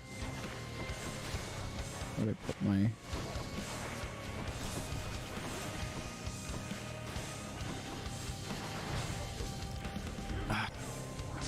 Didn't want to lose that. Oh no.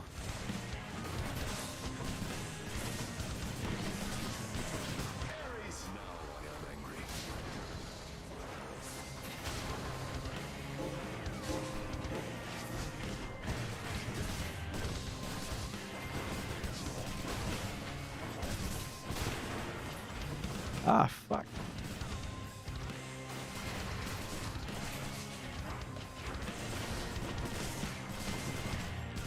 Yeah. And it is really game specific too. So with Elden Ring... Ah, shoot, I died. With Elden Ring, I don't know what features to change that aren't like part of the gameplay for accessibility. Hydra. Hypnos must be on break. Because The Hydra shall grow back, boy. Cerberus goes about his business. Take care, okay? he mentioned navigation. Good to see old Orpheus is back with us. He hasn't changed. I'm guessing not. Never knew him when we were alive. But since we met, he's always been the melancholy sort. The few times I heard him sing, though, it was beautiful. Interesting. Orpheus, forgive my bluntness here, but I have to ask. Why won't you sing? You were... Why, it's that I've lost my muse, my friend. It isn't harder to explain than that. Have you not had such moments in your life where you had lost the will to chase your passions? I suppose I have, yeah. But recently I've... And I am truly happy for you, friend. Alas, I've had no luck in my own search.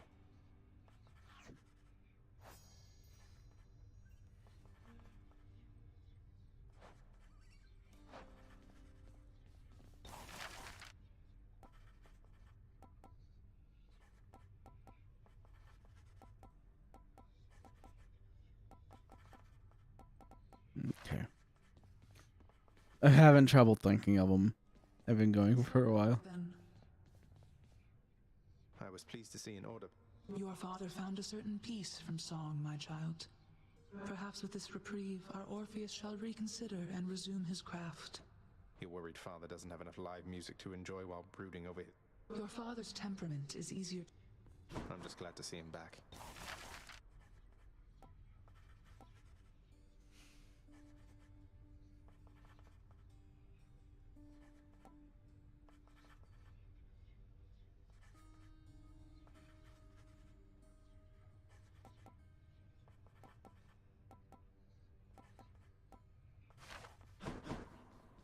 What do you want from me? Leave. I was just checking up on you.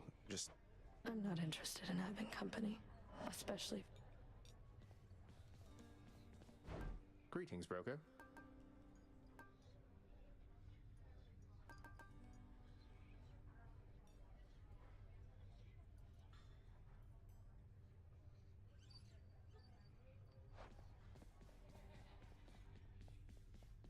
Okay. And I really wish the industry as a whole would move away from that notion that easy mode will fix these games. Because quite frankly, as we've been talking about, it won't fix Elden Ring for a lot of people.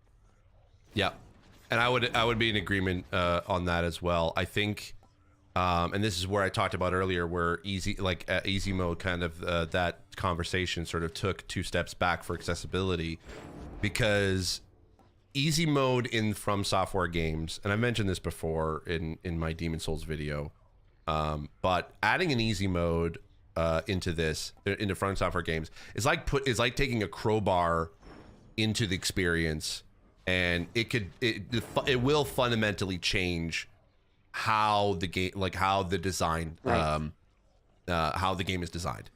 And yes, is it an accessibility feature that will benefit other games? 100%. 100%. Yeah. Do I think that From Software games need an easy mode? It would be nice, but I don't want it there. I really I would almost argue that it would definitely do a disservice to the game in and of itself. I don't know, Grant, I haven't thought about that, but you wanted to say something about that. What are your thoughts? I think the analogy that I always use for easy mode is like, let's say you have a wound on your arm. It's really gross, but it fits with Elden Ring. Sure. Let's say you have a wound on your arm. Easy mode is just a band-aid. Hey, I just used that analogy. I didn't remember they said this.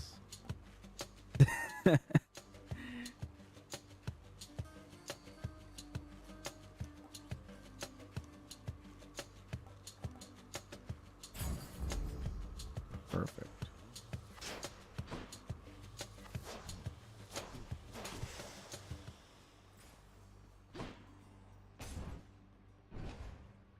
It's not going to fix the issues. Thanks. And Elden Ring has so many other issues that easy mode will not fix. Yes. So if you're demanding easy mode, and it gets put in, but that's all they do, you haven't really done anything. Yep. You haven't fixed the issues. Yep. Which is why I tend to like shy away from being like, yeah, easy mode in these games. That's not why you're having trouble. You're having trouble because of very inherent unintentional barriers that have yet to be addressed. Agreed. And it's not to say that like we want the challenge to be like of this game to be easier. We get like both of us, we get and understand and appreciate how challenging these games are. And that is part of core of this gameplay, is how challenging it is. I don't even want to mention difficulty, because difficulty is different for every single person, regardless if you have ability or not. And that's why I'm using the word challenge, because we as disabled players, we want the same challenge that everyone enjoys when it comes to From Software games. The only thing that we ask about when it comes to accessibility is whether it's built into the gameplay or there's options to be able to enable or disable, so that we can, some of our barriers can be removed so that we can be able to play with the same challenge. You use your analogy, I'll use mine that I like to be able to say. Imagine trying to be able to play Elden Ring with a blindfold on, or with earmuffs, or with one hand tied behind your back, or both hands tied behind your back, or a combination of all of those. How difficult would the game be? How challenging would the game be at that point for you? What accessibility can do, whether it's built into the inclusive design of the gameplay or the options, removes the earmuffs, removes the blindfold, unties our hands, and what you're left with is the same challenge. It's the same challenge that everyone else can be able to play and enjoy. All that's been there, that's removed, is just the barriers that disabled people face on a day-to-day basis. And that's something that we want these games to be challenging. And I'll even add into this because I want you to know your thoughts on this too. No, that's fair to say, like, you want to remove To my health, although I'm full. barriers. Ooh, that's a hard decision. Please don't be the crystal. Ready, lads?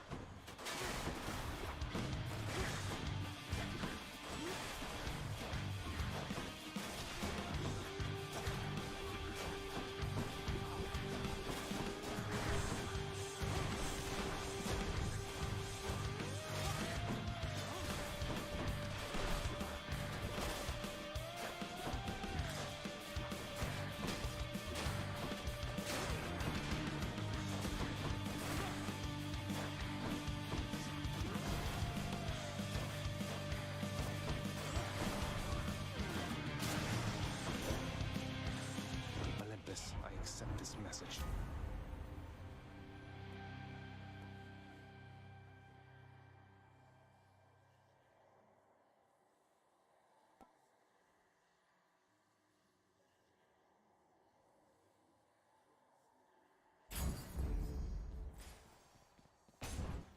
Ooh, this is a good way to go. Because there's a lot of people that will argue this game is not for everyone. I want to basically say that is kind of a terrible way to be able to a terrible thing to say for those with disabilities, because what if disabled players want to play this game? Grant, you're kind of proof of that. You're a disabled player and you want to be able to play this game, and you can, and then because of what's built into the design. And when everyone says, "Oh, this game is not built for you," you're right. But for those who want to play this game or want to play these games, they can't because of the lack of accessibility that's there. Right. The best thing I could take is, like, if you don't want to play the game, that's because it's just not your game. Right? Like, I don't like sports games. I'm not gonna play a sports game. You shouldn't be barred from a game because you literally can't play it. Yeah. Like, if just these games aren't your thing, you're not a fan of it, that's fine. No one's judging you. Like, I know you're not. Listen, I literally can't play sports games because the last time I tried to play one of these new freaking sports games, the UI was horrendous. Okay, I didn't get the tutorials for it because it was someone else's game. And I was just like trying to understand all the things on the menu. I just wanted to play the football game. It was like, nope, not happening. You gotta do all these other things. I'm like, this is nonsense. Just let me choose the play. And then, let me just get into the game. But no, I have to.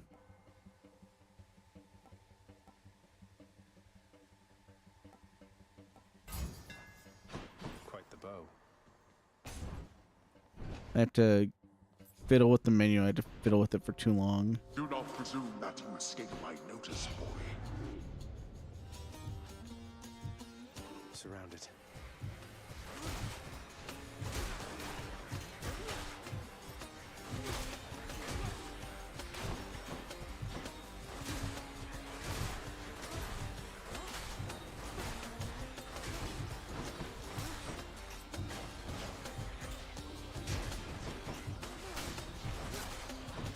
Oh, this is tough.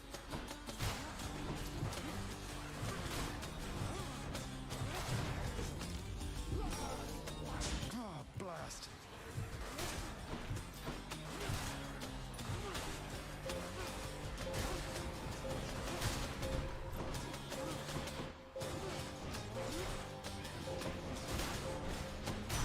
Hate the crystals so much. Not a fan of Pokemon.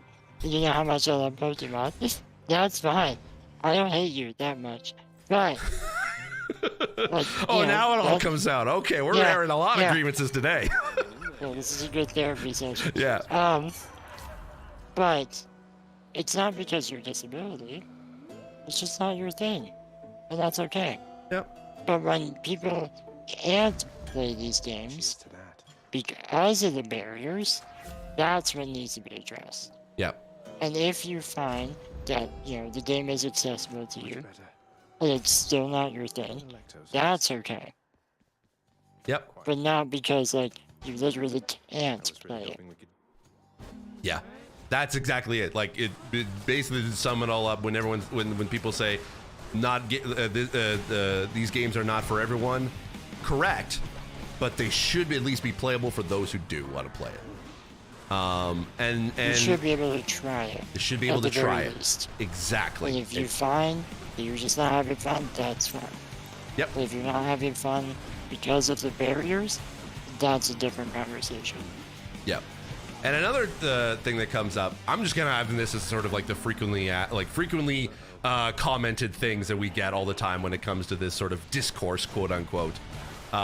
Is another thing is that adding accessibility ruins the artistic vision of the developers. I hate that one. Grant, I'm gonna basically throw softball this over to you. What are your thoughts on when people say that about artistic vision? That's bullshit. There is not a Quote single... Grant, that's bullshit. Yeah. There we go. There is not... Well, there shouldn't be. I'm not saying there isn't. Because there may be. But there should not be a developer that goes, I don't want people to buy my game, so I just won't do it. Nice chatting. I don't think anyone would Coroner, shut it when I do something like that, but I think it's like dependent on You wouldn't dare. the kind of game. My keepsake collection, just what the house contractor ordered.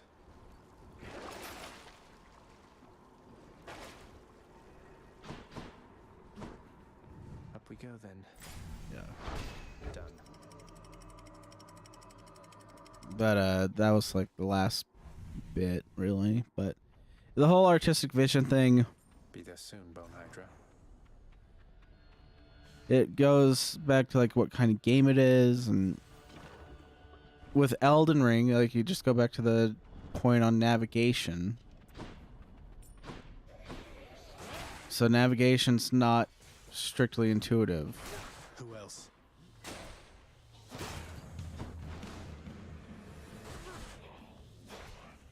The game doesn't tell you what you can and can't do for sure. And that being presented as an accessibility issue, I don't understand, because that is the artistic vision, and that's just going to be in there no matter what. That's like the one thing. It's like Elden Ring doesn't have like a quest log or anything like that. Steady now. It's all very cognitively dense. You have to keep track of all the quests. Majesty.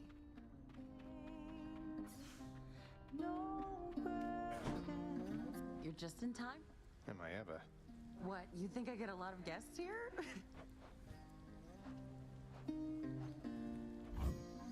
It'll be my pleasure.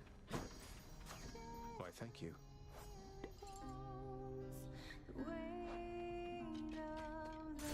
Thanks again.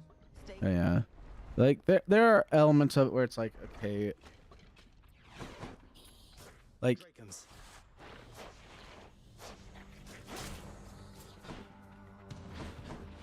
Yeah, the whole artistic thing. I don't know.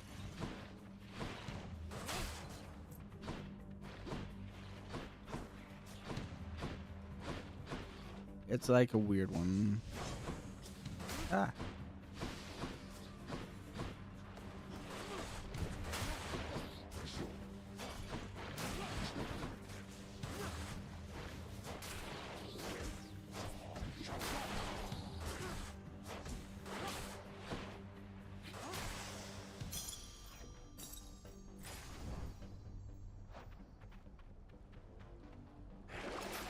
Damn it, can't get that.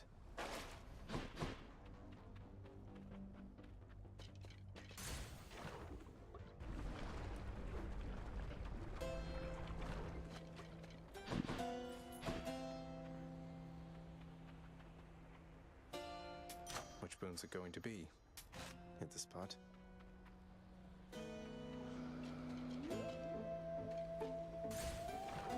Overall, I agree with most of what they're saying.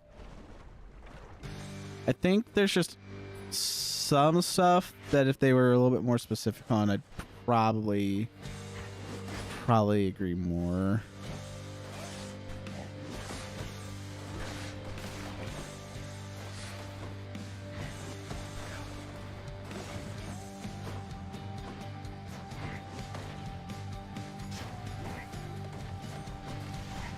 Ah.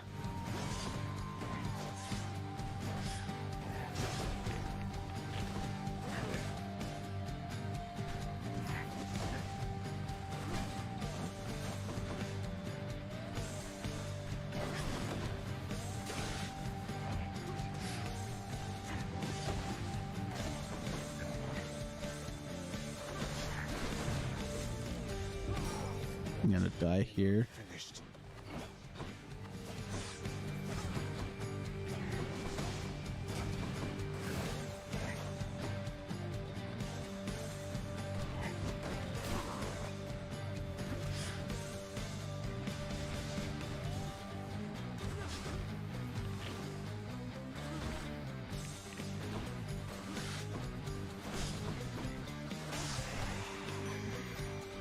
See you next time.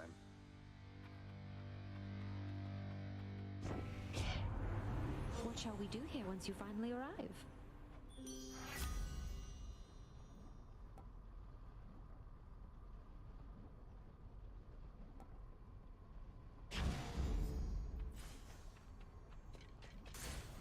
There we go.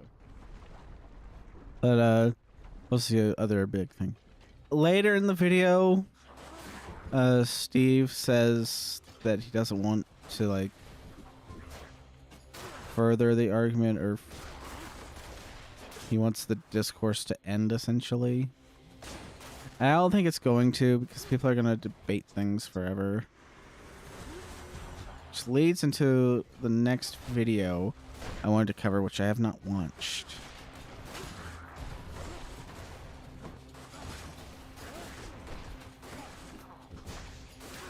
Ah.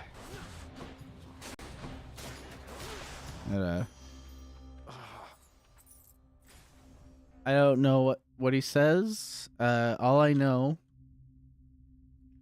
is that he has. I'll actually add that article to the links.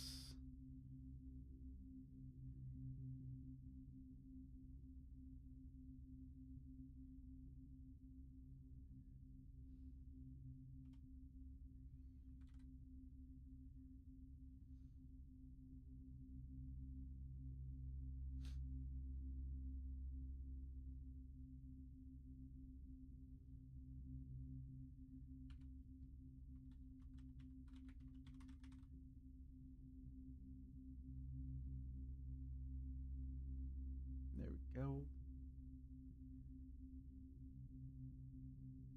All right, more Elden Ring talk.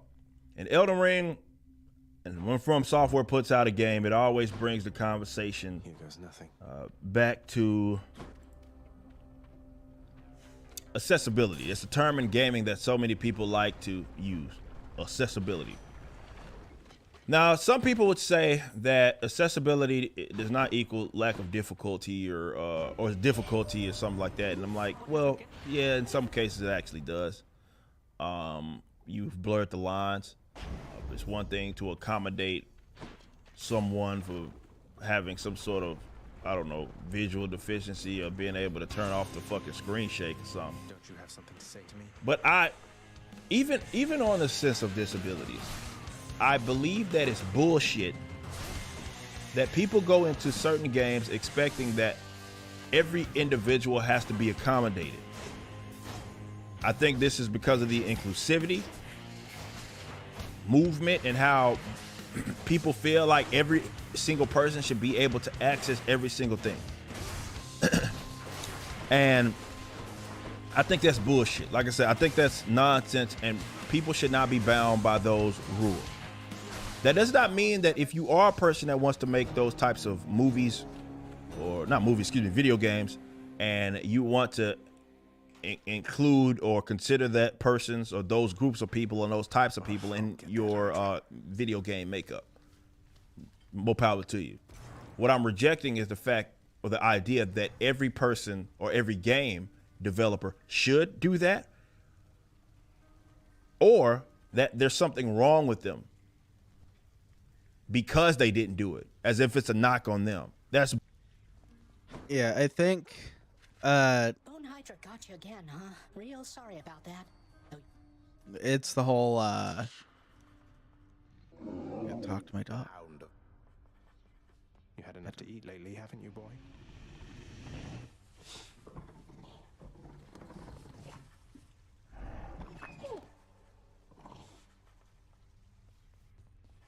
Awful shame, boy. Really? I mean, oh wait, you're not serious. I jest, of course. Anything I can do to help? I fear my muse is long since lost to me, my friend. Though truly, thanks for asking. I suppose she must be out there somewhere still. Wait, you... Back when I was still alive, you understand? Your father, why, he doesn't care for anyone to leave this realm, and basically now I'm stuck here as well. Not seen her since, and I'm not much for travel anymore. I'm sorry to hear that. Thank you for letting me know. Hope you get to see Rick. I appreciate the sentiment, my friend. Though please don't worry about her or me. I mean, we're dead. We're fine. But it's basically like not every developer is going to consider every possible player, and not every developer is going to be cognizant of every possible need of every possible player of their game. My friend? Fair and square. That.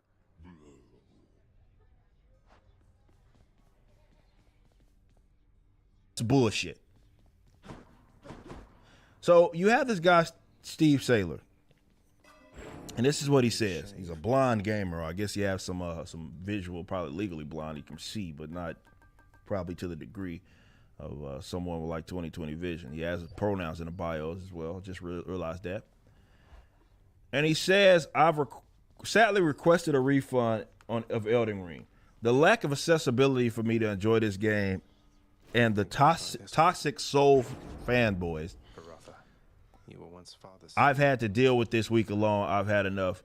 No game is worth that. Now, it's ridiculous that you would knock the game or say that you don't, because it's largely a single player game. Yeah, it has the summons and stuff, but it's largely a single player game. So how on earth could toxic fanboys ruin your experience?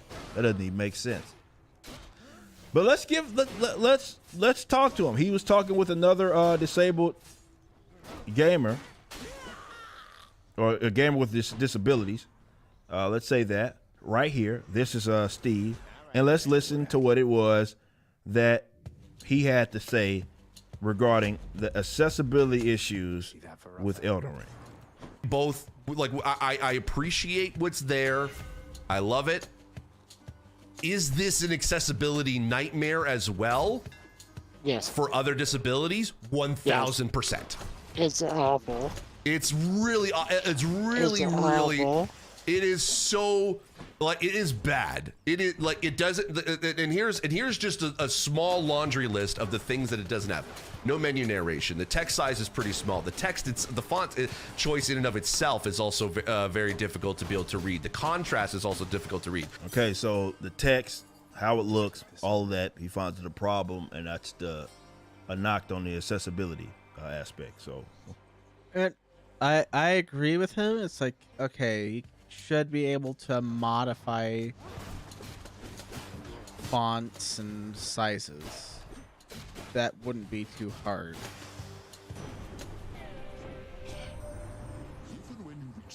But I don't know. Okay. There's no subtitle background. There's no way to be able to increase the size of the subtitles. There's no visual indicators for any enemy that's attacking you from behind or from the side. Okay, so that part right there is why the lines between accessibility and difficulty are blurred. That's the fucking game. Okay? That's the game. That's the game. The game does not give you any visual indication, and it never has. That's not what it does. Why would it? That's the design of it. It's supposed to be that way. So again, as I've mentioned with these types, and other folks who would give all these guys the benefit of the doubt, well, they'll say it doesn't equal difficult. And in a lot of cases, in terms of how they argue, it absolutely does mean difficulty. It absolutely does.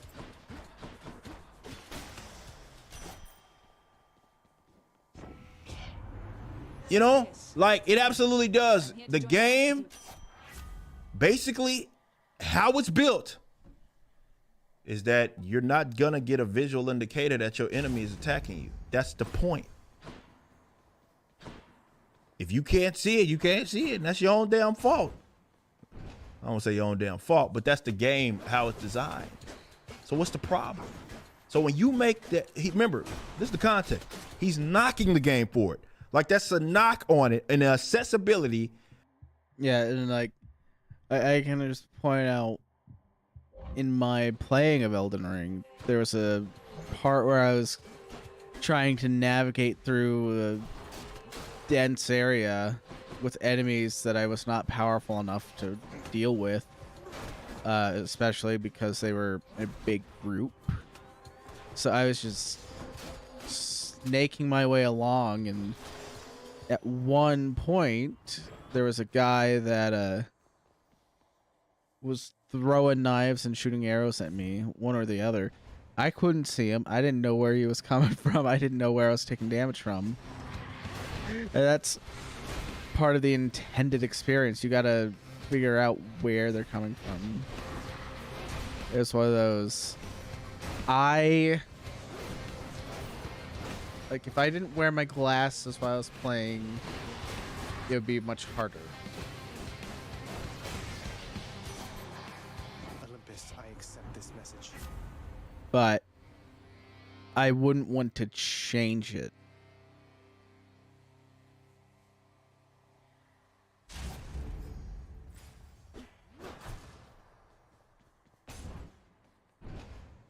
That there's no visual indicator that you're about to get attacked by the enemy. Now, some games do give you that, but that's not what From Software does. Why would you knock them for that? There is also no navigational assistance. There is the way that they describe items in the game cognitively does not make any sense. The fact that you can skip the tutorial completely. I think he's mostly going to be disagreeing with the same things I disagreed with. By accident, because it doesn't take you through the tutorial by default, is that's also something that, again, we're going back to, like, they're conflating the issue, right? So, like, I've said this before.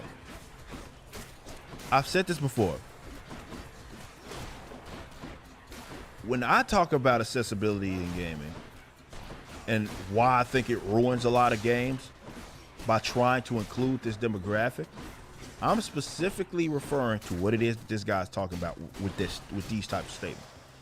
where he wants the game fundamentally changed for him, right? This is one thing to accommodate someone that is, you know,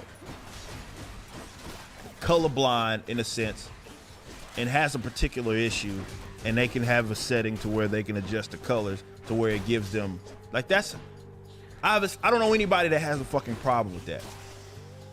I don't have anybody that has a problem with it. But when you're talking about fundamentally changing the game to accommodate you, that's what I have an issue with. Because yeah, they don't hold your hand, and this has been why a lot of folks like these types of games. They don't hold your hand, right? They don't hold your hand. The game is what the game is gonna be, so they don't hold your hand.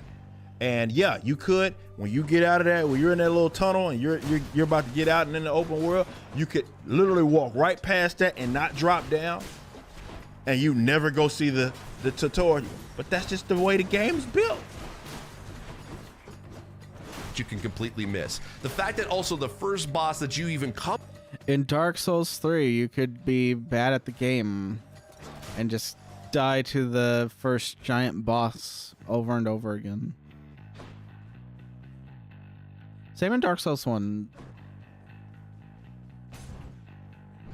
come across is someone that is technically, as you said, Grant, to me earlier, it's an end game boss, and that's in the first opening area that you remember, he's talking about this being an accessibility issue. So you cannot say that people don't argue and conflate it with difficulty. Yes, they do.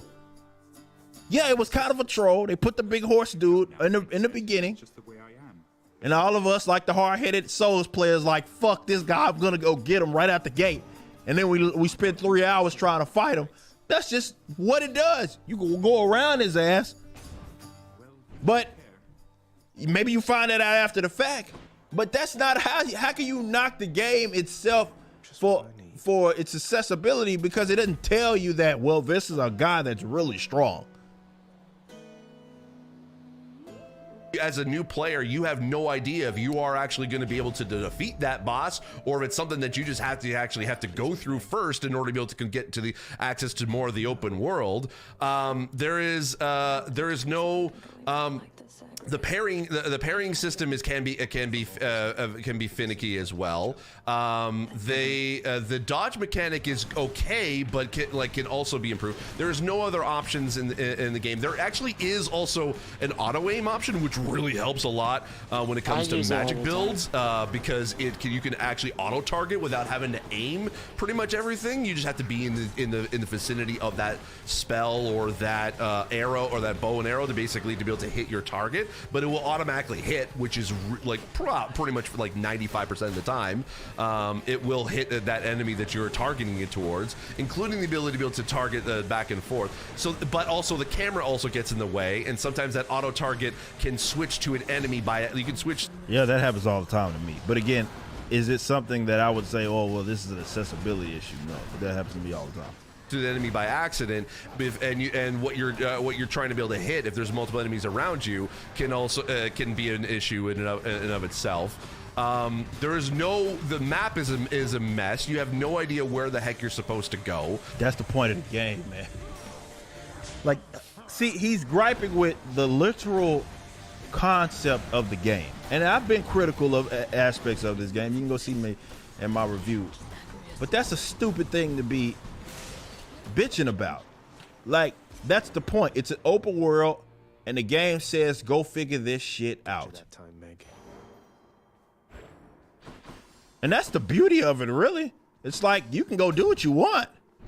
It's an open world. It's a true essence of an open world game, and a lot of open world games do it by way of gimmick, right? Where it's still linear, but it gives you the idea of it's an open world. This is not a linear experience. It's a world where, you got to go find the little maps and stuff to open like the actual map.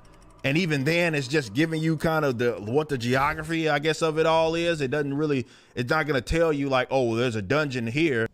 It does a little bit. There's a lot of indicators of like where there's going to be hidden areas. Is there another thing up here? No. There's a lot of tunnels that are like clearly marked And even if you don't find the map fragments, it does map out the land a little bit. It shows you where you can find the map fragment, and you can set a waypoint to that if you want the map. I'm missing like one part of the map in Elden Ring, and I really, really want to find the area, but I don't know where it is.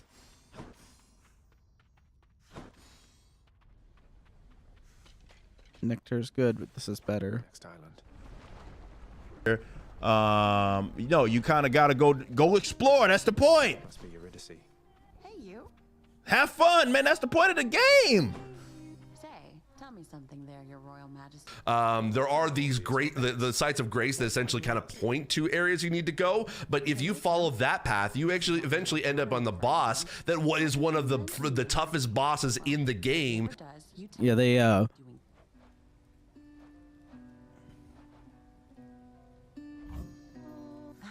knew it. So good. They lead to the end of each area. That's what they do.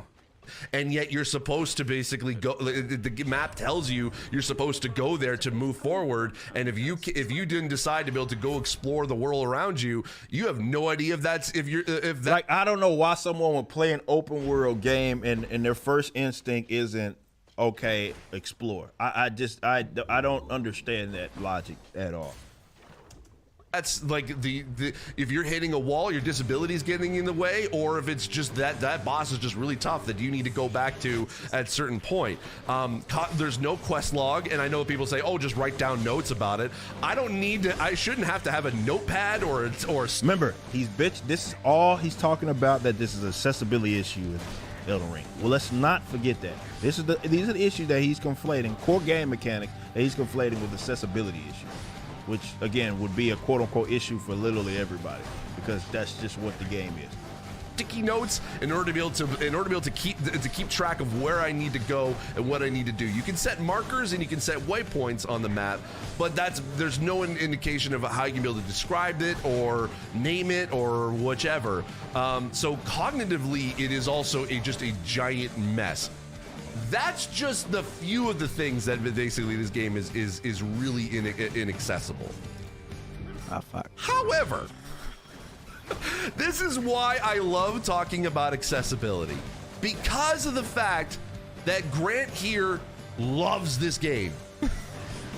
Actually, okay, yeah. You know what, Grant? I've just listed off a laundry list of accessibility issues. Do you agree? Do you disagree? All right, so I guess just we'll listen to it a little bit. I just wanted to most of go through his statement and what it is that I'm talking about in this regards. I guess we'll listen to a little bit, but I just wanted to go over his statements. I don't know. What are your thoughts on that? Yeah, I agree with everything you said. All right, so it's not even worth listening to. All right, so even if he likes the game, it's not worth listening to. He says that, this segment's going on far too long. He said he agreed with everything it is that he fucking said. Okay, cool. So there's nothing that he didn't tell him to shut up. He's like, just I agree with everything it is that you said. Okay, cool. With that being said,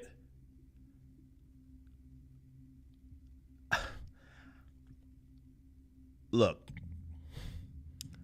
I think gaming is a cool thing. It's a beautiful thing, but specifically because the options exist, in that there are different games that are designed for different people. The problem with a lot of the accessibility crowd, and again, we're talking about people that look at core game mechanics and difficulty and something being hard for them as a problem, is that they want every game to include them. Yeah, and I can see why, but it's one of those things, like the whole vision stuff, having mappable controls, I don't think that's an issue for most people.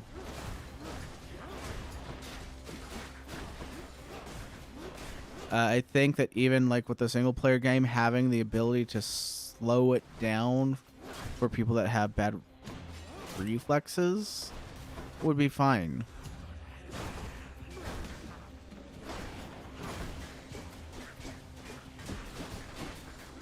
It's when you're saying like, oh, the game is inaccessible because Satisfied.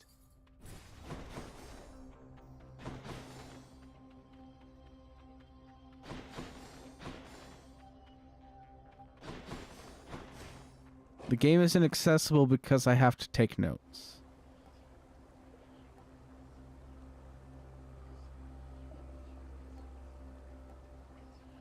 I'll take this one. That's not an issue. The game is inaccessible because the boss is too hard. And it doesn't tell you that it's going to be. I think that's what most people have an issue with. I think he's articulated it well.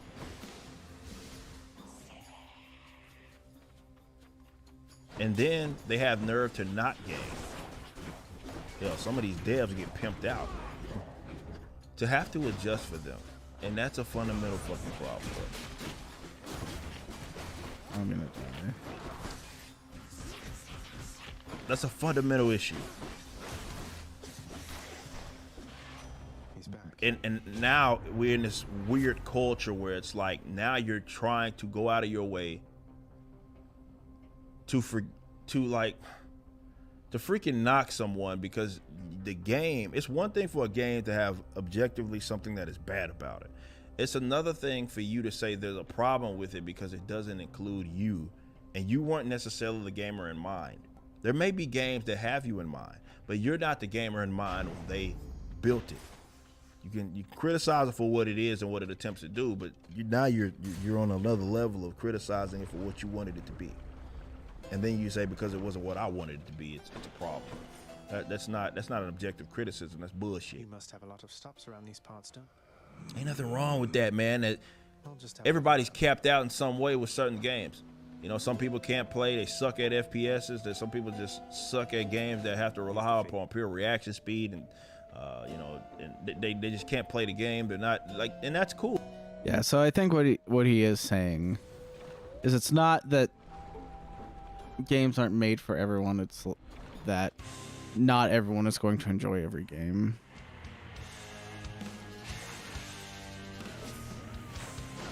And I think that's the more typical thing people are saying, is that you're not going to enjoy every game that you play. And if you don't enjoy the game, you don't have to play it.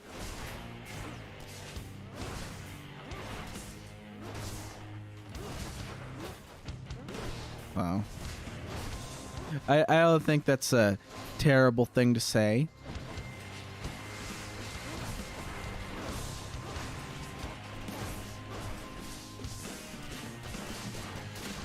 You know, there's only one thing that I know how to do well, and I've often been told that you can only do what you know how to do well, and that's be you. Do what you like. Be like yourself. And, you know, I'm having a wonderful time, but I'd rather be whistling in the dark.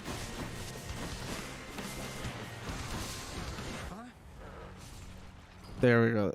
That is, I think, the perfect way to summarize everything. Games that really include them and seem to really have the experience with that person in mind. Stupid Hydra. And that's fine. Nothing is wrong with either of those.